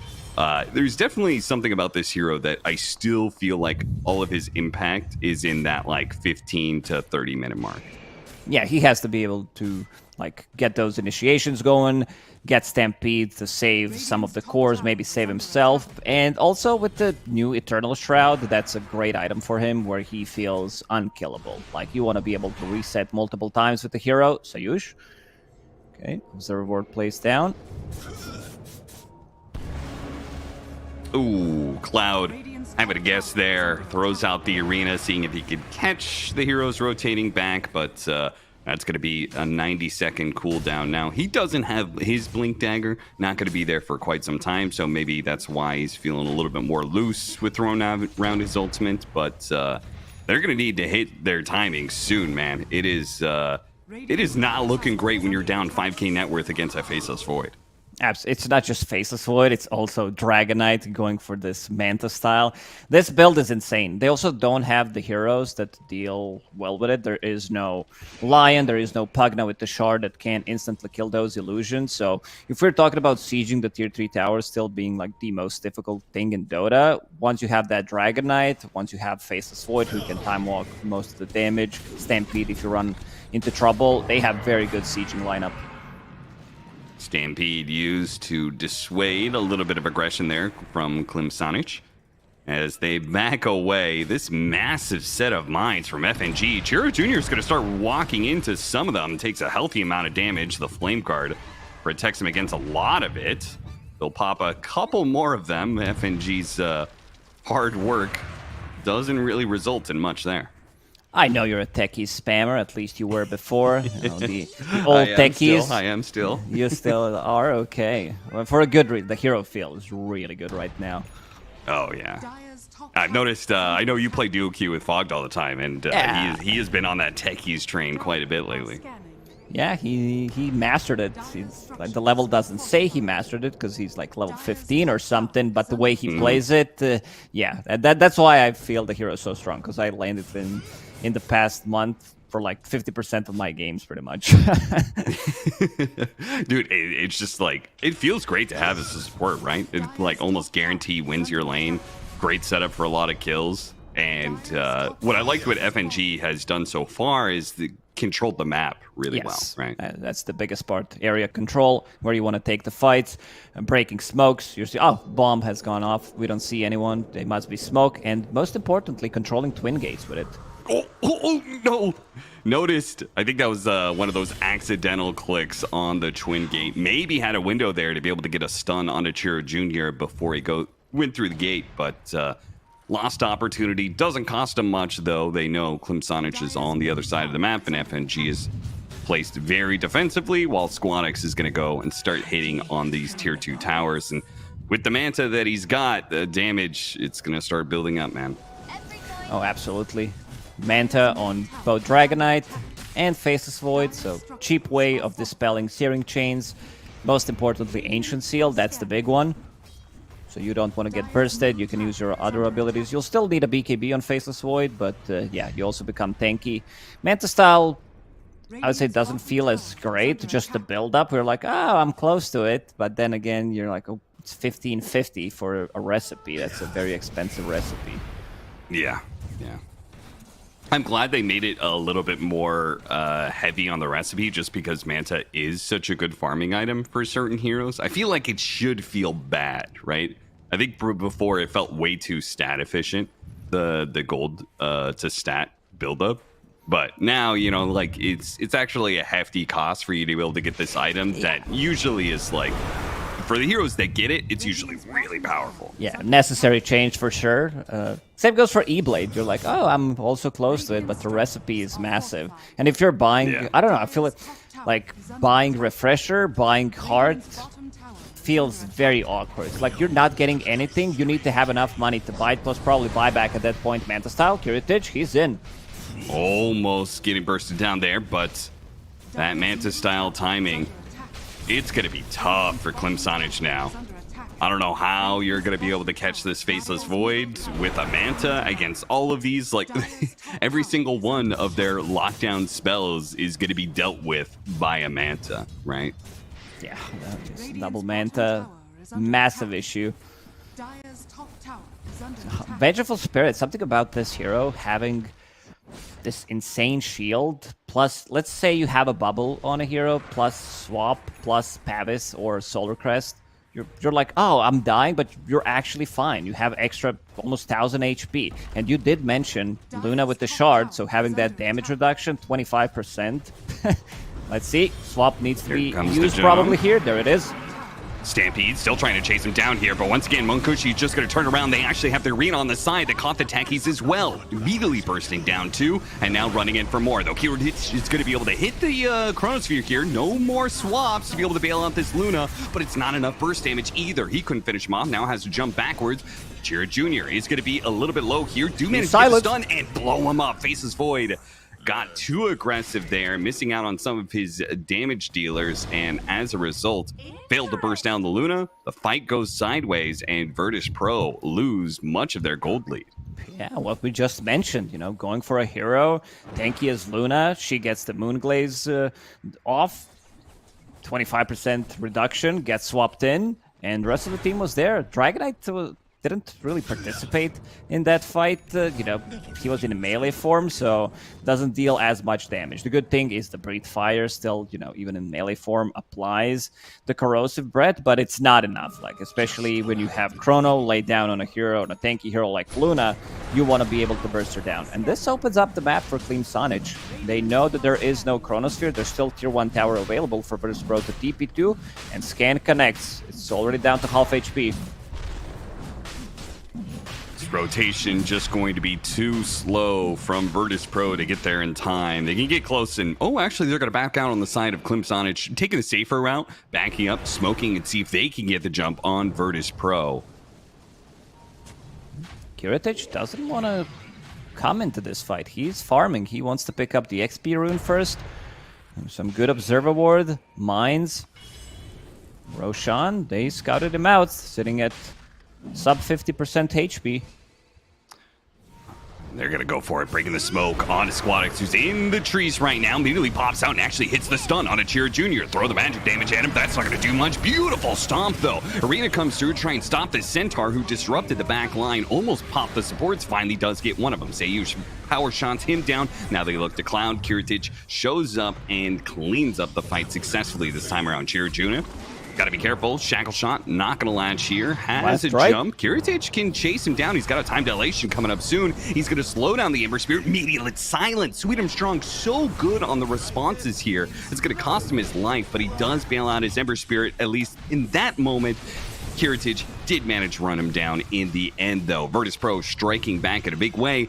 Without the Chronosphere winning a fight like that, well, now they're going to be able to take Roshan as well. Yeah, this Roshan definitely belongs to them. Nice fight overall. They didn't use any buybacks, still have a tier 1 tower, so with TP rotations they could potentially bring in numbers, but yeah, I don't see Klimsonich defending this Rosh Not sure how they didn't have enough damage. Like, if you look at their lineup, you would expect them to kill Roshan pretty quickly with his Solar Crest, also Vlad's on Mars, and Luna Aura. But they were unable to do it. And nice read from Virtus.pro, getting it there in time. Yeah, especially considering the fact, like, Chronosphere was down, right? I feel like that's the biggest threat for Klimsonic around the Roshan pit. So I would have expected them just to be able to commit, right? Just be like, guys, we have arena. They come try and fight us inside the arena without Chronosphere. You know, it's going to be a hard fight for them. Instead, trying to initiate on Virtus.pro actually played against them because they ran into the Dragonite, which is the one hero you do not want to be touching. He also had Manta style available on Dragonite and going for a safer route. Still wants to have a BKB, wants to have another way of just running out of the arena, dealing the damage, a lot of stuns, something that can disrupt him, so wants to have free reign. And they're getting closer to level 18, so there's going to be a lot of slow coming out from him, some sticky bombs, time dilation as well, which is maxed out. There's a time where Faceless Void prefers to pick up just 1 point in it and go for stats, but since he picked up Manta style and does have specialist array, that's a lot of stats, so he can put more points into time dilation. I feel like if you're a Klimsonic, you've missed your window. I think level 18 Dragonite against any of these like range physical damage dealers, Luna especially, you're just gonna get kited around a bit. It's gonna be a hard go when just like these mantas just show up, hit you with this massive slow on a team that's already pretty mobile, right? You've got Faceless Void, Wind Ranger, Techies, can't really touch him, Stampede potentially, and then the Dragonite's too tanky. The right kind of setup for Virtus.pro, the Luna's going to struggle to be able to stick on top of heroes and put the good damage down. Yeah, it feels like they needed this Aegis on their side. Luna, pretty similar to, I would say, Ursa lineups, where you're relying on this Aegis to apply pressure, kill tier 2 towers, and maybe go for the high ground. So this hurts Luna quite a lot. Munkushi, even though he's having a good time, 4-1 and 3, only died at one time when they managed to sneak into their triangle, has a lot of farm, the most farm hero in the game.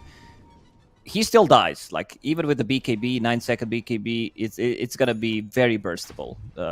Swap needs to be close. You know, pop that swap, Solar Crest, so he gets the glaives off, and have Speaking that of that, damage reduction. TP coming in, but Kiritich is well positioned to be able to hit a Chronosphere on both of them if he wanted to. Opted not to. The TP didn't go through. Now they're going to try and chase down Munkoshi after that, knowing that there's no swap to be able to stop it. The damage is guaranteed. They'll bring down the carry and now turn their attention into the tier 2. Beautiful play from Kiritich. First, he fake pumps Chronosphere to see if he's going to use a BKB, doesn't flinch, and then gives enough time for Squadix to jump in, get the stun. Plus, also puts a Chrono just in case Vengeful Spirit TP to tier 3 tower, blocks the path so that he can't get the swap off. And now banging on the tier 3. You talked about at the start of the game, the Lunas so often getting the push into the enemy high ground, but just failing to be able to finish it off. Well, they didn't even get close at this game. Virtus.pro, they're going to be the ones pushing the high ground first. Nice swap back, though, into the spear. Great combination, and they're going to look for more. With the arena catching these heroes, sadly, no damage dealer behind it. They had the burst to be able to kill one hero, but need the Luna for the sustained damage. Virtus.pro going to stick around now, finishing up the range barracks, and see if they actually stick around for the melee barracks, because Luna is coming up. 3 seconds time, tries to go for the spear back, does manage to land it. Kiritich is going to be able to time walk backwards, though. Beautiful shackle shot lashing down Chira Jr., but now Munkushi's back into it with the Eclipse, running down the Centaur, cleans up the tankies as well. Virtus.pro overstaying their welcome just a tad bit there. Losing a 2-for-1 can they get another trade. one? Kiritich, ooh, Long gets TP. the TP away. Cloud just a little bit too late to that one. Yeah, you can see the power of Luna. As soon as she gets out, damage has been done. They couldn't finish off the melee barracks, but yeah, as Luna shows up in a fight, level 3 Eclipse on top of them, and for the next fight, he will have Butterfly. Respect, 2 points in Vengeance Aura. You want to have that maxed out to provide Luna with even more damage. She's sitting next to Mars, who has Vlad's, so that's quite a lot. Those bounces start to hit heroes, and they need to fall back. They also used a BKB on Dragonite, so they did not have it. Kiritich will have one for the next fight, so 9-second BKB, and they can go for a potential push. Try to siege a tier 2 tower, maybe get a kill. Respect needs to follow Munkushi, I feel like. He just needs to get that swap off, because one target they want to go for is kill this Luna. If there's no Luna, there's not enough damage. Yeah, 100%. Butterfly now done means it's going to be a little bit harder to push damage onto this Luna. Also, a very big damage upgrade. Especially, I actually just now noticed you got the Vindicator's axe. So one time you're going to see the use of the damage aspect when silenced with the Mask Madness. So she actually pumps out crazy amounts of damage a lot of when attack you use speed. that. Yeah. I miss Flutter. Flutter on Butterfly. Like, just give it some active. Where's I Cole? don't. You- I'm trying you to think if I do don't? miss that or not. I'm not sure if I do, because didn't that allow people to be able to just get rid of their boots? And I'm not sure. I'm trying to think whether I like that aspect or not. You know? Yeah, probably, like, it would be OP since, like, you buy Butterfly. Now Disperser is a great substitution yeah. for no boots. Maybe you get something as a tier 4 item, Force Boots as a tier 5 item, Ninja Gear. Still, even though you can't put it in the backpack, one of the strongest tier 4 items. Well, you're not going through gates if you're Clemsonich anytime soon. FNG has completely mined that up in an attempt to be able to control the pits for Roshan. They smoke on through and they're going to run into Sweden Strong here, and they'll collect that kill pretty easily. A bit too deep. Not sure what he's doing there. Unless he wants to break the smoke, which is fine. But other than that, he has no business on that side of the map.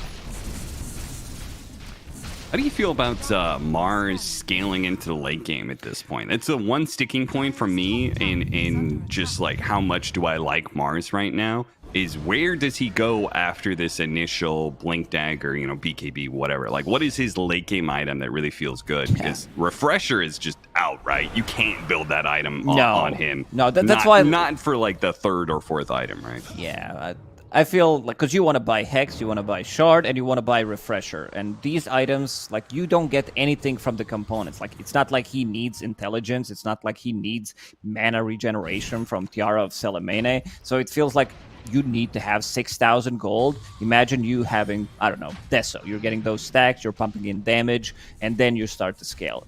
I just don't like Mars as a hero right now. I feel like they're much better off laner swap in. Oh, they went for the swap back to try and chain the stun. Now, at least they get the BKB out of Kiritich, but it was supposed to be a pickoff.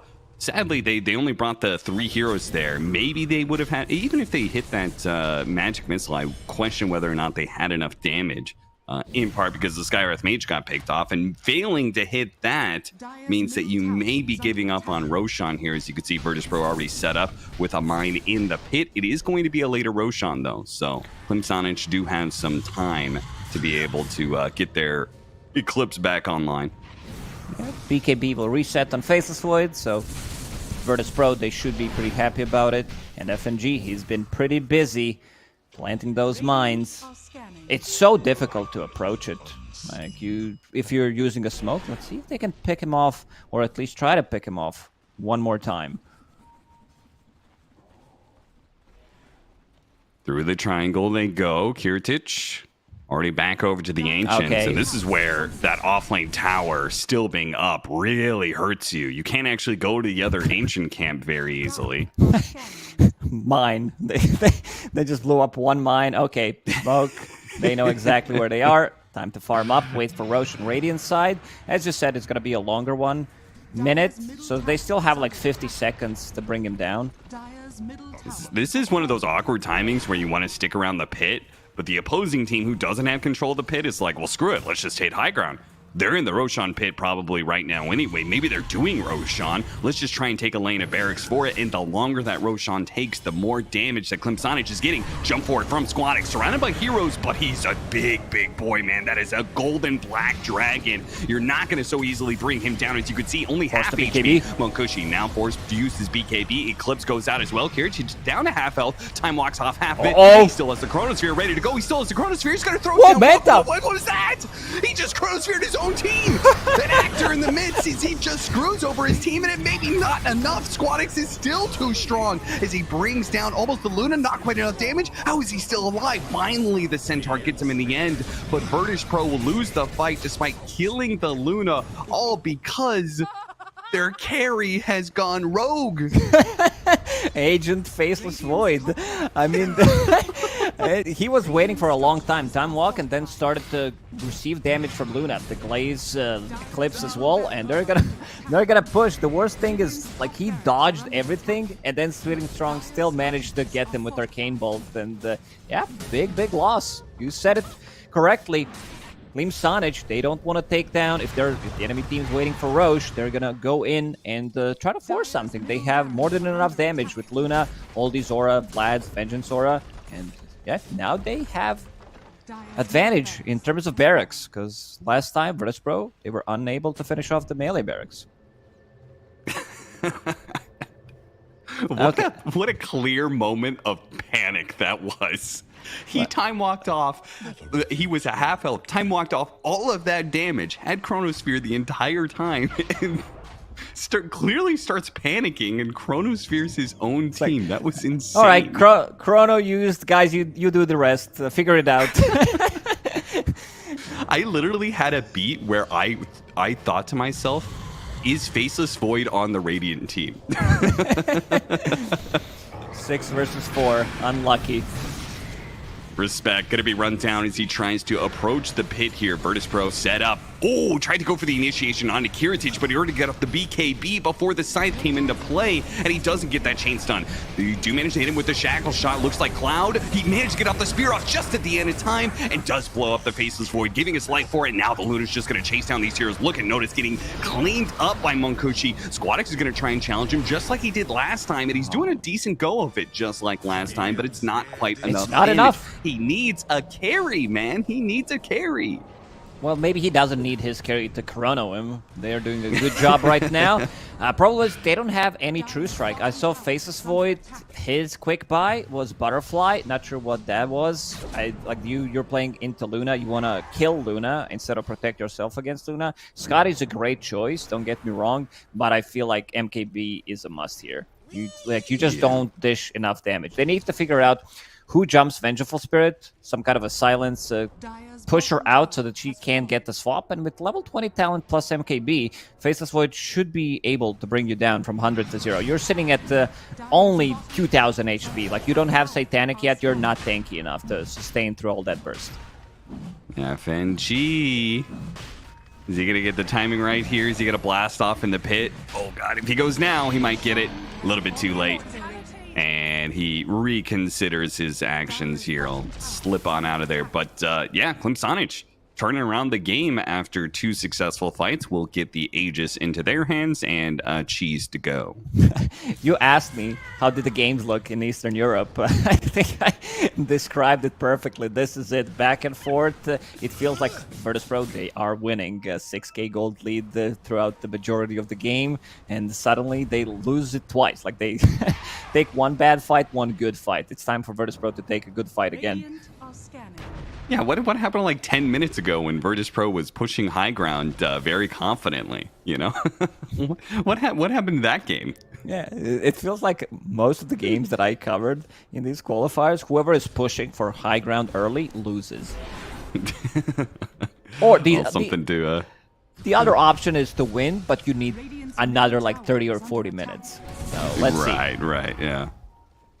Oh, speaking of that evasion problem you were talking about, we got Aviana's Feather now on the Luna as well. Well, so if this is gonna be Scotty on Faceless Void, I'm gonna lose it. It has to be MKB. Somebody ping Aviana's Feather.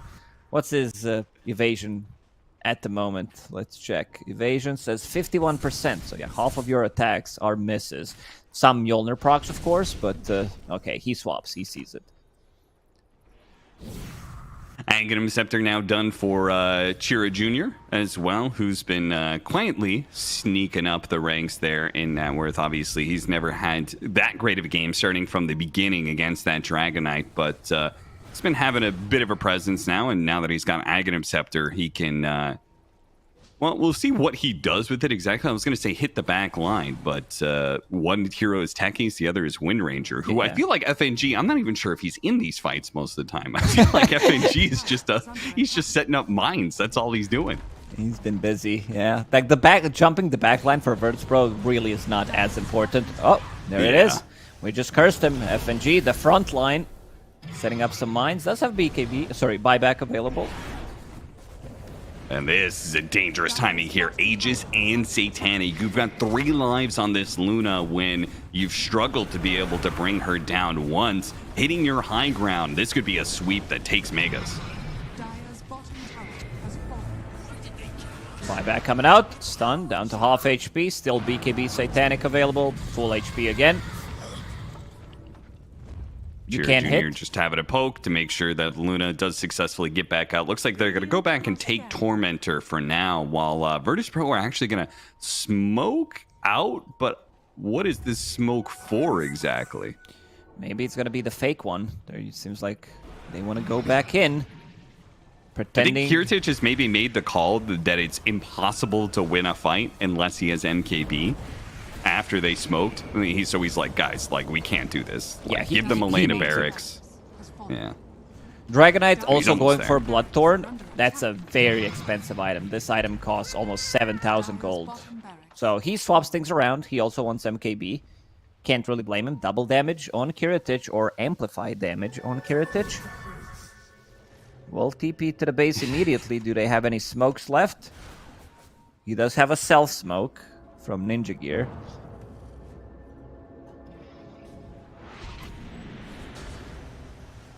You know, they could have left it double damage. All the voice lines say double damage. But, you know, they knew that if they left it double damage, there would have been that Reddit post, you know? 75% damage. Still in beta, by the way. Please fix Valve. Yeah, subscribe to Dota Plus for $3.99 so that you have correct description of a rune. Let's see. Ooh, there's a lot of gold on Sweden Strong right now. I mean, Philly did help a lot, but he can buy out onto Aghanim Scepter, but he can also save up. I think having buyback at the moment is his priority. Dude, playing Skywrath Mage at this point, when you get to this kind of late game, oh my god, it feels so good, right? You've got the shard that has been given to you for free, and you now actually have an Aghanim Scepter, so the amount of spells that you're spamming around, you become a tanky beast of a hero while also outputting crazy amounts of damage. He also has these 2 gap closing items, Blink and Force Staff, so he can get out of the trouble, and does have Ninja Gear, so he can keep the distance. How many Ninja Gears do we have this time? Yeah, a lot of them. So, one on Dragonite, one on Faceless Void. So yeah, only 4. 4 in total, yeah.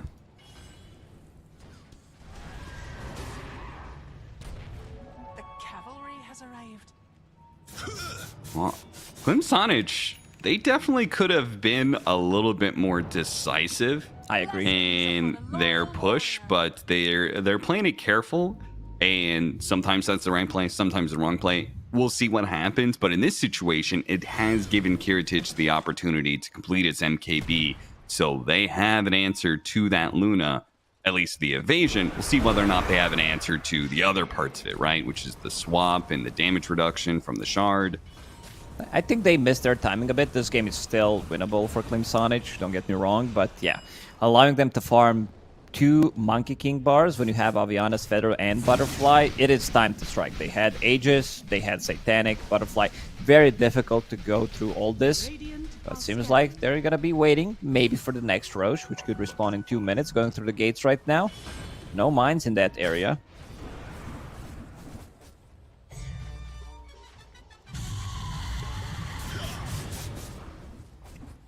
Level 25s are around the corner, and Luna is the closest one. So that Eclipse Lucent Beam mini stun is the one that I've usually seen. I've seen them picking up the other one, because I've seen, as I said, like really? 12 Lunas in the last 2 days. They go for Lunar Blessing damage. I guess it's just, yeah, we want to dish out as much as we can. I do like the other that one talent. made more sense in how these Lunas play. So I always thought to myself, like, why don't they do that? Like, you're just right-clicking most of the team fights anyway. Yeah, because if he goes for Eclipse, Lucent, Mini-Stun, it goes through BKB, her ulti, maybe that's the big one. So the damage like spreads around. They have 2 carries who have Manta style, so a lot of that damage will be around those illusions anyway, so I don't... Or he needs to wait. If he wants that, like they need to clear the illusions, wait until the BKBs are down, then you'll see the power of it. But yeah, level 25 talent, that is insanely good.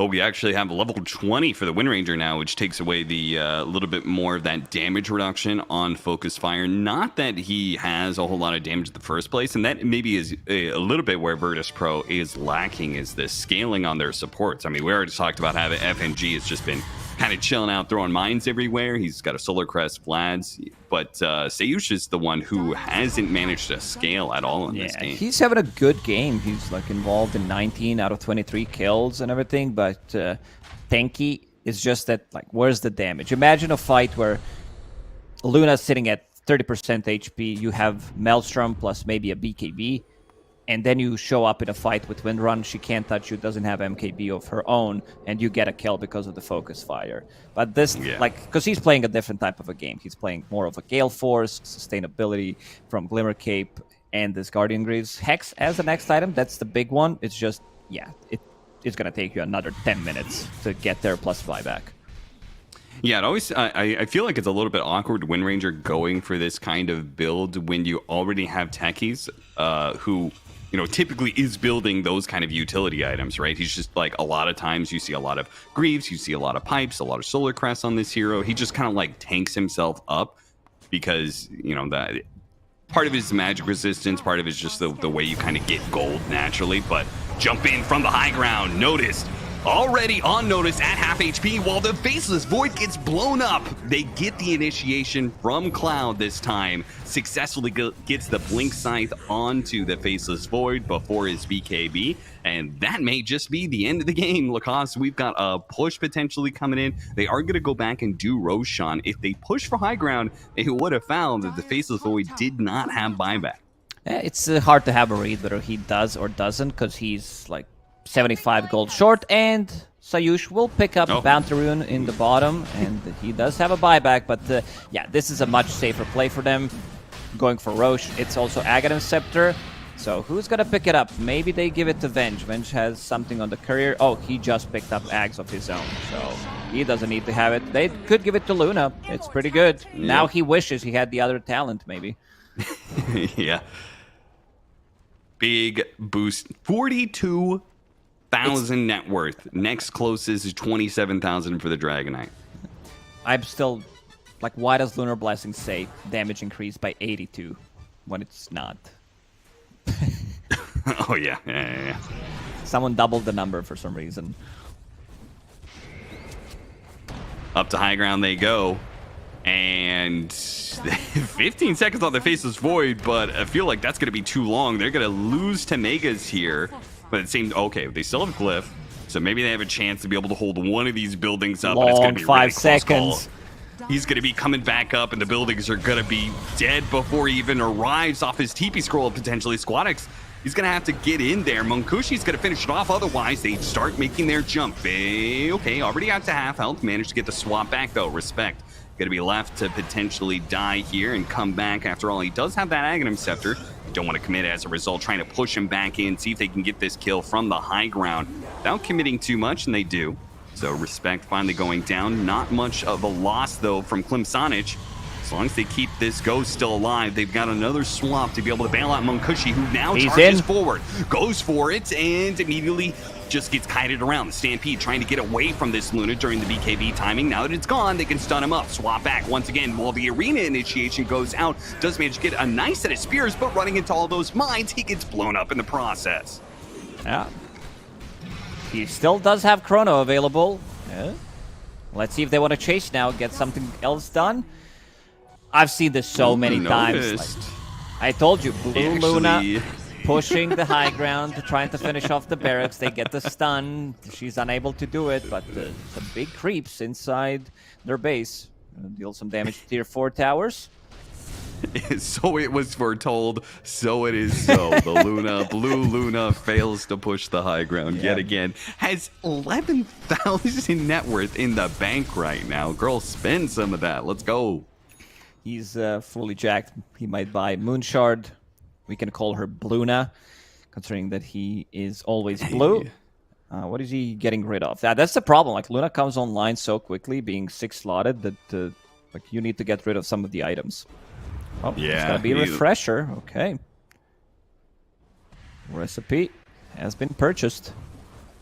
I can't believe, man, that when they lost that fight, I was like, oh, surely that's Megas. Even when they went back and did Roshan, I was like, they're still gonna get there in time, man. That melee barracks down to half health. Couldn't finish it off with a Luna.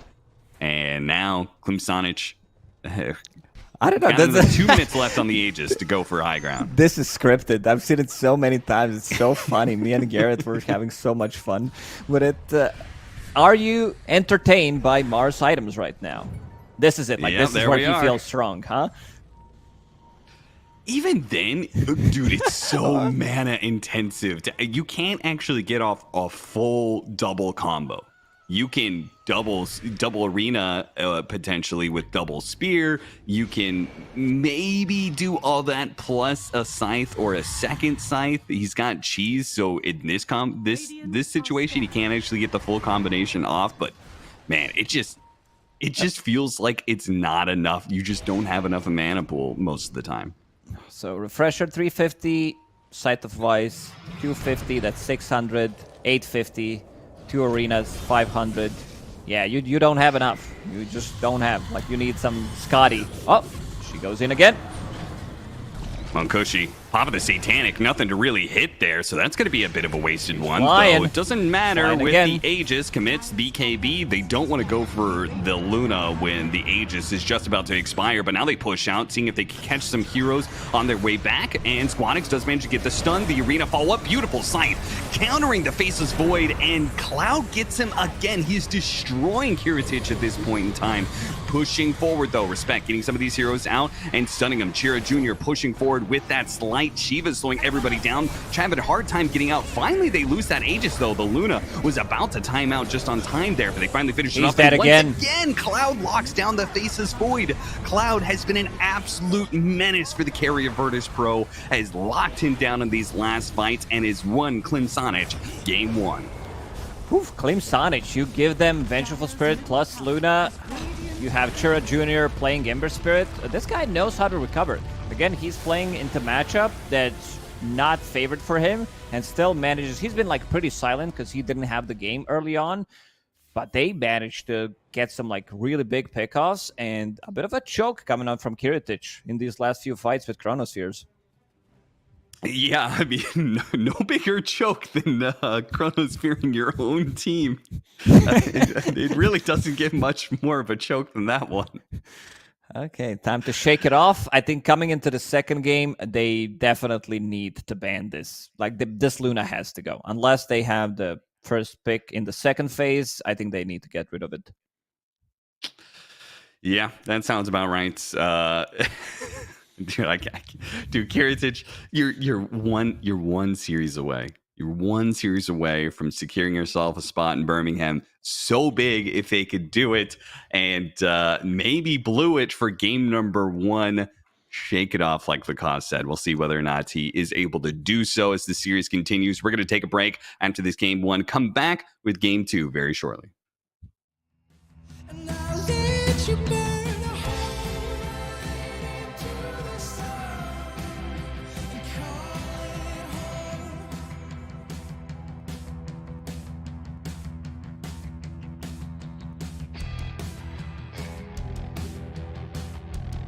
So I'll let myself fall into your arms.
days are getting shorter. It's now or no way. 'Cause life flows like white water. Take a moment to breathe, hold it in, stay a while, forget all that you know, and forgive everyone. It's all in your power to turn away.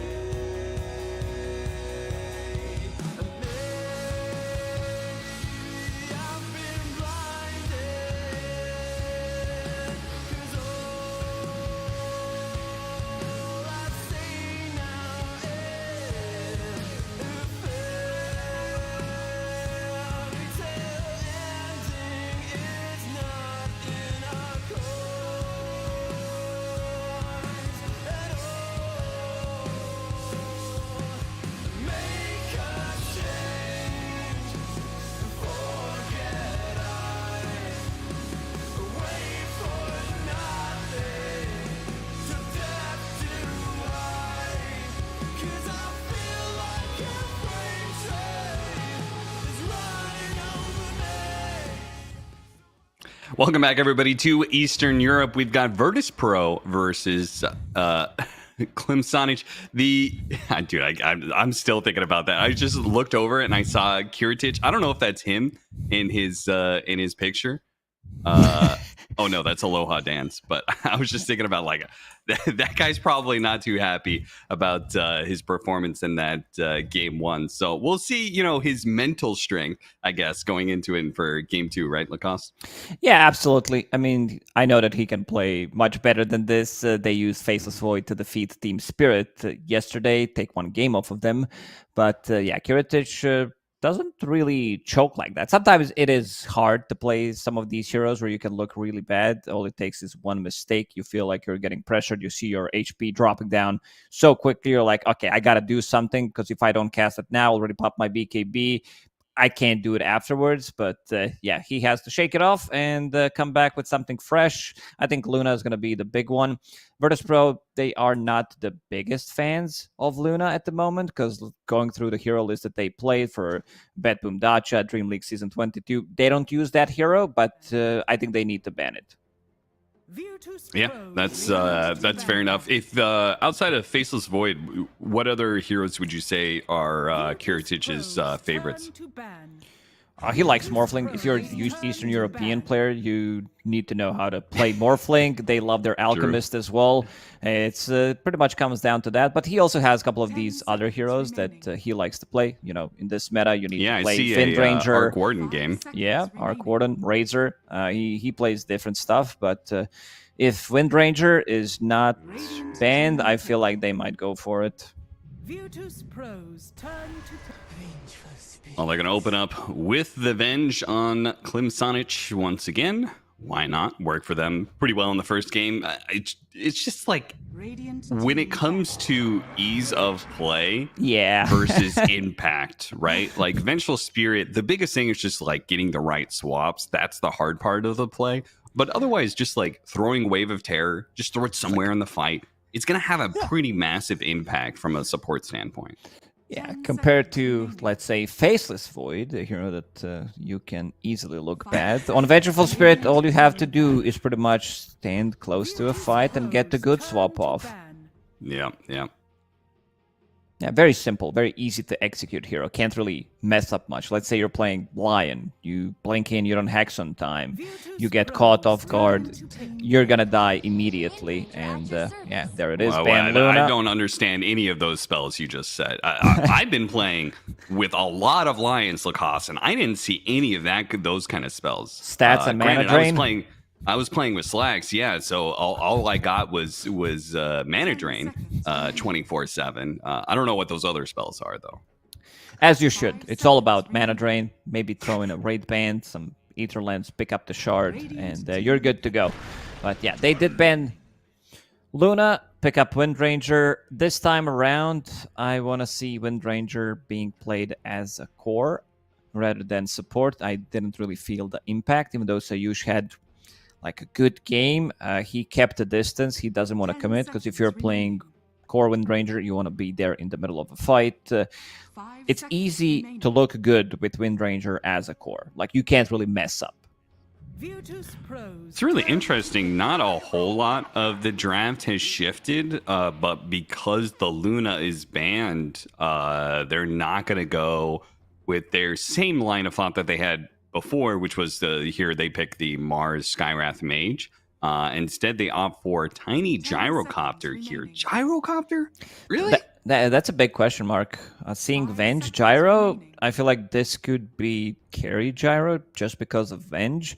Tiny most Right. likely gonna be mid hero here. They want to catch Windranger, always have some kind of a stun, burst damage. Also good for tossing people away. They use Stampede in the middle of the enemy team. You land one stun, they're dead. So a good way of stopping Stampede from going off on much less cooldown compared to Mars. Because even though they won the game, I felt Mars's impact at the later stages because, as we said already, you're picking up these earlier items. Vlad's, your Blink Dagger gets delayed, and then you're playing for the next item, which is super expensive. Once he got the Hex, I could feel him, he goes in, Hex, one extra stun, and Virtus Pro, they're like, screw it. Kiritich is like, I'm confident enough. Again, into Vengeful Spirit. A lot of the times throughout Dota history, you would not see this Radiant happen. team pick. Dude, I can't get over this Gyrocopter pick just because I even just Googled Dota 2 Pro Tracker because I feel like I've seen almost no carry Gyrocopter in professional games. I've seen almost no pro carry Gyrocopter 10 in pub seconds games. remaining. So where the hell is this coming for? And I just looked at Dota 2 Pro Tracker. It's like all 5 supports. seconds And Maybe- then at the end, the only carry player who's playing Gyrocopter in pubs is Kotaro Hayama, who actually did play it in a pro game that I casted a few weeks back. I think they might just save Gyro 5 here, get Naga Siren here. Great against Stampede, you can kill the egg, Faceless Void, so you have double protection against Chrono with the sleep and swap, so you get that off. And another hero that builds into like early silence. Radiant team back. Okay, Instead, they opt for the Troll, which is nice 1-to-1 lockdown against the Faceless Void. has a lot of things that I just said about Nagasarn. He lanes much better into Centaur. Missed chance against Faceless Void, and also better ways of killing the egg. Have you seen this this Maelstrom build on Troll lately with I the did. Shard? I did. It looks really good, but I also seen Yatoro play Troll in the pubs, casted a couple of his games in this qualifiers. He 10 played Troll a seconds lot. remaining. Pretty standard stuff. Battle Fury, SNY. Probably going to 5 be the build seconds here because remaining. there's a lot of stuns into Aghanim Scepter. Yeah. So he can dispel himself, he can dispel Windranger, all of these things, and he becomes unkillable and deals shit ton of damage with his little axes, plus level 15 talent as well. You become so tanky with all these stats, Vengeful Spirit, great lane. You're not winning the lane. Like, Centaur is going to suffer in this lane. Yeah. I definitely agree with you that this is not a Maelstrom game, particularly in, like, as you were saying, matchups. The Aghanim Scepter is going to be fantastic. What I really like about this pickup is just how annoying the lane is for Centaur, right? A hero that comes to lane with no armor. And He buys Troll just double- beats the shit out of you, you know? Ring of Protection still doesn't do anything. Like, you can't Yeah. get close. Whether Yeah. that's going to be Gyro or Vengeful Spirit, it's not going to be an easy lane. Like, he will need to prep for jungle, maybe even put more points into Retaliate Aura early on, just so that you can catch up and get some farm.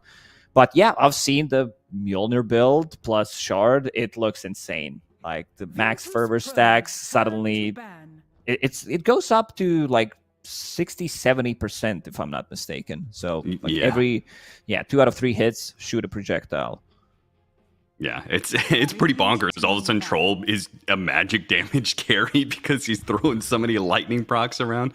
It's pretty funny. But What I do like about this troll pickup as well is the combination with Venge, not just the minus armor, but it's another hero very similar to the Luna, where you're going to be able to get that 10 defensive seconds swap remaining. save and a reset, right? Where like the Luna would be able to like, oh, you get jumped on, remaining. swap, he pops the shard, satanic, whatever, BKB. Same situation here where the troll is able to kind of guarantee get off that crucial spell that gives him a lot of that team fight power and survivability. Yeah, you did some research. You checked gyro carry, had gyro support. What about some offlane gyro? Because I'm just looking at what Virtus Pro is banning. It might be like if they're looking for a mid hero, like is it offlane Venge with the gyro 4? Is it like what are they thinking? Because they banned 2 heroes. It would be a really good puck game, so they wanted to get rid of that, maybe just in case they want to shift things around, but also removing Ember Spirit. What my problem with that is, and I felt this way with Gyro support actually, so I feel like it's even more potent for Gyro 3 is like, what does that hero scale into in like the mid game? Like what do you build outside of your stupid missile shard? I was playing it, so I can say what I did. Okay. You get the Veil, so you turn that into Shivas. So that's like an okay build-up. You can get Eternal Shroud, so you can act like as a tank in the middle of a fight. Because his ulti now is a good zoning tool, and it deals damage. But, we might be getting... What's the other option if they don't want to run tiny mid? No, I think you're probably right considering the bans. It's just I'm very curious to see what the Gyro's build is because I have not seen any of that. Radiant team pick. Final Virtus ban Pro the Pangolier. Did you know that Chira Jr., the Quinn copy pasta about Pango? Yeah? You know that he said that to Chira Jr. Is who Oh, he okay. actually I said that didn't to. know that. Yeah, okay. That's good to know. We've seen a lot of Pangos in the last few days. Has abysmal win rate. I think 5 seconds Gary remaining. checked. It was like 38% or something. And a lot of the times this was last pick. So it doesn't really feel too good. Something about the matchups. And maybe it's the build. I've seen a lot of players who played it pick up a Bracer in between, go for full mana boots in a matchup where they're not winning it. So it delays your Diffusal Blade by a lot. Templar Assassin. Templar Assassin, the final pick here, up here. Klim Sonic, though, I love this final pickup for them. The Kunkka, I'm not sure about their other heroes. Oh, they're actually going to be going for Vengeful Spirit Core. That's a 3 Venge right there in the hands of Cloud. Okay, I'm glad that they did that instead. I feel like Venge, she will scale much better, picking up Aghanim Scepter, picking up Shard, and then you can build whatever you want, whatever is necessary for the team. So tiny position 4 with Venge, a lot of damage, a lot of burst, a lot of stuns in that lane. And Squadix, DA, Faceless Void, but I do love Kunkka. Chira Jr., it's cheap control against Faceless Void, so you don't care too much about his time walk. Great against Windranger, catching anyone during Stampede, and also against Templar Assassin, having Torrent. I've seen a lot of Kunkka recently. I feel good about the hero. The biggest part for me is you getting to your first item. Like, if you want to rush that Aghanim Scepter, it feels like you're relatively weak until you get to that point. Yeah. I was convinced that this hero was going to be broken, that Kunkka was going to be broken after the BKB change. And I still think it's like underutilized just because X is such an insane tool when you can use it on somebody that has BKB because it lasts so long that it's just like, somebody BKBs TPs out, you put X on them, and then you just wait out the full thing. And if it's a shorter BKB, they're going to get pulled right back. There's like very little you can do about that. Yeah, it's so good. But also, I've seen, like, the first thing I tested about the Bloodstone is like, okay, AoE, let's check. Kunkka, one of the first ones. It's massive. And I've seen it in this qualifier. Somebody played it the other day, and it's just whole screen, pretty much. I actually haven't seen that. I'm actually a kind of an offlane Kunkka player myself, and oh my god, that it was just like, oh my god, that makes so much sense. Now you have a third item. I felt like there was a little bit of problem of like, what do I scale into past the Torrent Storm plus the shard and like, you know, some of the smaller items? Because again, it was like Refresher doesn't necessarily feel the best with like the build up and the mana cost. So I always kind of struggle of like, what is my item? And Bloodstone, yeah, that makes great sense. Yeah, it's insane. Oh, Sayush again. Walking into them, but does have the win run, so he just takes a healthy amount of damage from the Rocket Barrage.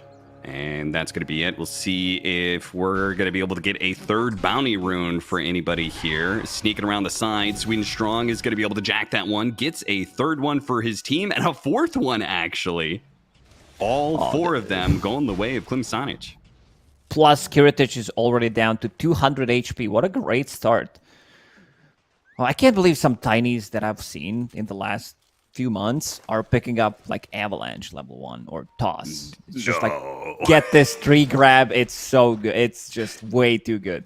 Dude, having a support that like it already feels bad enough when you're a offlaner and a Tree Protector comes along and, you know, just like starts contesting you for last hits. But when you are a carry and the enemy support is doing the same thing to you to a point that it's like pretty much guaranteed, right? He's going to get 5 last hits. Maybe it's denies, maybe he gets a range creep or something like that. Bottom lane, they're going to get into a fight here. Notice taking a lot of damage already. This combination of damage between the Gyrocopter and the early troll, and Sayush is going to get run down as well.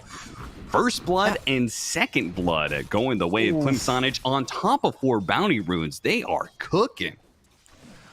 Oof, we did say that it might be difficult lane for them bottom. Didn't expect them to die immediately. Feed a double kill, plus, as you said, 4 bounties. So 1k gold lead for them. Raid Band. Okay, he's going to pick up Raid Band on support Gyro. I love this. I mean, he is overall playing against Temper Assassin, Faceless Void. So why not? You're off to a good start. Sure. By the way, last game, I was casting the NA game yesterday with Atomo, and he's like, I haven't seen a null talisman on a hero. No, me and Gary were having the same conversation. The only guy who I checked buys null talisman is Laurel when he plays Queen of Pain from the mid lane. That's it. Okay. Yeah. And I figured, I was like, I thought to myself in that game, I was like, I'll make a note of that. Because, like, surely Skywrath Mage is the one hero that's, like, guaranteed going to buy some null talismans, right? I can't actually remember if he did or not. He didn't. I can check. But I believe he did not. On top of that, side lanes were disaster for Virtus.pro. Chira Jr. is owning this mid matchup right now. 13-5. He took a lot of damage, but who cares? You get the bottle. As long as he gets water runes and stuff, it doesn't really matter what kind of damage he takes here. If he keeps landing these torrents against Templar Assassin, the matchup actually becomes really difficult for TA because you lose all your refraction charges, right? You lose refraction, and also if he drops low, can always go for X marks the spot. And to go back to your question, nope, no null talisman, even on Skywrath Mage. Then you know how bad it is. Yeah, the hero that used to go 5 null talismans, no boots, you know, is now no longer going null talismans. Dude, that item needs a little bit of buff. X into Torrent. Squadix is going to take some damage. Nothing major there while that bottom lane continues to fight it out. I mean, this is a brawl down here, man. They were just both getting so low all the time. It really is. Garrett's response was he was sick of Storm Spirit with 5-6 null talismans. So. Yeah, there was a time fair. when it was Imba, but definitely needs some love. And right now it feels so weak compared to Bracer and Raid Band. And also, just to go back to Tiny in this top lane, starting with double gauntlets. So you can just keep that, or you can get Soul Ring, whatever you feel like. But starting items sitting at almost 1000 HP, you can't trade against this guy. Yeah, seriously. I like that Soul Ring. I'm not even sure Soul Ring, did it get a buff? It just feels better lately. Not that I remember. There's nothing on the tooltip, so not in 7.35. Yeah, I think it was maybe just like some other items got worse. Some of the heroes that are meta right now, like Mars, right? Mars, Tiny, some of these heroes use Soul Ring a lot better. Used to be like a patch or two ago, it was thought of just like kind of a dog shit item, right? Nobody would really grab it. But now it feels, I don't know, just something about it just feels a bit better. Yeah, I think Mars, he can pick it up. It's a great substitution to getting bracers because you're building into Vlad, so we'll have that sustain. So you can pop Soul Ring, pop your second ability, and with Vlad, you're going back to full HP anyway. Yeah. Speaking of that, Tiny, he has 5 denies and a career kill. So that's the power of the tree, ladies and gentlemen. Don't go Avalanche level 1. Yeah, don't grief your lane. Yeah. Bottom, notice, did manage to recover slightly. Not too bad, 18 and 8, because they played so aggressively. They were sitting on 20-30% HP, so they needed to play, you know, they were afraid that they might die against Wind Ranger, 2 points in power shot, double edge. It's a lot of burst damage that can't be thrown onto Troll, so they needed to region up, and now again Munkushi starting to put pressure onto Noticed. Yeah. All is going to be forgiven. Notice is going to have that helm coming in. So this is where Centaur really starts making why so much worth is put into Centaur right now. Is that Helm of Iron Will is such a fantastic build-up item. Armor, HP regen, exactly what you need. And Centaur's the hero that probably utilizes it the best because, again, you know, the whole no armor thing. Cloud is going to be jumped on here by the Phoenix and slowed down, but because of all of the CS he's gotten early, he is very statted up. Double Wraithband and Magic Wand. So this is not an easy hero to be able to bring down. Diving into the mid lane, they do manage to get the kill on Respect, but the turnaround is well worth it for Klim Sonic as they bring down the opposing mid laner. And look at the tower. On this mid tower, yeah. They still have Glyph available, so they might Glyph it, keep it alive for slightly longer. Creep Wave is approaching. Rune also available for Kira Jr. to pick it up. It is hard for this TA to take these early fights against Avalanche and Torrent. You've got 2 different easy-to-cast stuns that just rip through that refraction. He'll keep the tower alive as he comes back into lane, but one small push is all it's going to take to bring down this tower. And again, that goes back to, you know, these early towers help you control Ancients. If you're the team taking those tier 1s, it makes it all the easier to invade these ancient areas where you're playing up against a Templar Assassin. You know Squadix wants to utilize that. Yeah, and speaking of Ancients, we can go back to Tiny. If you have 3 grab, you can stack 2 camps at once, which is always nice as a melee hero. Like, not many melee heroes in Dota can do that. Ooh, this is a big one. Lands. Good rotation from Seyuch, all set up there off a Shackle Shot. They do have Sweet and Strong going to be able to come in into the missile. Nice toss combination there. Unfortunately, not quite enough damage unless Chira Jr. could land. Oh, he got him! Hits him barely. He threw the tree out and the Tidebringer landed, and both combined will bring down the opposing carry. Now they're just going to be able to run down Seyuch as well. Boy, man, Klim Sonic, they're looking excellent here, man. This laning phase has been outstanding. It's a real team. Like, this is not some kind of a stack that looks good in the game that they're winning, but they also look good most of the time in the games when they lose as well. And really glad that Sweden Strong is getting some farm. He's getting last hit. He already has four kills, so that's going to be good timing on his Blink Dagger. Build up for mana boosts on certain heroes like position 4 Tiny feels much better because of this like constant mana. If you get some kills early on, having Ring of Bassi does help a lot. Going to be well on his way to a fast Blink Dagger. And all of this is happening, and Munkushi is still thriving. He hasn't been touched, obviously. It's just been a Centaur in his lane. There have been no rotations coming out from Virtus Pro. Another interesting note, I thought maybe, I guess they have the same carry this time around, FNG. Gets caught by the combination into the Torrent. Free kill. Shackle Shot lands on a 2. Kirtich doesn't have level 6, though, but thanks to a Haste Rune from Squadix, he can turn this fight around, though Chira Jr. is going to go for the TP out. They can't get it back. They can't stop him. Respect is out as well. A Haste Rune TA who is in prime position to clean up a fight, but out of stuns on the side of Virtus Pro, so Klim Sonic just TPs away. That was such a nice read. They're like, okay, Shackle has been used. Faceless Void is far away. He does not want to commit. Also, Kiritich was level 5, so no Chronosphere to stop them. And I'm looking at the build on Munkushi. He is going for your build. He is picking up that Mjolnir, which makes him slightly less tanky, but it's a good substitution to Battle Fury as well, because you get the farm. Oh, swap in. And Cloud trying to set things up there for Munkushi to thrive. I'm a little bit surprised because I was down with the Battle Fury harder carry build against a Faceless Void. That just made more sense to me. I'm not a carry player though, so maybe there are some reasons I'm not realizing. Squadix going to be in big trouble, man. Refraction just does not last against this team. Even the Gyrocopter getting in the mix with the Rocket Barrage, taking all that down. A beautiful toss forward, gets Cloud in position to be able to finish him off with the Magic Missile. Now diving into the tier 2, though, it's going to be a little bit troublesome here. Respect trying to get out. His tower shot's going to finish him off. Notice, throws out a Blood Grenade to try and slow down Klimsonic. Kiritich is going to be here with the Chronosphere. Does he have the damage for it, though? Especially with the boat already going out. They have that bit of a buff. Cloud's going to go down. Yeah, he's dead, but the other ones seem pretty tanky.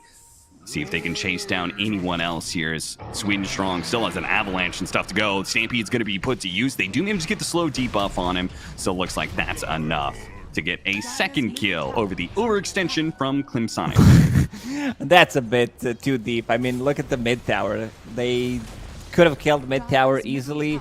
Mid tower was already so low from that one move that they did 6 minutes into the game. But yeah, they're definitely overextended there, giving some breathing room to Virtus Pro. And to go back to the point about Troll, maybe I can hold that. X mark on noticed. God, it's just so free for a Troll. X marks the spot, Blade Mail. gets the setup. Yeah. Blade Mail gets the kill. But yeah, you don't have enough mana to like spam your abilities. If you're going for Mjolnir, it doesn't give you any mana regen compared to Battle Fury. So that's a downside, but yeah, because I do like this SNY. Just tank up as much as you can, maybe pick up a BKB as well, and then go for Aghanim Scepter. But if he's thinking, I'm playing against Windranger, against Faceless Void, TA, these are high armor heroes, instead I will deal magic damage. Also the shots proccing the refraction. It's not like they're lacking anything to proc the refraction with, because they have, as you said, Torrent, Avalanche, Rocket Barrage, so many things. An early Blink Dagger pickup for Squadix, not going for a faster Deso to try and keep farming up. Good kill. The top lane, bring down Cloud. I always feel like early Venge kills are particularly valued when it's a Venge core, because this hero doesn't farm. It doesn't really hit neutrals, right? And it needs to get to Aghanim Scepter to keep scaling. So the more you delay that Aghanim Scepter, the more that core Venge is going to fall off. Yeah, it's pretty similar to when you kill these like super fast farmers like Meepo. Every single death does feel much worse than when you kill any other hero. Yeah. Maybe even when you kill Luna, stopping them. But Cloud, he's in an okay spot. Would definitely love to have some more farm considering the start that he had. Because he was almost on top of the net worth. That double weight band Magic Wand build did allow him to like snowball the laning stage, but a couple of those deaths did cost him a lot. And Kunkka, Blade Mail, Shard, Aghanim Scepter. So if he wants to commit to a Shard, they want to have something else to control them. Tiny, even though Strong had like great start, that one overextension stopped him because he didn't get any kills. He wasted a lot of time and died in the process. So needs to find some farm. Yeah, going back to the arcane boots, you can see the net worth, the next round of items for some of these heroes, the net worth advantage that Klimsonic has. It's all kind of dwindled in the face of an extremely good laning phase start that they had there.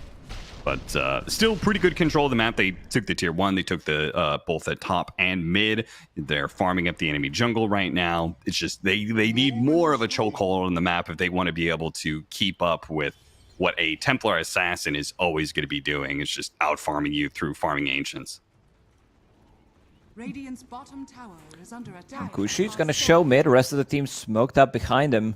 They want to use this boat to maybe snatch one kill and go back to farming. They would love to kill some Templar Assassin, slow her down.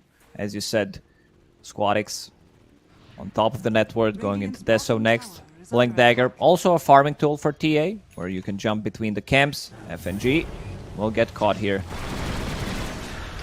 Pulled back in. Certainly not the smoke gank that they wanted out of that situation, but at least they do get something, particularly for Sweden Strong. I mean, the faster he gets that Blink Dagger, the better it's going to be for Klimsanic in shutting down these cores from Virtus Pro that have gotten their recovery. Kiritic is going to be getting a Maelstrom in not too long. Dire's bottom tower is Yeah, he's in an okay spot considering that, you know, again, they pressured him early, but this time around he is playing a much safer game. Another kill Interesting avenge. that they make this smoke play. Kiritic actually finally comes back in, but they surely could have used him earlier. Now he's going to be hit by the magic missile into the torrent. Bow combination. Any more stuns? Sweden Strong didn't go for him. He's going to wrap around from behind and see if he can hit a combination there.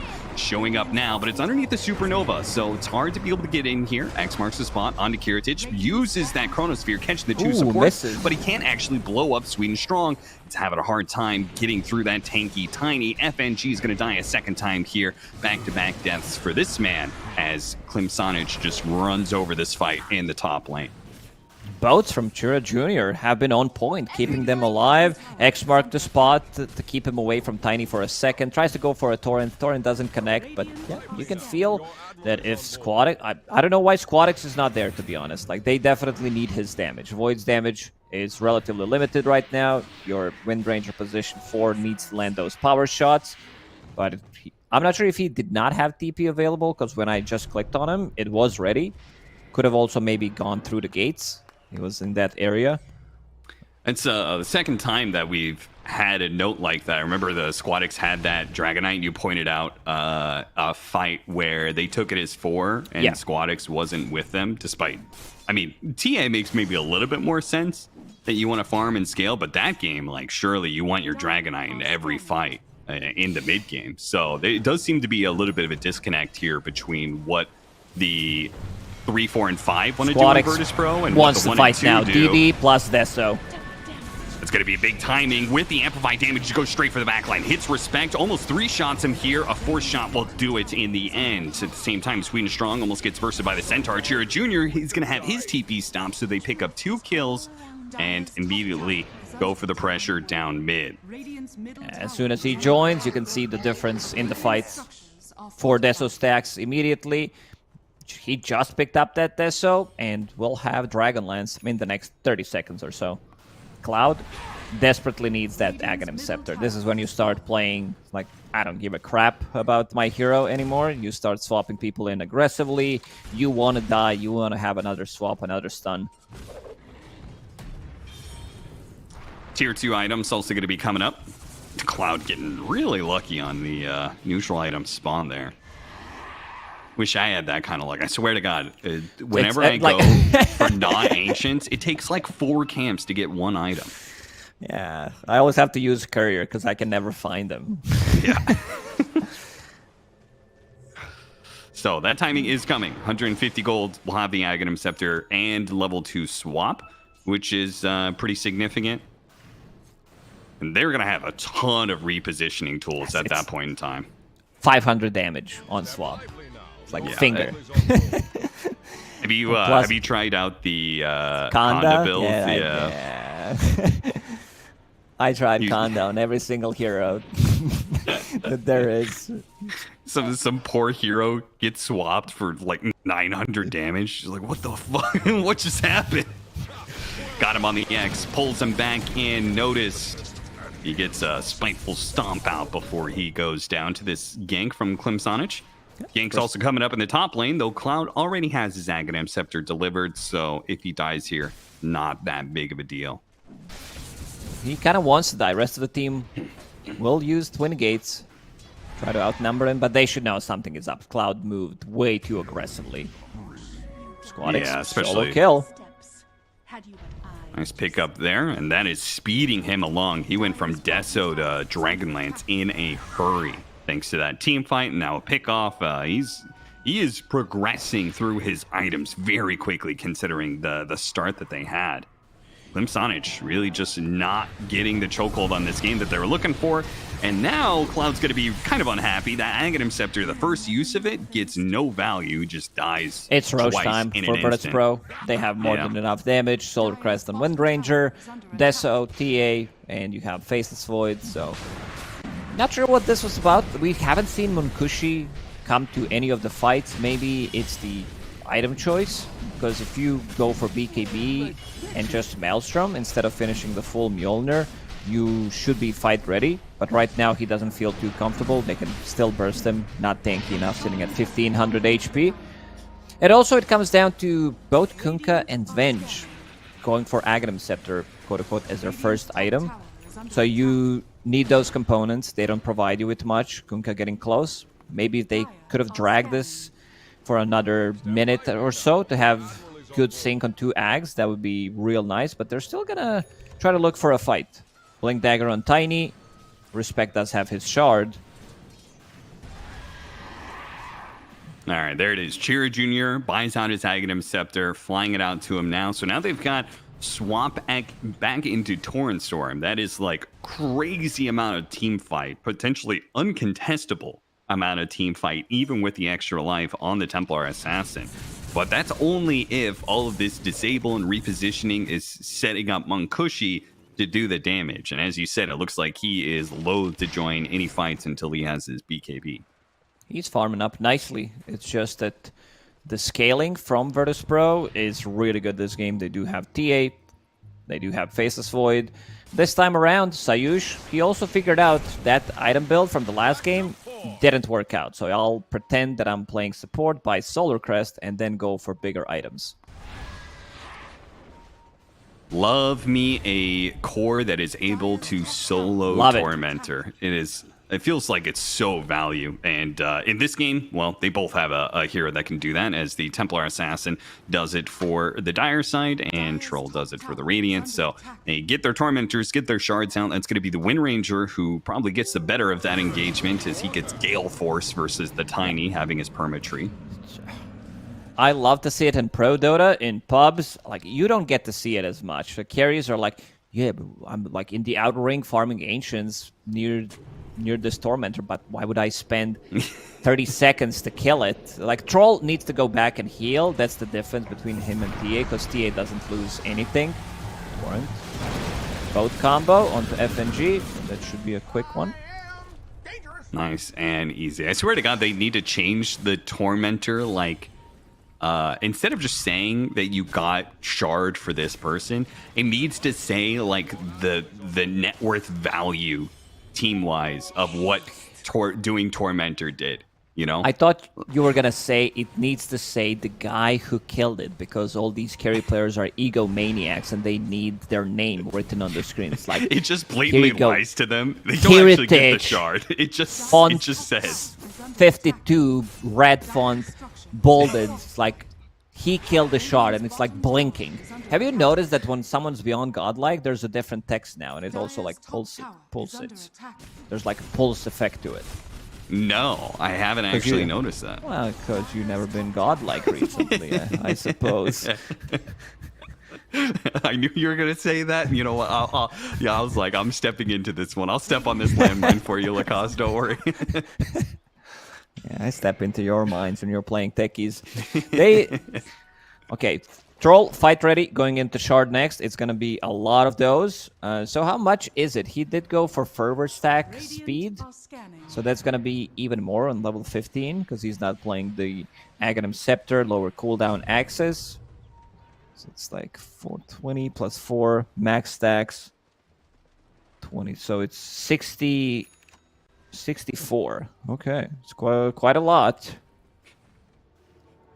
And it's 64%. so bonkers. If you're allowed to just freely hit things, it's going to be a crazy lightning storm that's going on, especially if you've got the active that's also proccing. But it could just as easily happen that he doesn't really get anything off, or if he does, he's popping it into, Chronosphere or into like Supernova. Like, there's a lot of like good team fight control. Gale Force is actually there as well. There's a lot of like a zone control that Virtus Pro has that will make it very difficult for the troll to actually output damage in certain situations. Yeah, he might struggle. They do have control, that's for sure. Also, Templar Assassin with the shard, so when your BKB is down, because you don't want to pop BKB and Battle Trance, in most of the situations you want to have both of these to be like unkillable. Monkushi, he, like all of these kills were pre-10 minutes. He hasn't been active at all. He's just been farming up, but I don't know if he can outscale. I don't know if he can like outscale him alone. Kunkka, when we talk about like damage, the way he scales is a bit different. It's also RNG based. Vengeful Spirit, Vlad's now done. It seems like Cloud wants to scale, going into Dragonlance, probably Pike afterwards, building some stats. He understands that they can't just build all these utility items and expect to win the game in super late game against Faceless Void if it comes down to that. Yeah.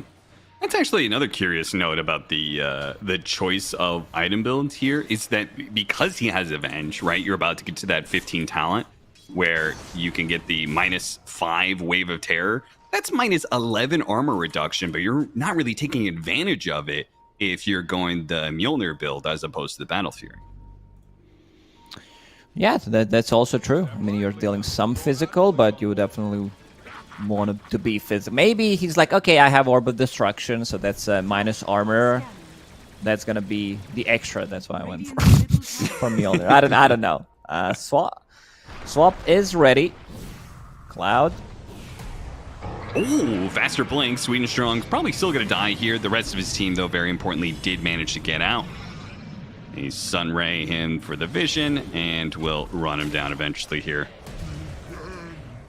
And that'll help put Notice close to a BKB. He's getting rather big as well here on the side of Virtus Pro. I mean, maybe not big compared to the other cores, but you're definitely going to have a significant impact right at the time that you maybe need it, too, because second Roshan is coming up soon. And it's also going to be on Dire's side, so much better for Virtus Pro. They would probably want to take this tier 1 tower so the enemies can't buy back and TP, come back to a fight if necessary. Jira Jr. initiating on a Centaur that is not tanky yet, but what is he building? Chronosphere doesn't quite grab Monkushi there, and instead they're just going to have to kill Cloud. Can they kill him a second time? Respect is already going to be here. Swap over into Squadix. Squadix is just going to keep laying this damage onto the Venge. Meanwhile, Monkushi found his target. He pops the ultimate. He wants to be able to get this root onto Kiritich and lock him down, and he's got him dead to rights. And they turn it back around with Chira, who with the Torrent Storm going on. Got it again! Got another root, this time onto Notice, stopping his TP. He's going to walk into the Torrent Storm. Boy, he just picked up that BKB, thought, well, at least I can BKB TP out of this fight, but no, Monkushi got the procs needed, and they're still sticking around. Jesus, Squadix, I can't believe he was still here. Absolute madman. He's they got him. Die for it. Oh, man. Squadix, okay, maybe he's actually going to be okay here, thanks to the shackle shot, expertly placed by Seyush, bails him out there, but that was already a bad fight. If they lose the TA there, that's absolutely disastrous. Monkushi, he was so lucky. First, he gets the root during the BKB. Faceless Void doesn't have Time Walk, and then random Torrent Storm hits Faceless Void when he just got out of that root from Troll. Okay, so 2 really good kills for the next fight. He will have Basher available. Pretty big one. Yeah, now you've got... Now, like, if he ever gets on top of the Faceless Void, you're probably guaranteed 100 to 0ing him, because you're either going to hit the Ensnare or you're going to hit the Bash. Bottom lane, why are they still here without their troll is the question. And they're going to lose some heroes right as Roshan is about to spawn, too. This is a very poor timing to get picked off. They could go through the gates and go for Roche, who's about to respawn, and that is Dire Roche. So Cheese plus Aegis. It's going to take me some time. I was actually cheating right now. I didn't know if it was going to be a banner or Cheese. Yeah, I feel like I always get Radiant side Roches. Like, as in, it just gets into this cycle where every Roshan is Radiant side. I don't know how you feel about it, but that's usually how my games go. Roche kills are on Radiant side, I agree. Yeah. So I feel like I never see the Cheese anymore. It's always the goddamn banner. when Banner was first introduced, I was like, okay, this sounds horrible, but I don't mind it too much. I still feel it's a bit of a meh, but liking it more than I previously did. Okay, I've got an argument going on with SVG right now, and he says He probably that- says it's dog shit, right? in a way, yeah. We'll see whether or not the smoke lands from the side of Klimsonich first here, as all of Virtus Pro is smoked up underneath a quad trap setup. A now quintuple trap setup, just waiting for Klimsonich to walk into them. Klimsonich doesn't actually go to that side. No idea if they have any sort of read here that Virtus Pro is even around. So show a hero now, and now surely they understand. Okay, the Faceless Void is here in the corner. We're not going into that corner. They're going to back away. But okay, so SVG says that, I don't think this is 100%, you know, like all the time, but he thinks one of the best uses for the banner is to use it in a team fight on a high ground area, because it actually gives decent vision and will last longer than a ward, right? Even if they see it and try and target it, like, it's not going to die instantly, and you'll have the vision to start the team fight. Okay, we'll Jump get on a back to that cloud. Shackled, and he's going to lose his first life for free here. No heavy commitment from the side of Virtus Pro.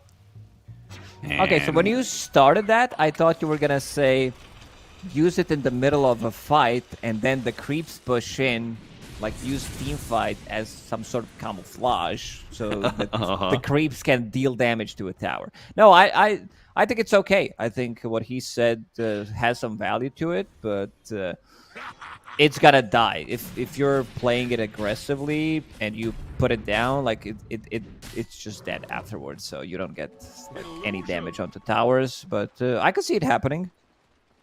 I could see it happening. There's no way that is the best use for that item. I refuse to believe that the long duration creep upgrade that you get and the pressure that's on the map for long term, because you're giving that entirely up. You throw on a cliff, you're not buffing up any creeps. They do take the Tormentor on this side.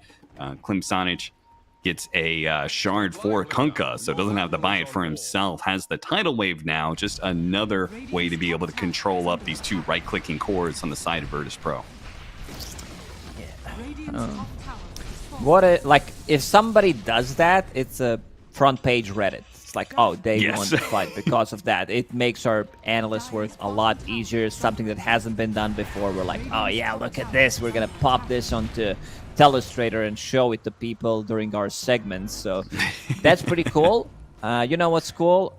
Kunkka with the Bloodstone. So he did buy it. I'm really happy because, yeah, as you said, he did have his shard for a long time in his quick buy. A lot of the times you don't want to spend it, and now that they managed to snatch away Tormi from the enemy team, he gets it for free. So 1,400 gold saved up. They can even do they have another shard available? They do. Cloud still needs Cloud his, doesn't so have that they should do their own Tormentor at that point in time, because that shard's pretty value as well, right? Yeah, most definitely. I was not a big fan of Tinies, but if you like find some scaling in the game, let's say you find Enchanted Quiver, it has also been buffed, so extra 100 damage. Swap in. Swap in. Squadix going to be surrounded. Munkushi brings him down nice and easy the first time around. Oh no, Munkushi didn't get the lockdown on a Kiritage, and now he's going to be inside not just a Chronosphere, but a Supernova on the side with the Sun Ray burning him down. He is definitely dead here. The Torrent lands pretty nicely though. Big damage, Kiritage. Holy crap, he almost died there. Barely manages to get the heal up in time to stay alive. Somehow that Torrent was just the perfect time to almost finish him off. Still though, great fight for Virtus Pro as they're going to run down a third member of that 1-for-3 exchange. I guess they did have to lose Aegis for it, but well worth it for Virtus Pro. Squadix with Aegis disappears. Like, he dies in a matter of seconds. Not the best battle trance, because he already used his BKB to get the first life of Squadix. Doesn't get the bash, doesn't get the root. Also, I think the biggest issue of how team fights are played out is you don't have position 5 Wench. You have offlane Wench who wants to go in and deal damage, and then you don't have this guaranteed swap. Yeah, No, you're absolutely right in that. As Cloud is going to die a second time here. He got that awkward situation where he went on the map with his spirit, and then as he revives, is found by Virtus Pro. So he dies a second time and loses his spirit, adding insult to injury to a pretty rough team fight for Clemsonage. Now you're dead for 50 seconds, so you basically died 2 times in a row, which does allow Virtus Pro to take your tier 2 tower. I don't think they're going to be taking the fight here without Venge. Radiant's top tower is You under need that swap. Chrono is down. If she's alive, maybe they can go for a smoke, look for a fight.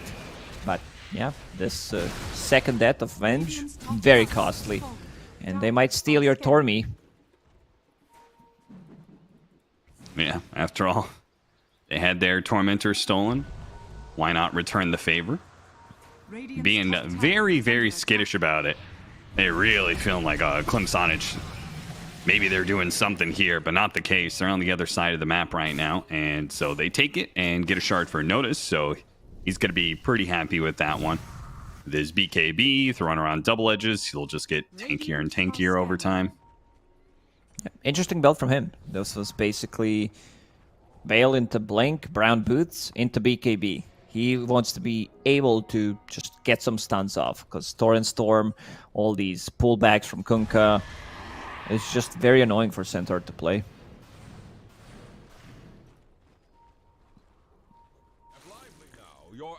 Well, Tough we're game. getting to that point where the question that you posed, you said that you don't think Troll is going to be able to outscale the Faceless Void and Templar Assassin, and this is very much a 4 protect 1 sort of strat, right? It's just like a whole lot of control from the other heroes, and they're just relying entirely on their Troll to output the big carry damage, and it's beginning to waver a bit. He's really not getting the same kind of impact he had at 25 minutes. Yeah, not an easy game for Troll by any means. You are playing into Faceless Void, so maybe some of these fights where he is forced to use a Battle Trance, try to play off of it. Maybe he gets the bash on him and then it kills him from 100 to 0, but 2 4-stars on 2 supports of Virtus Pro, so he can't hold that for too long. Cloud is behind him this time. 1,000 Poking. crits, okay. Kiritich, They do his have smoke vision. breaks as they reapproach this high ground area. They've got a lot of vision from the Dire side all surrounding this one. Look at the double lane wards that they have. That was some sort of error there from Seush and FNG, though it might pay off in this exact situation where one ward gets found. Nope, the other one gets found too. Sweet and Kunkka wants strong. his refresher. Okay, this is big. Invested all of his gold. right. Doesn't have buy, but with Bloodstone, double Bloodstone, double Torrent Storm, Ghost Ship, it's quite a lot of damage. I think they need to play for a longer duration fight. If they get the boat off during Chronosphere, could actually save them, but Virtus Pro, they do have explosive damage. Faceless Void did hit level 25 some time ago, so that talent is pretty nuts. 95 attack speed during Chrono, has Mindbreaker, of course, because why not? Well, that's gonna hurt. They need to get in and out. Like, I think they need to have some buybacks available, so fighting outside the base, how are their buybacks even looking on Radiant side? Troll has one, that's about it. Radiant's bottom Roshan tower is spawns under attack. right as Clemsonage gets control of the pit. Now, very dangerous to try and do it. Ags, But- Troll would definitely love to pick. I don't know if he can do it. They also have Trap inside, no Sentry. They just drop it. Pretending Okay, that they're so- doing it. Munkushi frontlining. Yeah, holding this nice little spot around the tree. Gets spotted once again by the TA trap.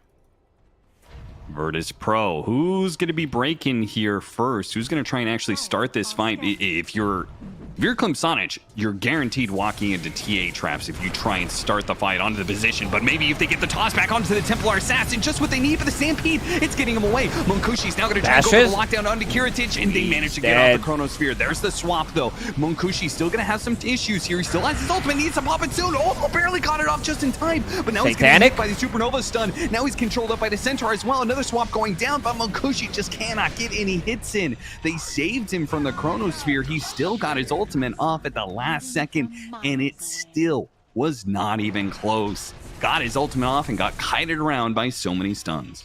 Yeah, they have way too many stuff once the bot. Like, even if they get a big kill on, let's say, Squadix, he does have buyback available. He can TP to his outpost, so they need to heavily invest. They're in a really bad situation right now on Clean Sonage. They try to go Tiny with the toss, and now you have probably Faceless Void with Aghanim Scepter. Yeah, he picked it up, so upgraded Time Walk, blinks in, gets those bashes.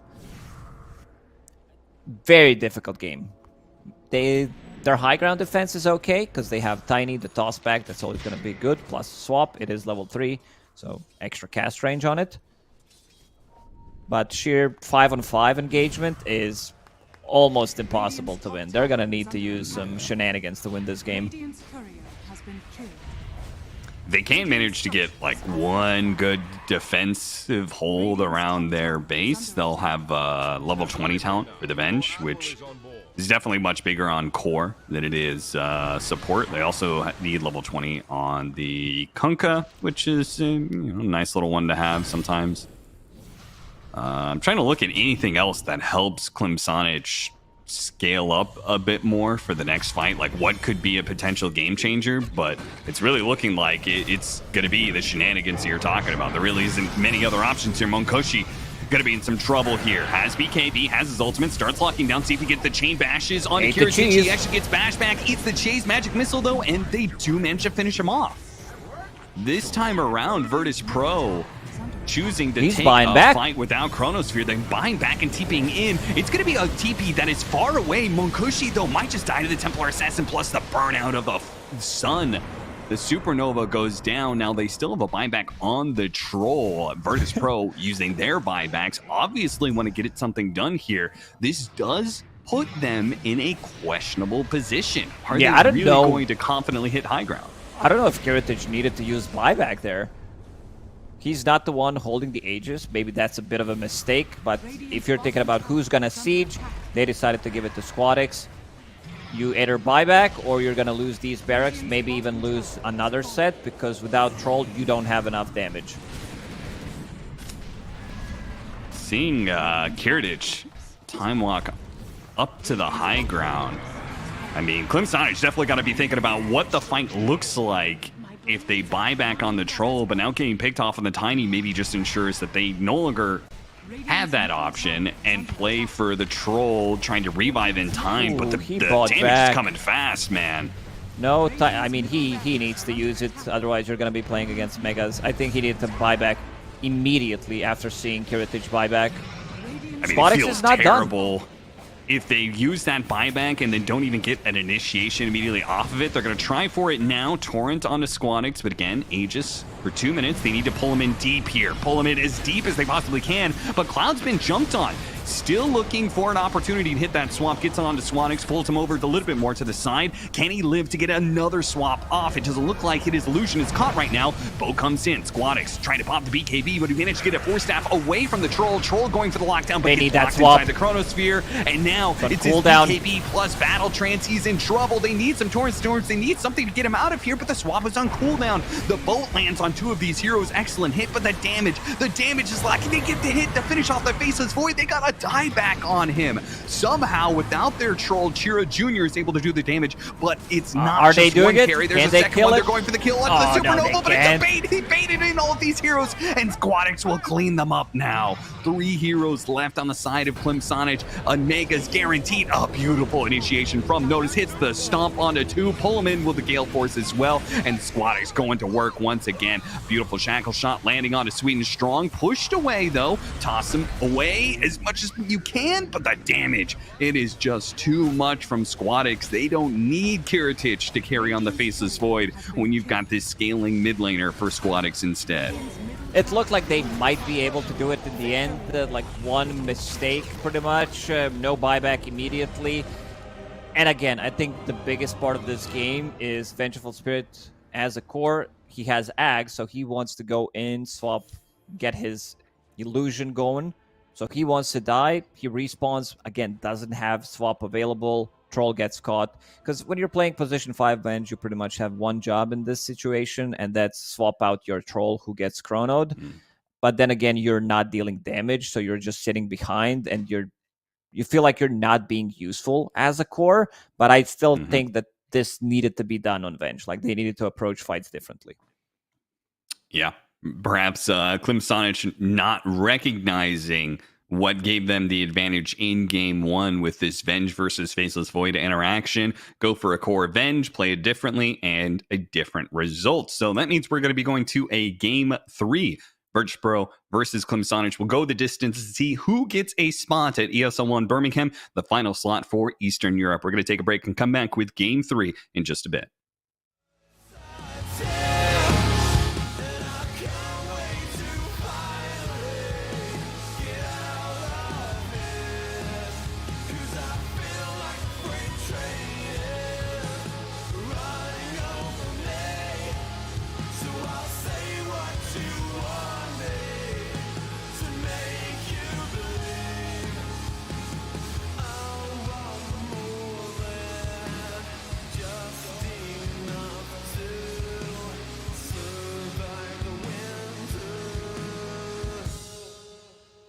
Time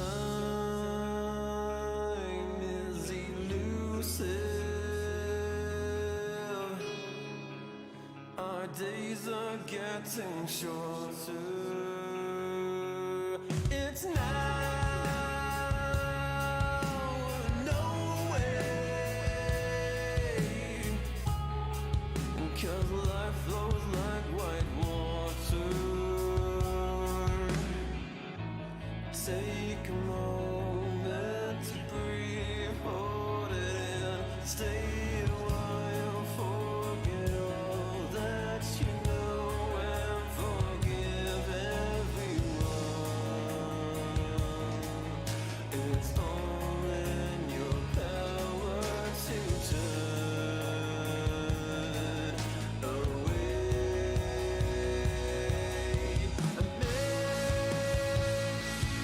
I've been blinded, 'cause all I see now is a fairy tale ending. It's not in our course at all. Make a change. Forget I wait for nothing, to death do I, 'cause I feel like a freight train is running over me. So I'll say what you want me to make you believe. Mortify, complicate. I'll wait by until it's too late. But I think that you know much better. Wait forever. My head is on straight for once, and you will pay for it.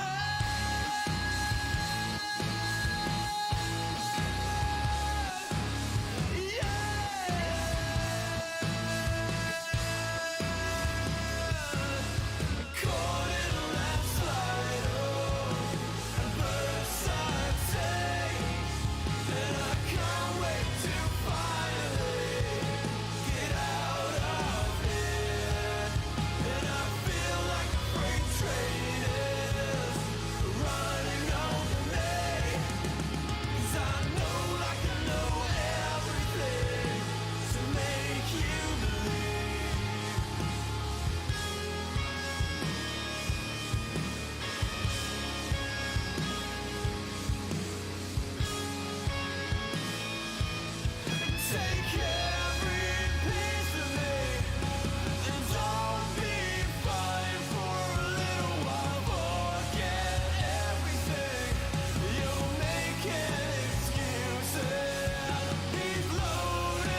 Welcome back to the final series of Eastern Europe for a qualifying spot to ESL 1 of Birmingham. It's got me and Lacoste going into Game 3 of Klimsanic versus Virtus Pro. Just to start things off, Lacoste, you got a prediction? Who do you feel like looks a little bit better? Who's going to win this Game 3?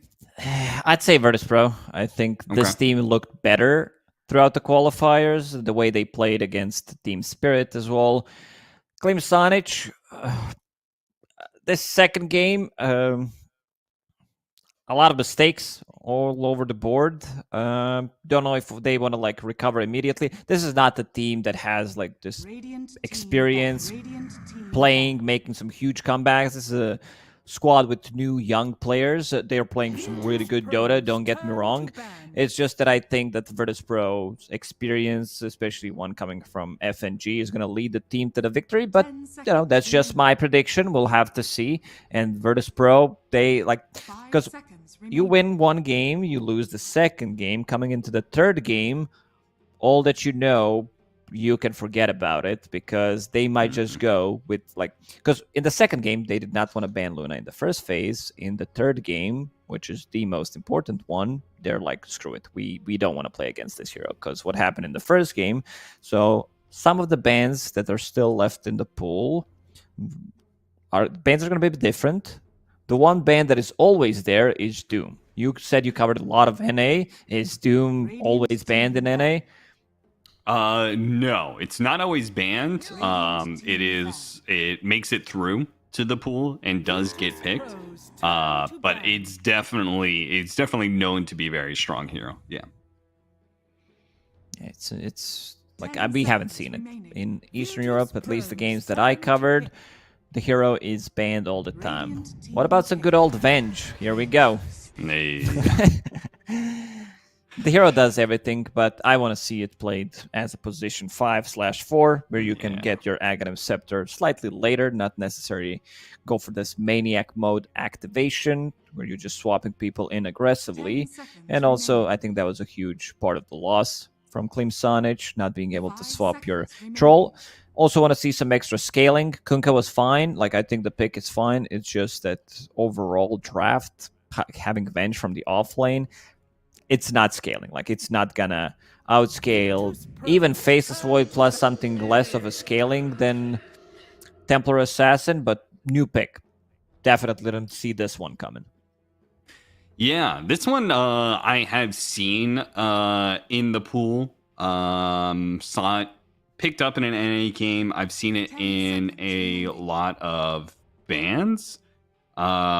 I don't know how I feel about the hero, though, just because it does seem to be a lot of times banned or not picked. You know, it's either like banned early on or just ignored entirely. Yeah. I'm not sure why. Do you know why? Does this hero actually feel good right now? I have mixed feelings about the hero. The games that I've seen, it tends to do good, but then a lot of the games, the hero is just ignored completely. I covered part of the MENA region for Dream League Season 22, and I've seen decent amount of dead profit coming out. The hero looked good in those games. It's also a hero that, you know, on paper should be strong, considering all these new items, Shiva's Guard, Eternal Shroud. These are the items that you want to buy on the hero. Cooldown dependent. I've seen it on the mid lane. I've seen it from the off lane. If you're going to play from the off lane, it needs to be paired up with the stun. So position for Tiny, Tusk, maybe like Clockwork, but that's a bit of a stretch. I do like Tusk a lot paired up with that Prophet, because you do have block, you have stun, you have some extra slow. Tiny also works. It's maybe this is something that Klimsanic are taking away from their loss against Navi, where they lost to this combination right here, the Death Prophet plus Tiny.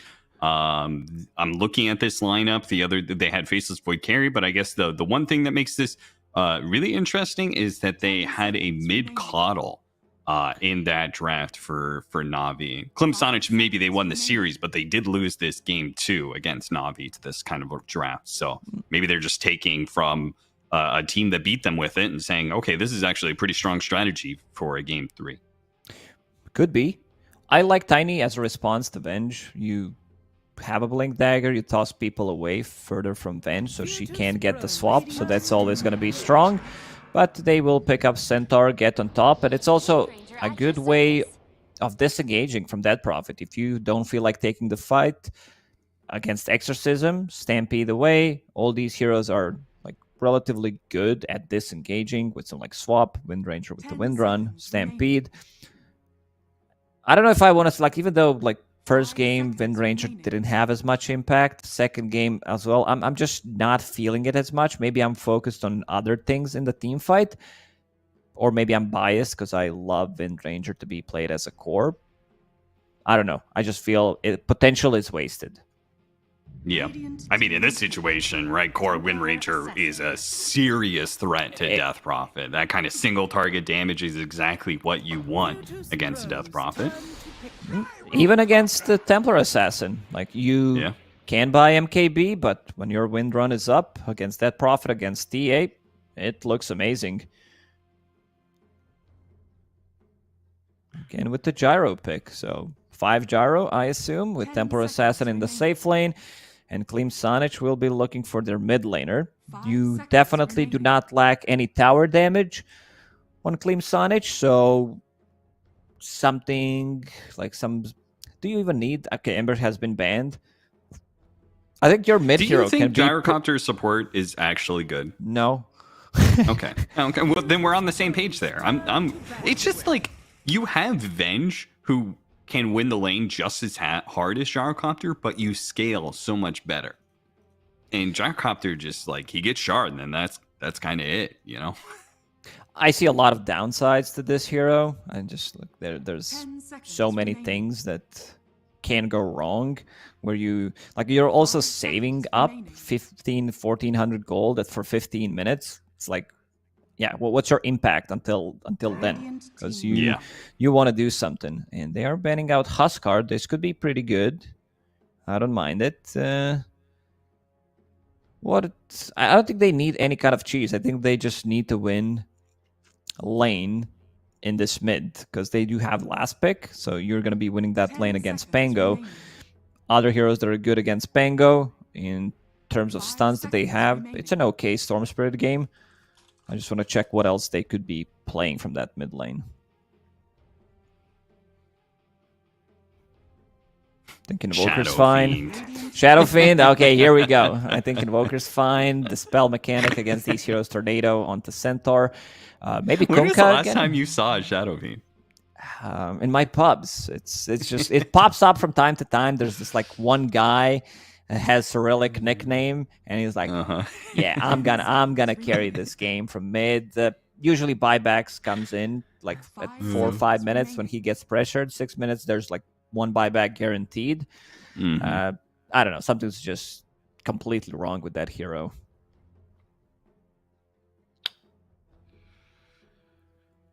Actual mids that beat on the Pangolier.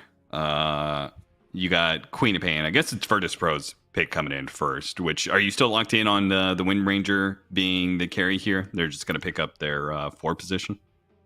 Considering they played it 2 times, I would say no. But okay, in this matchup, I would like to see it. You can break Dead Prophet's link easily. Paired up with Vengeful Spirit, you have ton of damage. You have set up for your power shot, set up for your shackle if you want to get it on level 5, let's say. I think you get BKB, you get Maelstrom, you're invincible against these heroes.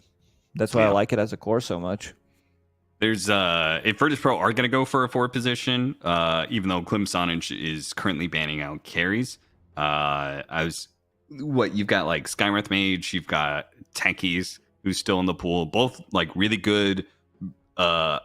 You've got the burst damage and in multiple instances against Templar Assassin, and then the Techies also has the disarm against the TA. They're both able to help burst down Death Prophet quite a bit.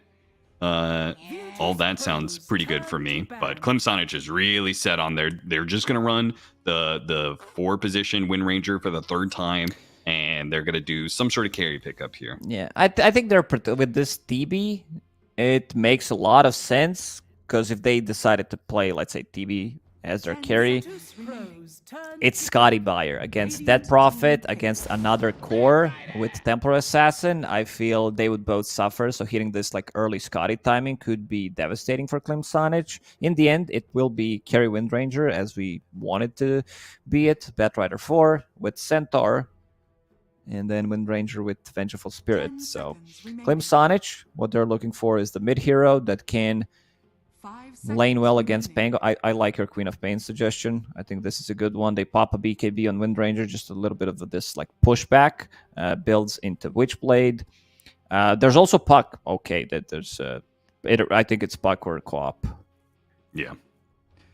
Yeah, no, that sounds no real pretty good. stuns against. What do you think about Batrider right now? Because I'm a little bit surprised to see it pick so late in the pool here. Because I know, like, some of Western Europe, they value this hero in, like, the first phase. Yeah, I'm fine with that. I think this meta really favors some of the stronger position 4s, these like Lions, Scarlet Mages, Vengeful Spirits, Shadow Demons, whatever. You can. There's a variety of the heroes that you can pick. Being Universal Hero, when he's paired up with Stun, the hero does really well. Like it's also maybe they wanted to have some damage over time against Templar Assassin, and also the drag back potential. Sometimes it does come down to defending your tier 3 towers, so one team will have Tiny, the other team will have Swap into Lasso, and a bit of a surprising one, Munkushi will play Slark and Chura Jr. TA on a mid lane. It's a good lane for Templar Assassin on mid against Pango, because you're not getting Templar Assassin killed by any means.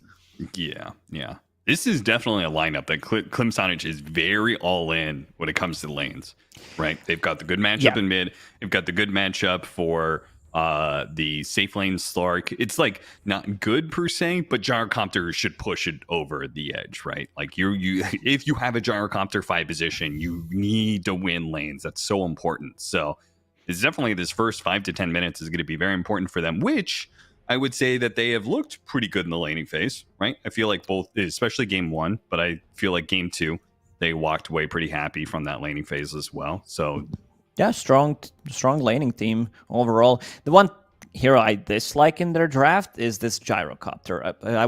I said that I wanted to see some extra upscaling in this third game, so they're not just relying on like hitting one big timing with their heroes. Now you have Slark, TA. You have Dead Prophet, you have Tiny for defense.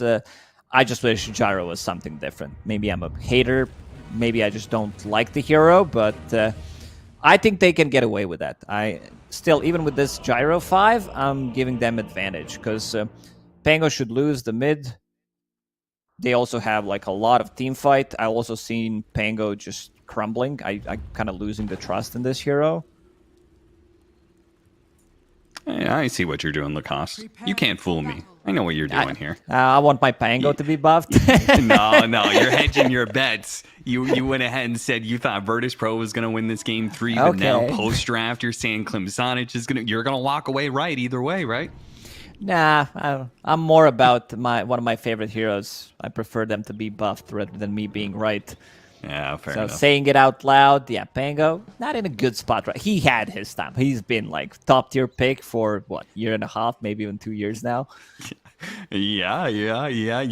So he's still kind of meta. He's good. He's meta. It's just that he's not that hero that he was like 6 months ago. Like all of his abilities got nerfed Yeah. multiple times. He doesn't have feel like disarm if, anymore. This is a big one. It's just attack speed reduction. I feel like the nerf that is inevitably coming for Mage Slayer, I think that is one of the reasons that Pango is still good right now. So if you nerf Mage Slayer, this hero may end up falling out of meta. We'll see. You want to hear a funny story? Yes. Pango was introduced to the game, and I'm like, okay, I need to see what people are doing with this, because I don't feel comfortable playing it. What is this, like, vector targeting and shit? I skipped that math class. So I tune into your stream, and you're playing Pango, and I'm like, okay, let's see what he can do. So I was actually learning some of the basic stuff, like how to use Pango and stuff from you, but I never told you this. Well, that's funny. You know, what's True funny story. is I ended up getting a clip on Reddit where I was talking about how to play Pango, and I advertised off-lane Pango, right? I felt like Shield Crash was very strong. And I was right. There was a period of time where people used Pango more of a frontliner with Shield Crash and the damage reduction instead of this like maxed out swashbuckle damage that everybody was doing. And so, I was kind of right at a little bit there, but eventually, like, Pango just turned into, I'm just going to swashbuckle, whether it was, like, mostly with Infuser Blade, but other builds as well.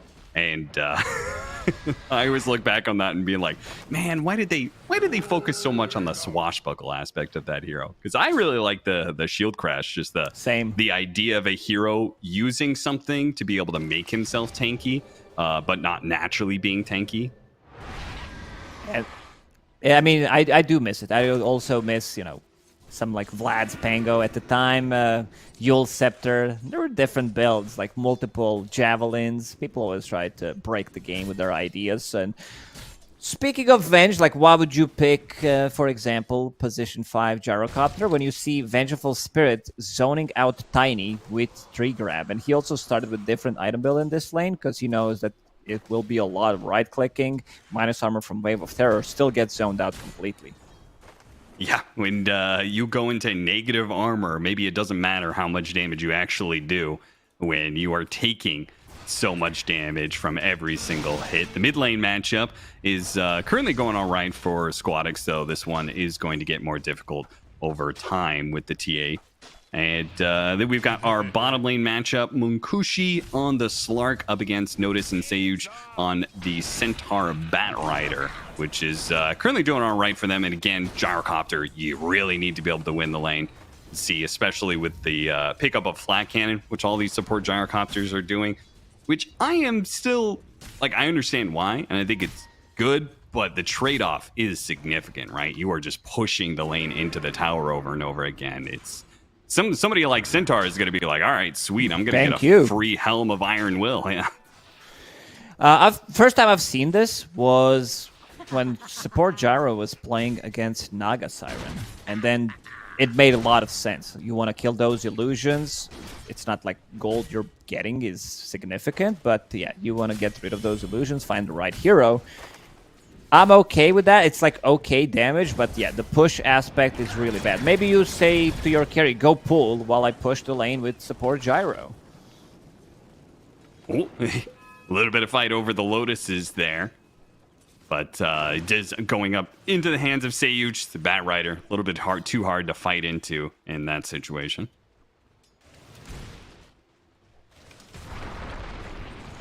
Munkushi, he plays a really mean Slark. He already played it twice today against Yellow Submarine. No shenanigans coming out from him. Like, it's straight up Diffusal Blade, Mage Slayer, and then whether he needs a BKB, whether he needs Aghanim Scepter to lock onto multiple targets. But he tends to be very active between like 10, 11 minutes and 15, depending when he gets that Diffusal Blade. Quite a lot of damage on Notice bottom. Yeah, Notice. He's just at that cusp. I guess he still has a healing sound, so he's going to be totally fine. But he's at that place where he's like within striking distance of Helm of Iron Will, but he's running low on HP. Nice move. Sayush went mid, bounced away Chura Jr., picked up his Water Rune, but this also leaves Notice alone. And immediately, Klimich will start to play much more aggressive, try to get some stacks going, some essence shifts. Maybe they can reset. They know that Notice is getting close to that Helm of Iron Will. This is when he's very vulnerable, doesn't want to bring in extra regen, doesn't want to use his courier.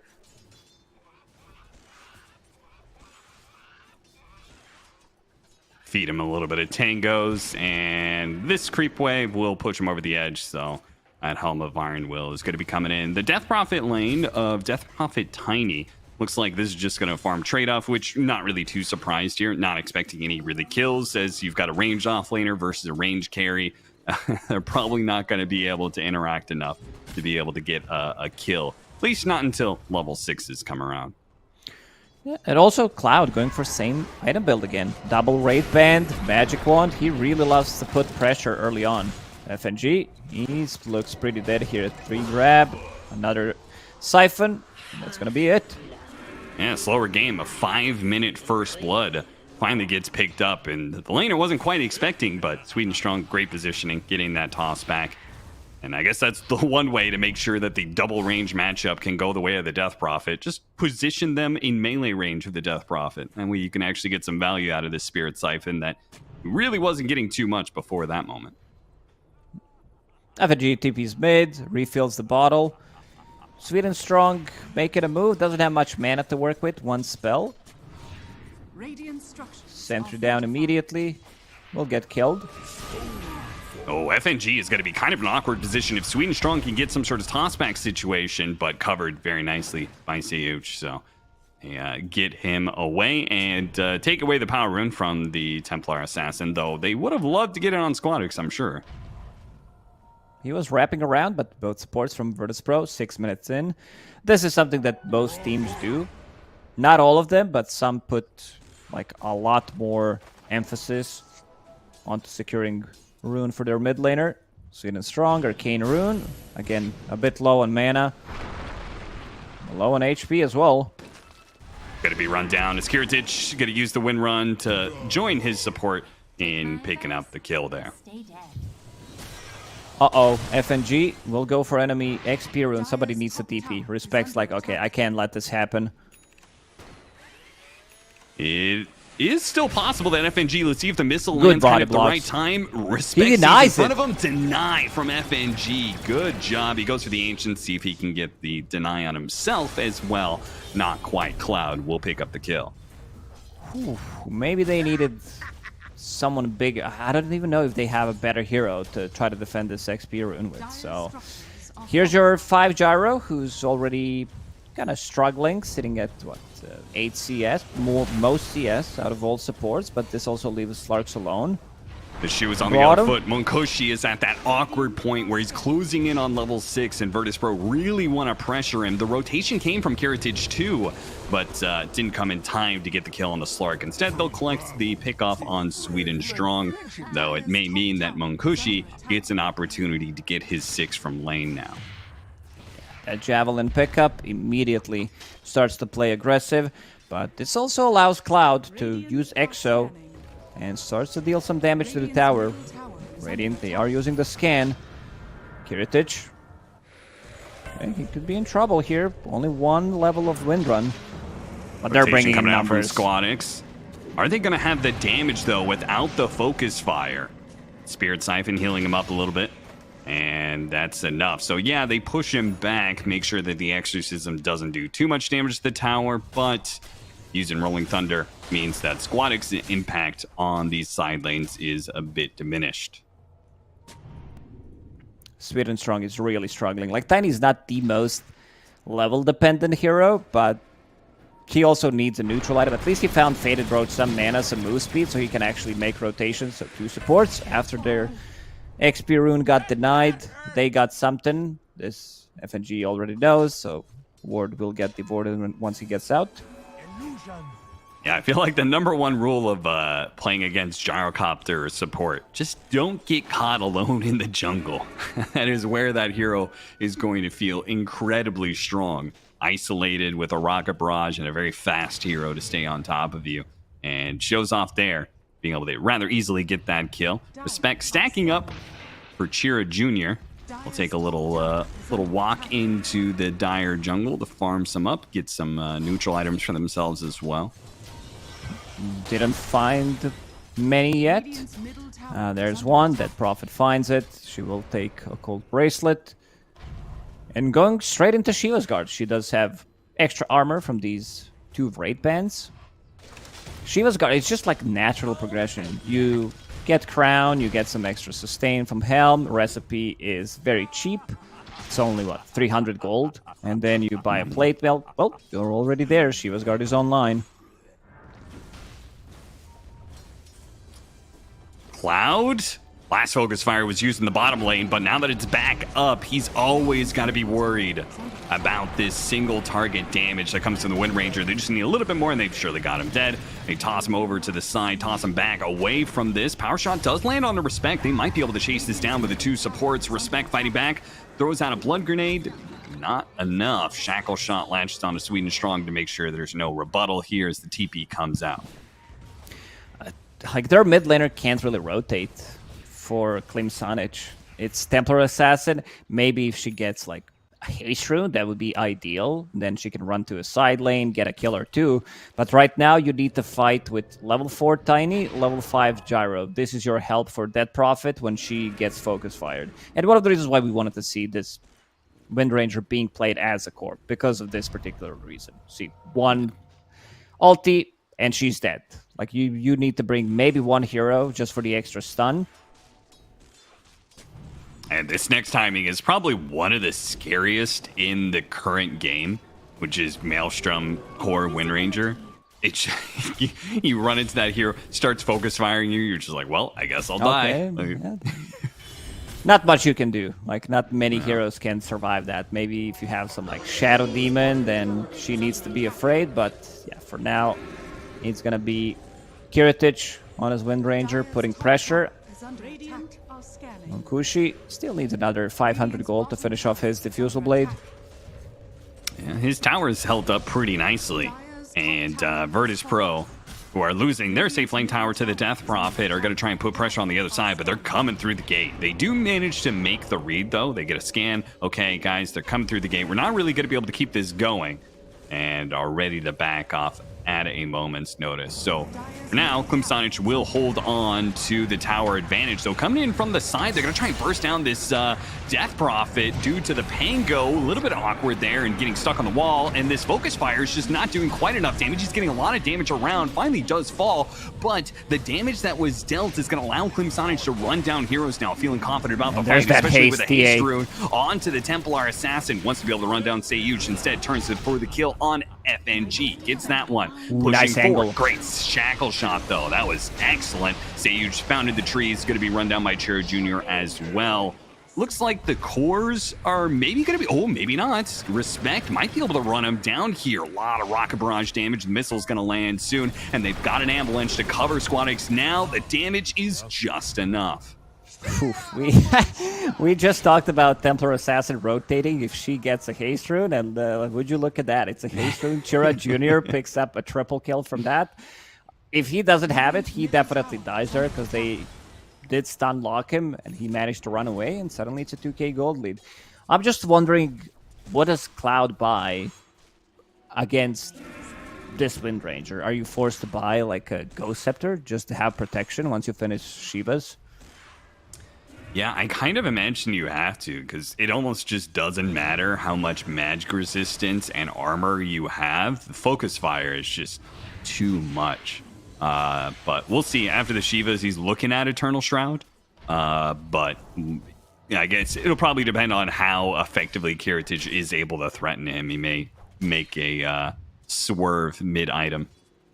He's like super tanky, but not tanky that he can, just go through 15 seconds of focus fire. With all these spirit siphons, he needs a little bit protection, maybe some avalanche toss back, or he needs like other guys to focus down Wind Ranger, try to force Wind Run, and then she can't really just go on that Prophet.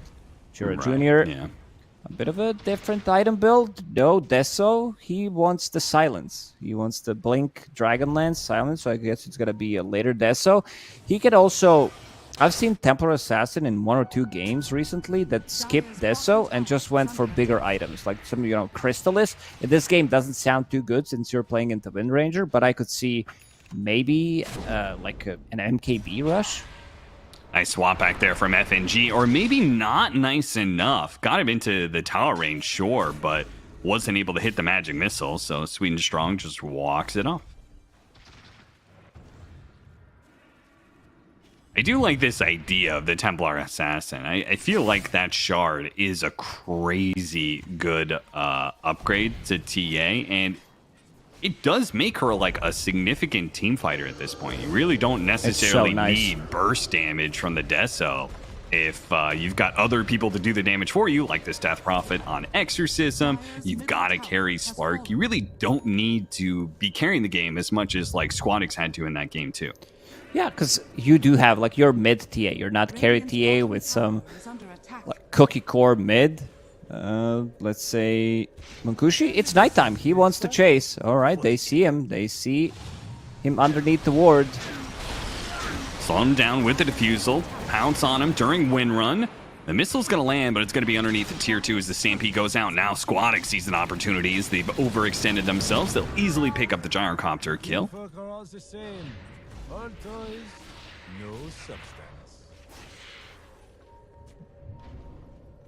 Heavy rotation goes out. Munkushi is going to be going for the Mage Slayer build. Not really surprising there, given the prevalence of this item and also the magic damage that's coming out from the VP team. Yeah, it's also Toss like up. all spell damage, so it reduces Dead Prophet's ghost, right? That part I don't actually know. I haven't tested that one. I think it should. Junior. Sure, That was a very dead. rough position. If that's the case, that is pretty crazy, man. Because it's like it's like pure damage. Maybe Ghost is a bit different, but yeah, remind me to test it out after the game. Also, Tiny not having the game. He can test it for us, because right now, mana boots, like a lot of these small items, Ring of Protection, Windlace, how many CS does he have? He's sitting at, what, 5 CS only. Yeesh. Yeah, that's probably like the 5 CS he got in lane. Is under attack. Hasn't managed to hit anything since then, covering himself with the avalanche there. Squadix has a bit of a poke, and those pokes add up over the time now that the diffusal blade is done, costing some serious resources. Munkushi's doing a good job, though, just playing on the enemy side of the map. He is taking farm away from Virtus.pro constantly. They have not touched this guy at all. Very They made that one aggressive player, rotation but early on. considering he was playing with Gyro, which we don't like, and it's position 5. 0 essence shift stacks for now, but he tends to be active. He tends to buy his own sentries to get rid of some vision. You know what's a good answer? I never thought about it this way. Let's say you have Templar Assassin on the other side who's playing against Slark, and he thinks you see him because there's a ward, and he plants down a sentry, and it's only a trap. So Yep. I mean, that I hate playing against TA for that reason. Just because it affects supports too. You're right. Yeah. It's like, oh, they knew we were rotating there. They must have a ward here, and then you find it's just a trap. And you're like, whatever, man. Like, come on. you use 2 sentries because, like, okay, it could have been this angle maybe, and then you don't find anything. Maybe you find that trap. But at least now trap gives you decent amount of gold. Back in the days, 1 gold. Like, you buy a sentry. Yeah. I don't know how much sentry cost back then. Maybe 75 or something, 80. It's like, okay, I only need to kill 80 traps and I'll get my gold back. What the thing I hate about it right now is that it's a drain on your limit. Like, now that sentries are a limited resource, right? It's an invis hero that is draining your sentry pool. Yes. That is a pretty obnoxious combination. But Just buy gem, lol. yeah. Dude, I'm such a huge proponent of early gem. If you're winning the game at 20 minutes by, like, 5K, let's say, I love buying a gem. Man, Yeah. I think more people should do it. Just, bring the courier around with you all the time. So if you get a bad fight, maybe you could still recover it with the courier. Just because, with how much wards are worth right now, just purely the gold you get from it by itself. You get like 3 wards, it's paid for itself. Pretty much. Just that. But then, the opportunities that are presented by making sure that there's no vision. Every move you make is a smoke move. I remember last year during DPC, we had interviews with Pichu from Aster, and he was the one big advocate for early gems. Lasso into the Rolling Thunder. Chira Jr. is screwed. Great move from Virtus.pro. Strong move that's going to result in maybe more. As now Cloud is already down to half HP. Squadix got to be careful, though. He's in range of the Spirit Siphon, but the burst damage from Kiritich, it's not quite enough. He's actually healing up over time and getting some good damage for it, too. Kiritich is the one that drops down. Finally, they lay nice down swap. this hero. Nice swap. Bailing out Kiritich, and Munkushi was just about to pick up that kill, but now Kiritich from the low ground can assist his allies in finishing up the Slark. A close call there, but ultimately the fight goes a very one-sided way to Virtus.pro. Ooh, it was a trap. You see this amplified damage on Templar Assassin. She starts sieging immediately. Sayush with his Blink Dagger reveal gets him into his own team. Like, Death Prophet again, she is tanky, but I feel maybe this Cloak, maybe this Ogre Axe should have been Ghost Scepter. I know you don't want to buy it, but like throughout the whole game, you will get Focus Fire. They want to bring you down from 100 to 0. She's super tanky. If she has like Eternal Shroud, Ghost Scepter, I think she lives there, and fight is much different. They need to fight around Death Prophet. Problem is they don't have any saves. You're a position 5 Gyro. What are his items? He invested 1,400 gold at 15 to buy his shard. That's nothing. He's not tanky, sitting at 1,000 HP, has mana boots. You know, no Glimmer Cape, no Force Staff, nothing to bail you out. No, not even Pavis, just mana boots. Yeah, seriously. When you are playing with a hero who survivability has a direct correlation to damage, like you want those support items, Glimmer Cape, Solar Crest, these things that can help you live that extra few crucial seconds to do damage or get more heal off or whatever. And the fact that Gyrocopter isn't giving you any of that is... Neither does Tiny. Like, he's also playing for himself. He might get a second item for staff or something, but he's having a horrible game. Both supports, actually, on Klimich.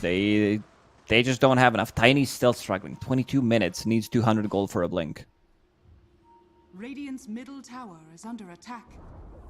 Radiant's middle tower. Virtus Pro probably feeling very comfortable, especially after that team fight. They now have Gleipnir on Kirtich, and wouldn't be surprised if they win another fight. They may be able to do something like Roshan. Pangolier is almost at Aghanim Scepter, and he's already level 15, so he's got the Rolling Thunder duration. You know your team fight is very strong. Yeah, they lost a little bit of momentum. Chira Jr. was having a blast of a game, picked up that shard. He was thinking about maybe going for different items. Now has Deso available, so that will be their burst damage. Slark, he also needs another item. It feels like he needs to use 1 pounds to attract some attention and then get out of the trouble with the second one, try to reset multiple times. Funny part about that bottom fight is it feels like it was pretty unnecessary. I mean, like, what are you getting from it? Yeah. Maybe a I mean, tower. if you're Radiant side, you probably feel very good about your scaling. You still need like that Blink Dagger on Sweden Strong, for example. So it felt like they should have been very comfortable just sitting back and farming. They know smoke on smoke action. Roshan, first one on Radiant side. A little surprised that they haven't killed it yet. Like, that could have been their move. You have TA, you have Death Prophet, two of like best heroes almost in the game to take it down with. Ursa definitely up there, but yeah, you see what I mean. FNG, high ground ward, looking for a swap. Nice Not gonna tossback. get it. Immediately gonna be stunned up. Nice toss back on a Sayush, and he does actually die, but this Rolling Thunder is well positioned to run through a bunch of heroes. It's gonna finish off the Gyrocopter. 2 supports dead on the side. And now it's going to be Virtus Pro with the numbers advantage. Will take control of the pit, but can they actually do much past that? They're going to take this tier 1 tower and then see if they go back. They still have Focus Fire, so yeah, they could take Roshan. Looked like a nice toss back. He was the one who initiated first, but yeah, again, the amount of damage that Squadix does on this Pango, you get hit by some like random swashbuckle, your mana gets burned, slowed down, Mage Slayer as well, so you're not dealing any spell damage, you're dealing only 60% of it, him having massive magic resistance on top of that. A bit of a difficult fight last few ones for Klimich. I feel like we're kind of kicking a dead horse, but I'm going to say one more reason I hate Gyrocopter support. All right, add it to the list. Mage Slayers everywhere, man. If this hero, as a 5 position, is just supposed to, like, his big pro is that he outputs tons of damage, tons of magic damage. He gets hit by a random Mage Slayer in a fight like this, and boom, there goes everything that you're supposed to be contributing to a team fight. I agree. It's just like, you don't think about that stuff. You're like, okay. But a little surprised that they went with Gyro after losing the previous game, and they're like, you know what? There's this one hero that could win us the game. Like, there's so many stable position 5s out there. Like, if you don't know what to pick, just bang out some Treant Protector. Yeah. Super easy. One team gets Venge. Also another hero that doesn't require too many brain cells to play. True. Treant Protector is definitely up there. Well, Aghanim Scepter is now done. So Munkushi, he's got the double pounce, a lot more mobility. It's going to feel a lot better in team fights, but the current ball that is Virtus Pro does seem a bit untouchable, which always feels bad when you're Death Prophet, right? When you match up against a 5-man ball that doesn't break, it's just like, what am I doing with my hero? My whole deal is supposed to be big team fight. You're like a kind of like a ranged brewmaster. You're just supposed to, with your ultimate and skill set, supposed to bring you immense, overwhelming team fight that should feel guaranteed, but it's not at all in this situation. In fact, their 5-man feels like they can't actually win anything. Yeah, if they don't have that profit, they have no team fight. Like, it's more about single target burst from Tiny, TA, Gyro, Slark, and then there's Gyro as well, which is position 5 Gyro. I don't know where we're going to put him in, on what list, other than don't pick it as 5 at the moment. Sweden Strong, looking for an opening. I will say, though, Virtus Pro definitely need to get some stuff done here with this Aegis. They only have 2.5 minutes left on it. You definitely want to be getting either some pickoffs, take some serious objectives. The current net worth is even. You can't be feeling too comfortable with that up against Templar Assassin Slark, that you're going to be outscaling most of your heroes. Yeah, a good thing for Virtus Pro is that there's only one like Deso, 2 Deso charges, 1 Essence Shift stack, so they've not been fighting like crazy. Tiny also needs another item. Gyro doesn't have a single item other than this shard, so I feel like if they take the fight, again, they're going to be running into same issues on side of Plymouth as they did before. They don't have any support items, nothing they can throw on top of Cloud to try to save him.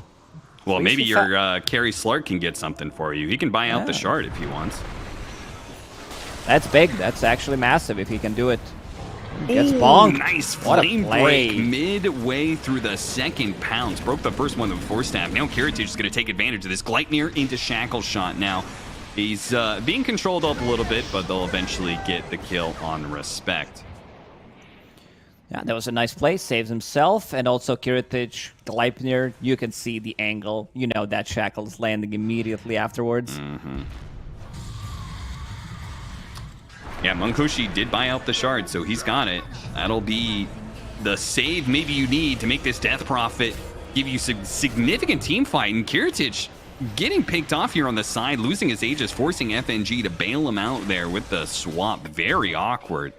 Did cost the Exorcism usage there. So if Virtus Pro can get out, it would be great. Sayush, he's got a Force Staff and the Blink Dagger. He'll be okay. Yeah, but as you said, they're still very strong. Only a 3k gold lead now. Gyro forced to buy back, but getting some extra kills. They're still respecting the damage coming out from Slark and TA. Squadix, it seems like they need a little bit of extra. Like, they need someone to jump in. Tiny to be there on time, so he gets his combo off. Sets things up for either Templar Assassin or Slark.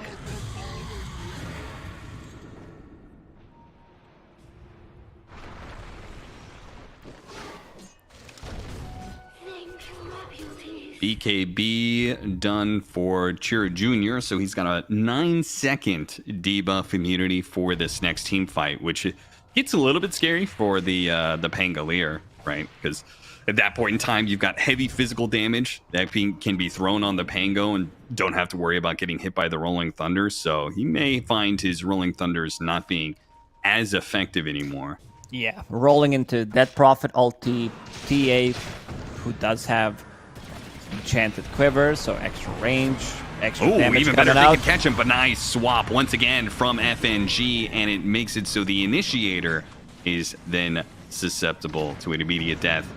Tiny's going to die. Rolling Thunder was put to use there, though, so that's going to be on cooldown for a little bit. And I don't think, really, Klimish, is that's concerned about these little pickoffs like that. That's just more time for side lanes to get pushed out. They definitely want to contest next Roche. There's still Wisdom Rune available on the left side of the map. No one picked it up. Gyro scouting things out. You know, what's he doing with his courier there? He's holding a tier 3 token on it too. Prepping. That's gonna get delivered, I guess. There it is. Let's see what he chooses. Scanning. For now, holding the Whispers of the Dread. Very good neutral item. One way to Do that. counter Mage Slayer. True. That item feels great, and like on certain heroes, it's just bonkers. That amount of damage amp in exchange for a the downside is pretty small most of the time. I feel like in 90% of games that you pick up Whispers of the Dread, you're not going to feel the impact of that loss of daytime vision. For sure. You have your own teammates to provide you with vision, obs wards, watchers, whatever. So heroes like, I don't know, Tinker Zeus, they really love that item. Postured up in the bottom lane, Kiritich pushing out the lane while he's got 3 allies sitting outside of vision, waiting for their opportunity to strike. But opportunity doesn't present itself. Again, Radiant's chilling. They're fine with trading farm as much as you want. As you said, they're probably gearing up to take a Roshan fight, which almost level 20 on Slark, level 21 rather, on the Templar Assassin. They're getting big. That's going to be very close to this. So on TA, level 20, so meld dispels. You don't care about armor. Most, like the biggest one is Lucky Shot, something from Batrider. So that's pretty cool. Roshan, 1 minute. FNG already set up some vision in this bottom lane. Well, this Pango has hit Octarine, so if he hits it, when he Rolling Thunders in, man, he is going to be spamming shield crashes. These swashbuckles are going to be going around with the extra damage challenge as well. They do get the initiation, just the initiation they need. Kiritich uses his BKB to survive. They get the pick off on Sweet and Strong, but that BKB now being on cooldown in the moment where you're trying to contest Roshan, it's going to feel a little awkward here for VP. Yeah, will not have it. 70-second cooldown. Roshan will be on Radiant's side, but the vision advantage still there for Virtus Pro. Unless they lay where's the down some D-wards? traps. Yeah, especially this cliff. Munkushi is pinging it out. Okay. They push forward on the side of Seiyuch. Also going to take away the vision. But there is still these TA traps, so it's not like they're going to be able to get inside the pit without notice. The longer they wait, Kiritich's BKB will get online soon. 30 more seconds. He's fine with waiting. He doesn't necessarily need to risk anything. Oh, Slark. BKB. He's got BKB flying out to him right now. That is massive pickup. Radiant scanning inside the pit. Full wraparound. We've seen so many of these wraparounds lately. Dire also checking where they are. He just showed Sonics himself. Showed himself and immediately gets pounced upon. Bursted just like that. A moment of weakness. In just the most awful timing. He wanted that creep wave badly.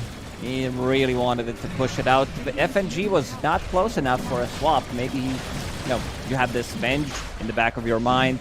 You'll get swapped out immediately if you're in trouble. But yeah, he was not there. So this second Roche belongs to Klim Sonic. And now you have Slark with Aegis and also have Banner for vision on high ground when you're fighting. Of course. The all-important... Okay, if you... let's say, of course, the best play is putting it on high ground for vision. But if you were to place it to buff up creeps, where do you think you put it? Tier 3. There it is, already near the Tier 3 tower mid.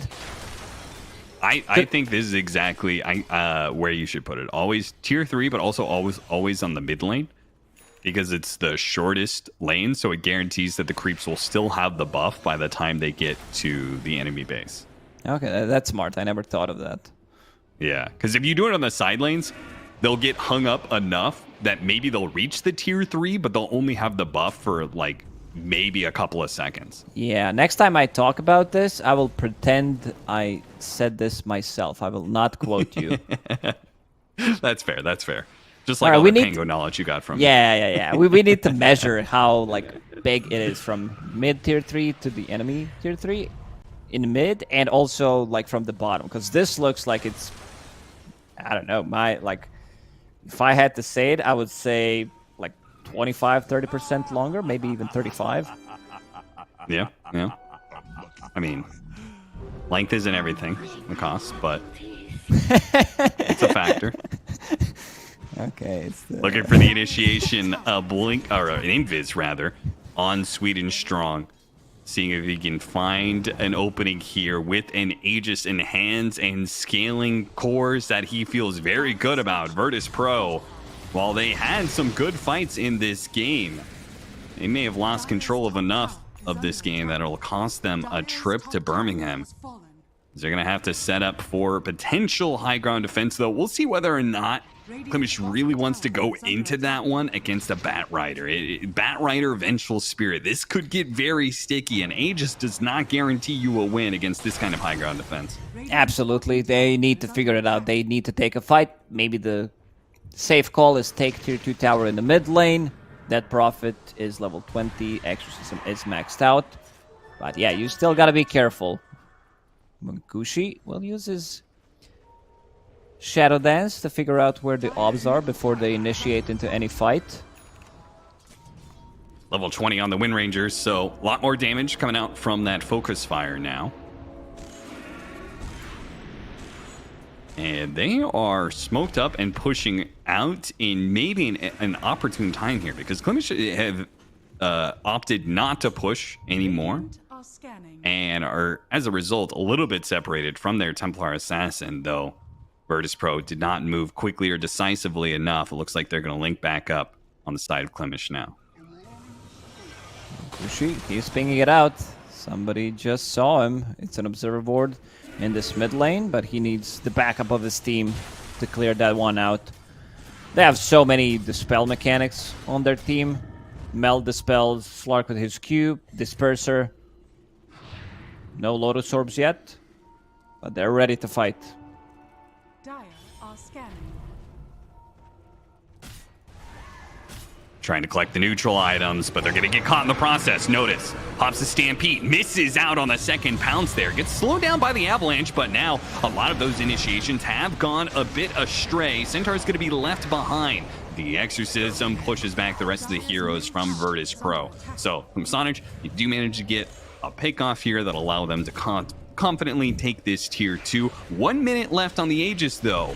Are they willing to dare a high ground push with this bit of time left? They should. Exo's still up and running for another 15 seconds. They do have a gem available, so they can see anything, any kind of ward that they decide to put. It's going down so quickly. Oh, Force Staff. Aggressive Force Staff from FNG, seeing if he can put one of these heroes out of position. They get a lot of damage on the tier 3, not enough to finish it off. And with 30 seconds left on the Aegis, they will back away. From Sonage, once again, saying, it's okay, we outscale them, boys. Don't need to risk anything here. They really don't need to rush. It's a Wind Ranger. If you itemize 1 hex, you get the MKBs online. I also see that Prophet having Heaven's Halberd, so that's going to be a huge issue for Wind Ranger. Yeah. And also having Slark on the team, where you can de-ward all of their obs pretty easily, and then choose where you want to take a fight. Next Roshan as well, start prepping for it in the next 3 minutes.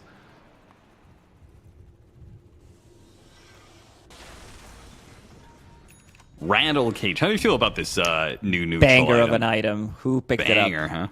huh? The Centaur? Oh yeah, noticed, love yeah. it. Love it. Unfortunately, he's not like massive on a Centaur where he Like, he does have 1 point in retaliate, but this item might be even OP. Like, this item just feels you're taking so, like, first it gives you armor, it slows them down, and it also returns physical damage. So let's say, yeah, go ahead. The question I had about this item, is there any inherent cooldown to the passive proc? Not that I noticed. Okay. Because I've picked it up sometimes, and I was just like, you know, like, it seems theoretically like a really strong item. It's just like, does it have any cooldown to it, or is it actually throwing out, like, on a hero like Centaur, 180 damage is nothing for this hero's pool. That is so much damage he's returning. Yeah, I just had to double check. Went on Dota to Wikipedia. Cooldown 0, it says. Damn. Okay, they are usually right. Some of these guys, you know, it has a lot of information to it. So yeah, imagine you having, let's say, retaliate damage talent on Centaur. Your retaliate is maxed out, and Rattle Cage. Wind Ranger focus fires you. Put in a blade mail just for the memes. You die, like instantly dead. Yeah. Radiant are 1 minute left until potential Roshan spawn time once again. And Clemsonic are going to smoke up as a 5-man crew here and see if they can play to this deep ward that they have on the side. Not finding anybody, though. Virtus Pro. They understand their strength is very much around high ground, around their own vision, around the repositioning tools that their two supports give them. They're going to win a fight. It's going to be through that. So they have been very loath to push too far outside of their base. Sweden Strong takes their XP rune. Kiritich decided to pick up Aghanim Scepter before he gets his data list, which usually I'm not the biggest fan of Aghanim Scepter on Wind Ranger. It's not like your core item. Usually you pick it up later, but I think in this one, maybe it could have been picked up slightly earlier. You are playing against Slark, Templar Assassin. It's a lot of physical damage, so all that damage that's dealt during Wind Run is reduced by 45%.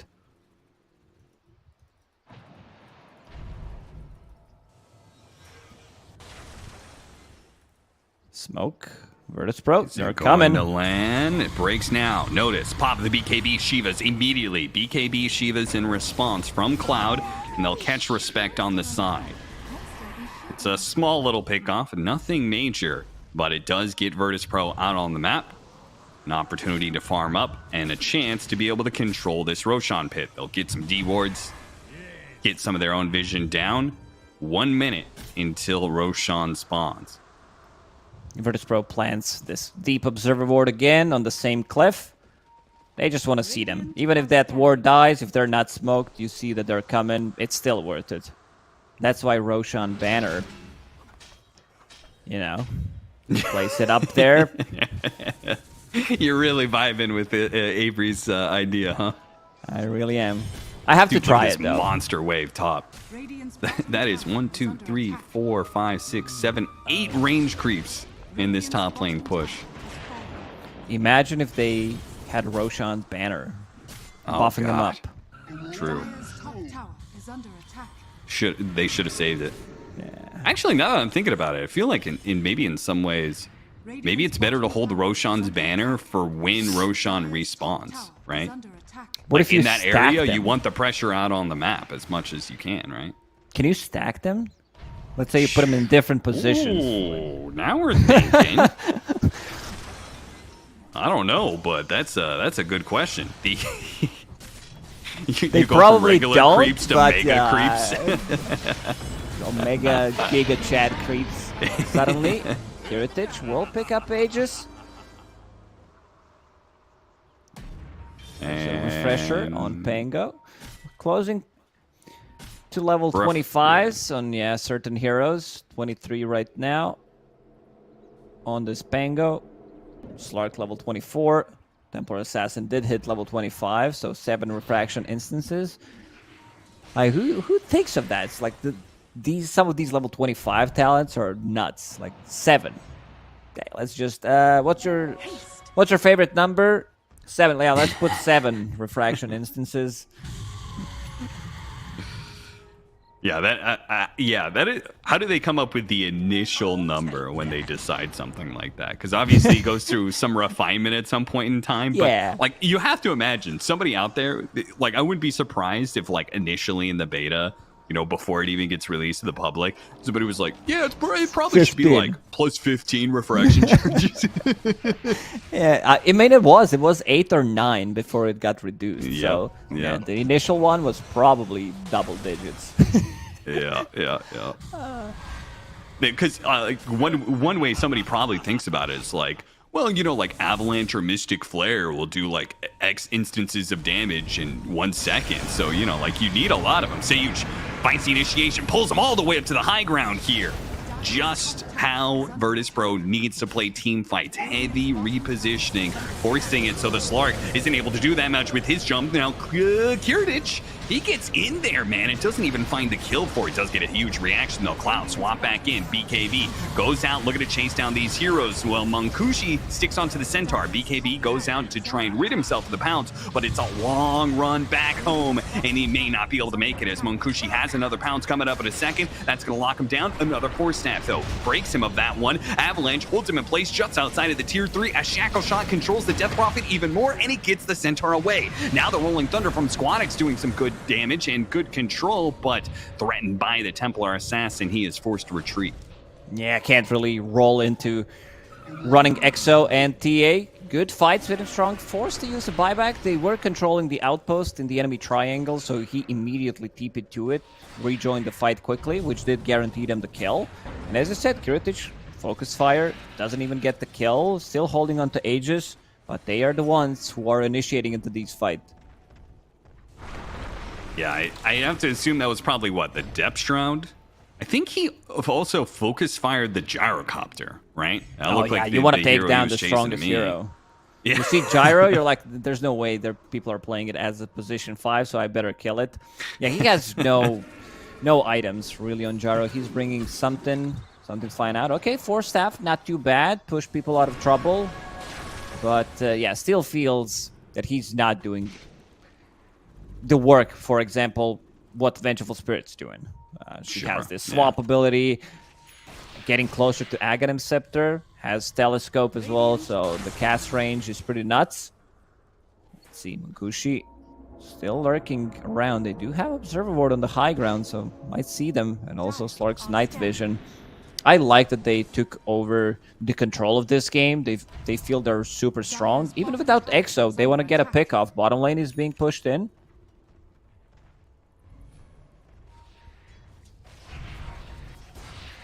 True Jr. starts putting that damage in. He's got Arcane Blink, so his Blink's going to be up all the time. It's up. Heritage gonna run to all these heroes. Jackal Shot, but immediately met by an avalanche. Swap back to try and protect him, and he does have an amplified damage, so this is gonna be a dangerous fighting into this win range from Chira Jr. Doesn't need amplified damage to rip apart the Centaur, but look at that, Heritage destroyed the Templar Assassin, but now he doesn't have Focus Fire, so can he deal with the Slark? That's the big question. There's 2 different carries to be able to associate with, and that's Munkushi taking that first life of the Wind Ranger. Now he's locking down Squadix.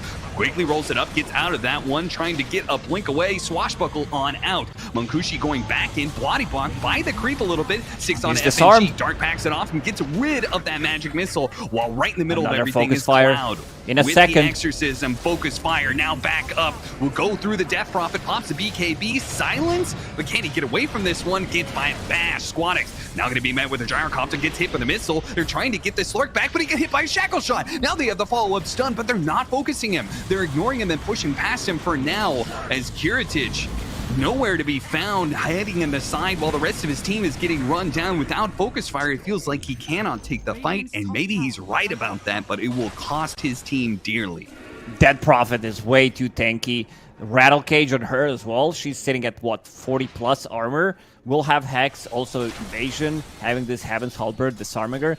If Wind Ranger's level 25 there, and she has the Focus Fire minus 18 seconds once you get a kill, maybe the fight would be different, because she was already like threatened, didn't have BKB up and available on that Prophet, so maybe, but yeah, a couple of buybacks coming out. Buyback as well on Respect, and I think Respect did some decent amount of damage in the previous fight because he isolated a couple of the heroes. Still, that Prophet almost 10,000 damage, which is pretty nuts.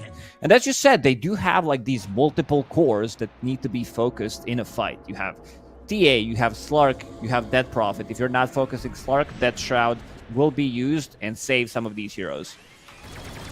Yeah, which makes it where this single target swap repositioning looks really good for one free kill. But then if Clemsonic just keeps pushing forward, somebody is going to be able to carry the rest of the fight, and as a result, they feel confident hitting the high ground here with the Centaurs still dead for 40 seconds here. How much are they willing to take from this? Seems like just the mid lane of Barracks and then backing away. Roshan spawn time does start in a minute and a half, so this is about the time where you can't afford any pickoffs here, or may just lead you into giving up Roshan. Yeah, the safe choice would be to just wait Roshan. Try to D-ward. You do have Slark, you do have Gem available on your side. That is on Gyro. That Prophet also getting close to both Hex and having a buyback. She needs to sell one item, maybe just get rid of the gem and give it to somebody else. But they do need gems. They might need the double gem. I feel Tiny should pick it up and they should hold it, considering you're playing into Windranger with Aghanim Scepter. So she wants to be sneaky, try to get like good angle, maybe try cutting in the backlines, because I don't think these cores are gonna die instantly. Slark's 26 armor, 3000 HP, Templar Assassin with level 25 talent, and then Dead Prophet just being insanely tanky. Whole squad backing up Kiritich as he farms away. Completed his Daedalus. Didn't have it for the last fight, which is, you know, maybe could have been very crucial, right? We're talking about the damage on the Death Prophet. Both that Daedalus and the level 25 talent that you're talking about could make a difference in this next engagement. I'll see whether or not he gets that 25 in time for a Roshan contest. Seems like they're going to be able to get... She needs like one extra creep wave. Move away. Yeah, they're actually moving away from the XP. Never mind, Squadix is like, oh, hell yeah, some creeps. He is level 25 on Pango, so Rolling Thunder cooldown with that Octarine core. It's quite a lot of damage. Doesn't have boots available at the moment, but yeah, he's fully jacked. Timeless Relic that he's been holding for quite some time now. So longer attack speed reduction. I'm always about to say disarm. Unfortunately, it is not anymore. Remember when it was silence and disarm? Oh God! What? No, it was silence and minus armor, or disarm and minus armor and silence. Maybe it was all three things at one point. I think it was all three. It was minus armor, and then you would either get a silence or a dis. That was a great example of feel bad RNG, because it would feel bad for both sides of the equation. Right? It was like if you're Pango every game, there would be a situation where you got a silence instead of a disarm, or vice versa, and the opposing team also felt that way in the same game. You know, yeah, and they're just it's the same guy who made talent for TA level 25. It's the same guy. It's like, yeah, you know what? Silence, disarm, minus armor. Sounds like a good idea. Like you couldn't do anything. That's the same guy, dude. That guy was working on the Artifact team. I don't know if you played Artifact, but there was yeah, I was one of the biggest fans. I think I still have. I remember. You remember Cheating Death? Yeah. Oh yeah. Okay. Yeah. The green card. That guy Here we made go. Cheating Death for sure. That guy made Cheating Death. He was like, I love 50-50s. All right. Yeah. That was a good one. I mean, the Artifact had some like really nice cards. I'm so sad that, because you know the high that you get when you're playing a certain game other than Dota, I didn't get that. Like I never had that feeling, and Artifact got me that feeling. So I was playing at like 3-4 a.m. thinking of all, like watching videos, what to play, you know, some decks, but yeah. Unfortunately, you know, Slack still plays regularly. I know. I was playing last year during DPC when we were in Sweden. The PC wasn't good enough to play like other games, so I'm like, why not bang out some Artifact? Hell yeah. I'll tell you what, I still have it. I still got it, you know, the skill. Yeah. you know, where to put all the right cards. The 55 minutes here, we're on Roshan number 4, I think. So another round of Aegis, Aegis, Refresher Shard, and Roshan's Banner. It's going to go to Klimsonich. Refresher, somebody pick it up. For now, it's Gyro holding it, but yeah, I feel like you want to give it to someone else. Slark has Refresher Orb of his own, so he doesn't want it. Dude, the TA Tier Junior's so full of items that he can't actually hold the Refresher in his backpack because he's holding onto a Tier 4 token. Wants to have that guaranteed strike against Windranger with Enchanted Quiver, but also thinking, you know, if the fight goes wrong, maybe I need, you know, Cloak. Maybe I need Magic Resistance and Evasion. Jump in. Well, this could be a fight that goes wrong. Pulled so deep into the enemy side of the map. He swaps in MKB. His BKB is going to be coming up in a second here, but he gets bumped before it's available. Now he gets it off. Now he turns the damage back on around onto Kiritich, who gets the swap off, but it's not good enough. The final damage delayed out from Respect. Gets it in the end. They'll jump in very deep from Cloud. Almost gets himself caught, but there's Monkushi to the rescue. Pounces on in.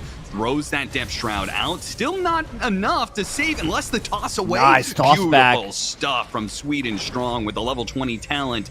He can bail you out no matter what. Somebody needs to fix the bottom lane. It's the Catapult, double Catawave, and also a lot of creeps, so Munkushi will be that guy. They got the big one. Kiritich was forced to use the buyback. How many refreshers do they have on Radiant? I see one on Dead Prophet, one on Slark, and also one shard. Somebody popped that shard in the previous fight. Maybe it could have been Gyro with double ulti. I think he clipped him there. Dude, that'd be so funny if his refresher is actually what got them the kill on Kiritich. It should have been like a homing missile because he was so far away. He died near tier 4 tower. So it was either that or some like random damage from flak cannon or cooldown. I think also the nullifier, because he got swapped, and I assume the barrier is dispellable. It says, yeah, another swap dispellable, yes? So that the barrier has to be dispellable. So he got swapped, but didn't have that huge barrier that Venge gives you. They want to go in. They want to end this one.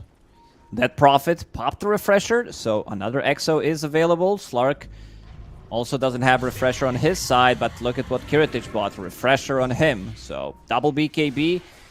Even if he doesn't get the kill with Focus Fire, he could go for a different target. Like, these shackles are going to last for a really long time as well.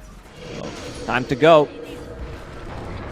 It's really awkward for him. Oh, caught him on the reinitiation here, but Cloud does get off the BKB. Force Staff's getting Sweden Strong back, almost dying. They need a little bit more damage. Squadix can go for it with the roll on in, but the rest of the team is going to fight without him. Sure, the Tiny dies, but he immediately buys back. Virtus Pro do get all of their lower health heroes out in time. They don't lose anybody for that so far. Let a bit of a poke at Klimsonich, but they will manage to take that full lane of barracks off of a buyback. The refresh on the Exorcism. It takes one more lane, just one left between them and Mega Creeps. And they still know Kiritich doesn't have buyback. He used it in the previous fight, so for the next 5.5 minutes, there is no Roche, so I feel that they should go. Wait until your refreshers are online, plus Exorcism, and they could go, oh, Sayush, this is a big one if they can get him. Yeah, especially since he's carrying the gem, but Trickster fortunately Cloak. for him, he's got Trickster Cloak and did not get hit by that pounce. It was right on the edge there, but not quite good enough. And I mean, if you're Klimsonich, you're feeling really confident about this game, but a little wrinkle here is maybe you can't close the game fast enough as 60 minutes is just around the corner. And while I think they're definitely still favored almost no matter what tier 5 neutral items, tier 5 neutral items do have a way of making the game more chaotic, which I think naturally benefits the team that's behind. Absolutely. You need to start thinking about you take the fight right now, enemy kills you, the fight lasts for like 50 seconds, a minute. Neutral items are available. They might farm them and start running your way. So you need the buyback and you won't be able to farm your tier 5 items.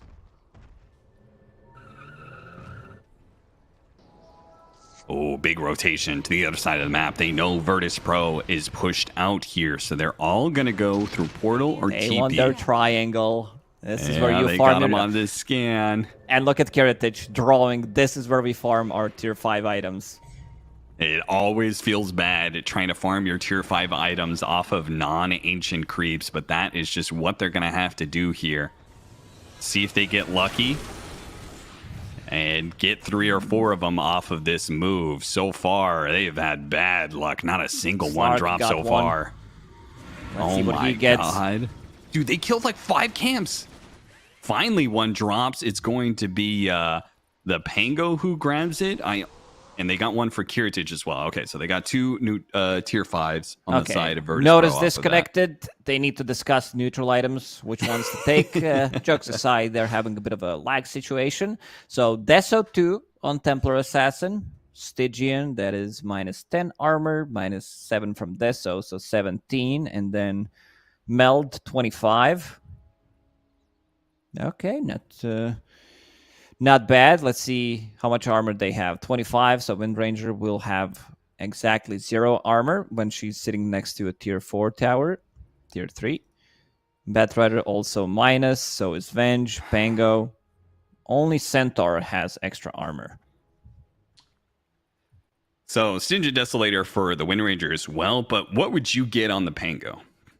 What is if you had a choice of all the neutral items, what do you think is the best one here? For this situation, he doesn't need to dispel much. He's all about that Rolling Thunder. Yeah. Maybe just a Giant's Ring. I was thinking Giant's Ring or Mirror Shield are probably your best options here. Let's see what he gets. So he got Stygian Deso too, and so did Windranger. They're going all in on damage. I mean, that's fair. Damage is their biggest problem right now, especially sustained damage after the first focus fire kill, right? Okay. Or after the swap kill or whatever. Like, they need a little bit more. Big boy. There's a big boy Centaur. Look at him go. So is Slark. Like Silver Slark with Giant's Ring, picking up XP rune. What is this? Dude, if he... I kind of want to see this Centaur get to level 30 so we can get Retaliate Aura. Because with Giant's Ring and his Shard, he could get to a massive amount of intelligence. I mean, just imagine the kind of retaliate damage you're getting off of hitting these various heroes off of a Centaur that has 1 million strength. Oh, Yeah. another tier 5 dropped. What do we have? Force Boots on Tiny. That's a good one, so he can get in and out of the trouble. Dead Prophet, Mirror Shield. That's a biggie against Lasso. Against Windranger, Shackle Shot. That like swap, it might change the game. Stampede. Forced to use Book it. of the Dead for FNG. I'm surprised that's not Book of Shadows. If that was an option for him. I wish we could see. Yeah. Respect still needs his tier 5 item. Needs something. Cloud is committing. A little bit of a poke. There's that Mirror Shield. Yeah, gonna be have to careful of that one, man. You may not be expecting the Shackle Shot to come right back at you. Or what if it blocks the focus fire, man? I mean, that is a death sentence. Yeah, Lotus Orb on Windranger with a hero that actually can hit on a range hero, and then you get focus fire back. That's so funny to see. Cloud, silence. Tried to go for it. Couldn't get him on the lasso. Now a toss back instead onto the Windranger. Immediate swap back and the initiation from Squadix. A heavy counter rotation from Virtus Pro in that fight. It doesn't really net them much. And now Cloud's going to use that second Exorcism. Start beating down the tier 3. Virtus Pro heal up and reset a little bit.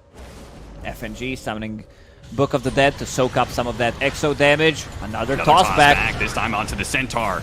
Centaur already down to half health with the Nullifier. Cannot force staff him away while Cloud just jumps into all of these teams, gets the Spirit Siphon on so many heroes, and fears some of them back. One hero dead with no buyback. The Centaur is gone. He it's needs gonna 50 be gold. Megas. They can't really stop this one too much. Virtus Pro are going to have to play for a longer game than this. Attempted toss away, but got a force staff instead. Squadix is able to get away, lands a pounce. Monkushi refreshes, goes for even more pounces. He's just going to have a pounce frenzy here onto Squadix and Kiritich. Holy crap, Squadix almost dying as he rolling thunders through the heroes, but Templar Assassin almost one-shot him there. Kiritich tossed back into the team kill once him. again, got the nullifier on him. No That's buy on a him. death sentence, no buy back there. 20 And seconds. Sonage are going to be able to close out this game. They'll take the throne, take game 3, and they are going to Birmingham. Oh yeah, what an ending. Like throughout the qualifiers, this team showed some really good performance. They pushed the limits in some of the games. A lot of long games throughout these qualifiers, back and forth, and they knew that they don't have to take these fights, forfeiting some of these earlier Roshans, and then they kept farming. You have Slark, Templar Assassin, Dead Prophet, 3 cores that scale extremely well. You don't need to force any of the bad fights, and in the end, like, great atomization, finally realizing, okay, we need Nullifier, so these 2 force staffs in the last fight, they didn't do anything, and also just refreshers, like Dead Prophet with Refresher, as well as Slark, who just puts it down, and you have like unlimited heals. Even though there's a lot of burst damage on Virtus Pro, they couldn't kill them because of the tossbacks, these like Yule Scepters, Force Staffs coming out from the supports, and also Depth Shroud or double Depth Shroud in the end. So this will be the first one of the Eastern European qualifiers that have been going on that Virtus Pro fails to qualify. It's going to be Team Spirit and Klimsonic who ended up going through and taking that second spot away from VP. I mean, well played. It's cool to be able to see this team who you already pointed out, they already qualified earlier for Dream League. Now they're going to be able to actually play on full LAN tournament, which is going to be cool to see. Hopefully they actually make it to the stage. I don't know how ESL in Birmingham is going to be set up when it comes to that, but hopefully they get to have the experience of playing on stage. A group of young players like this, that would certainly be a treat to see. Oh, absolutely. I mean, I just checked their age. They're 19, 20, 24. Sweden Strong, he has slightly, more experience, but he's only 20 years old. And then you have Respect as well, who showed some great performance when he was playing for Into the Breach 23. So relatively young team, new generation of the players. If you're like, oh, let's check who's playing in the qualifiers. Like, who are these guys? Maybe you know Sweden Strong because he played for, Level Up. He played for PuckChamp. He played for Navi. But other than that, these are the new players. Eastern Europe has so many good new players, new blood to show, and it's like culture of Dota in Eastern Europe. Yeah. It's back in the days when it was so popular in Southeast Asia, Dota is thriving in Eastern Europe for a good reason, and we can see that like at TI you had 4 teams coming up from the Eastern Europe in the playoffs, and then they started to drop down. Of course, they had to play against each other, unfortunately, but this might be the strongest region. Western Europe had that title for like 2-3 years in a row, but Eastern Europe, they're definitely up there. Yeah, certainly. And they're going to be a region that's probably around for quite a long time, just because, as you said, so much young talent that's going to be coming up. So congratulations to Klimsonic and being able to make it to ESL in Birmingham. Big congrats to them. Going to be excited to see how they perform on land against the international teams. But that's going to close out the Eastern European qualifier. Of course, there's a lot of other regions that are still going through their qualifiers. That's going to be going on for the rest of today and some qualifiers tomorrow as well. So be sure to check all of that action out. But for us, for here and now, between me and Lacoste, we're going to be calling it quits. Thank you so much for watching the Eastern European qualifier, and we'll see you guys around for some other ones.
but I think that you know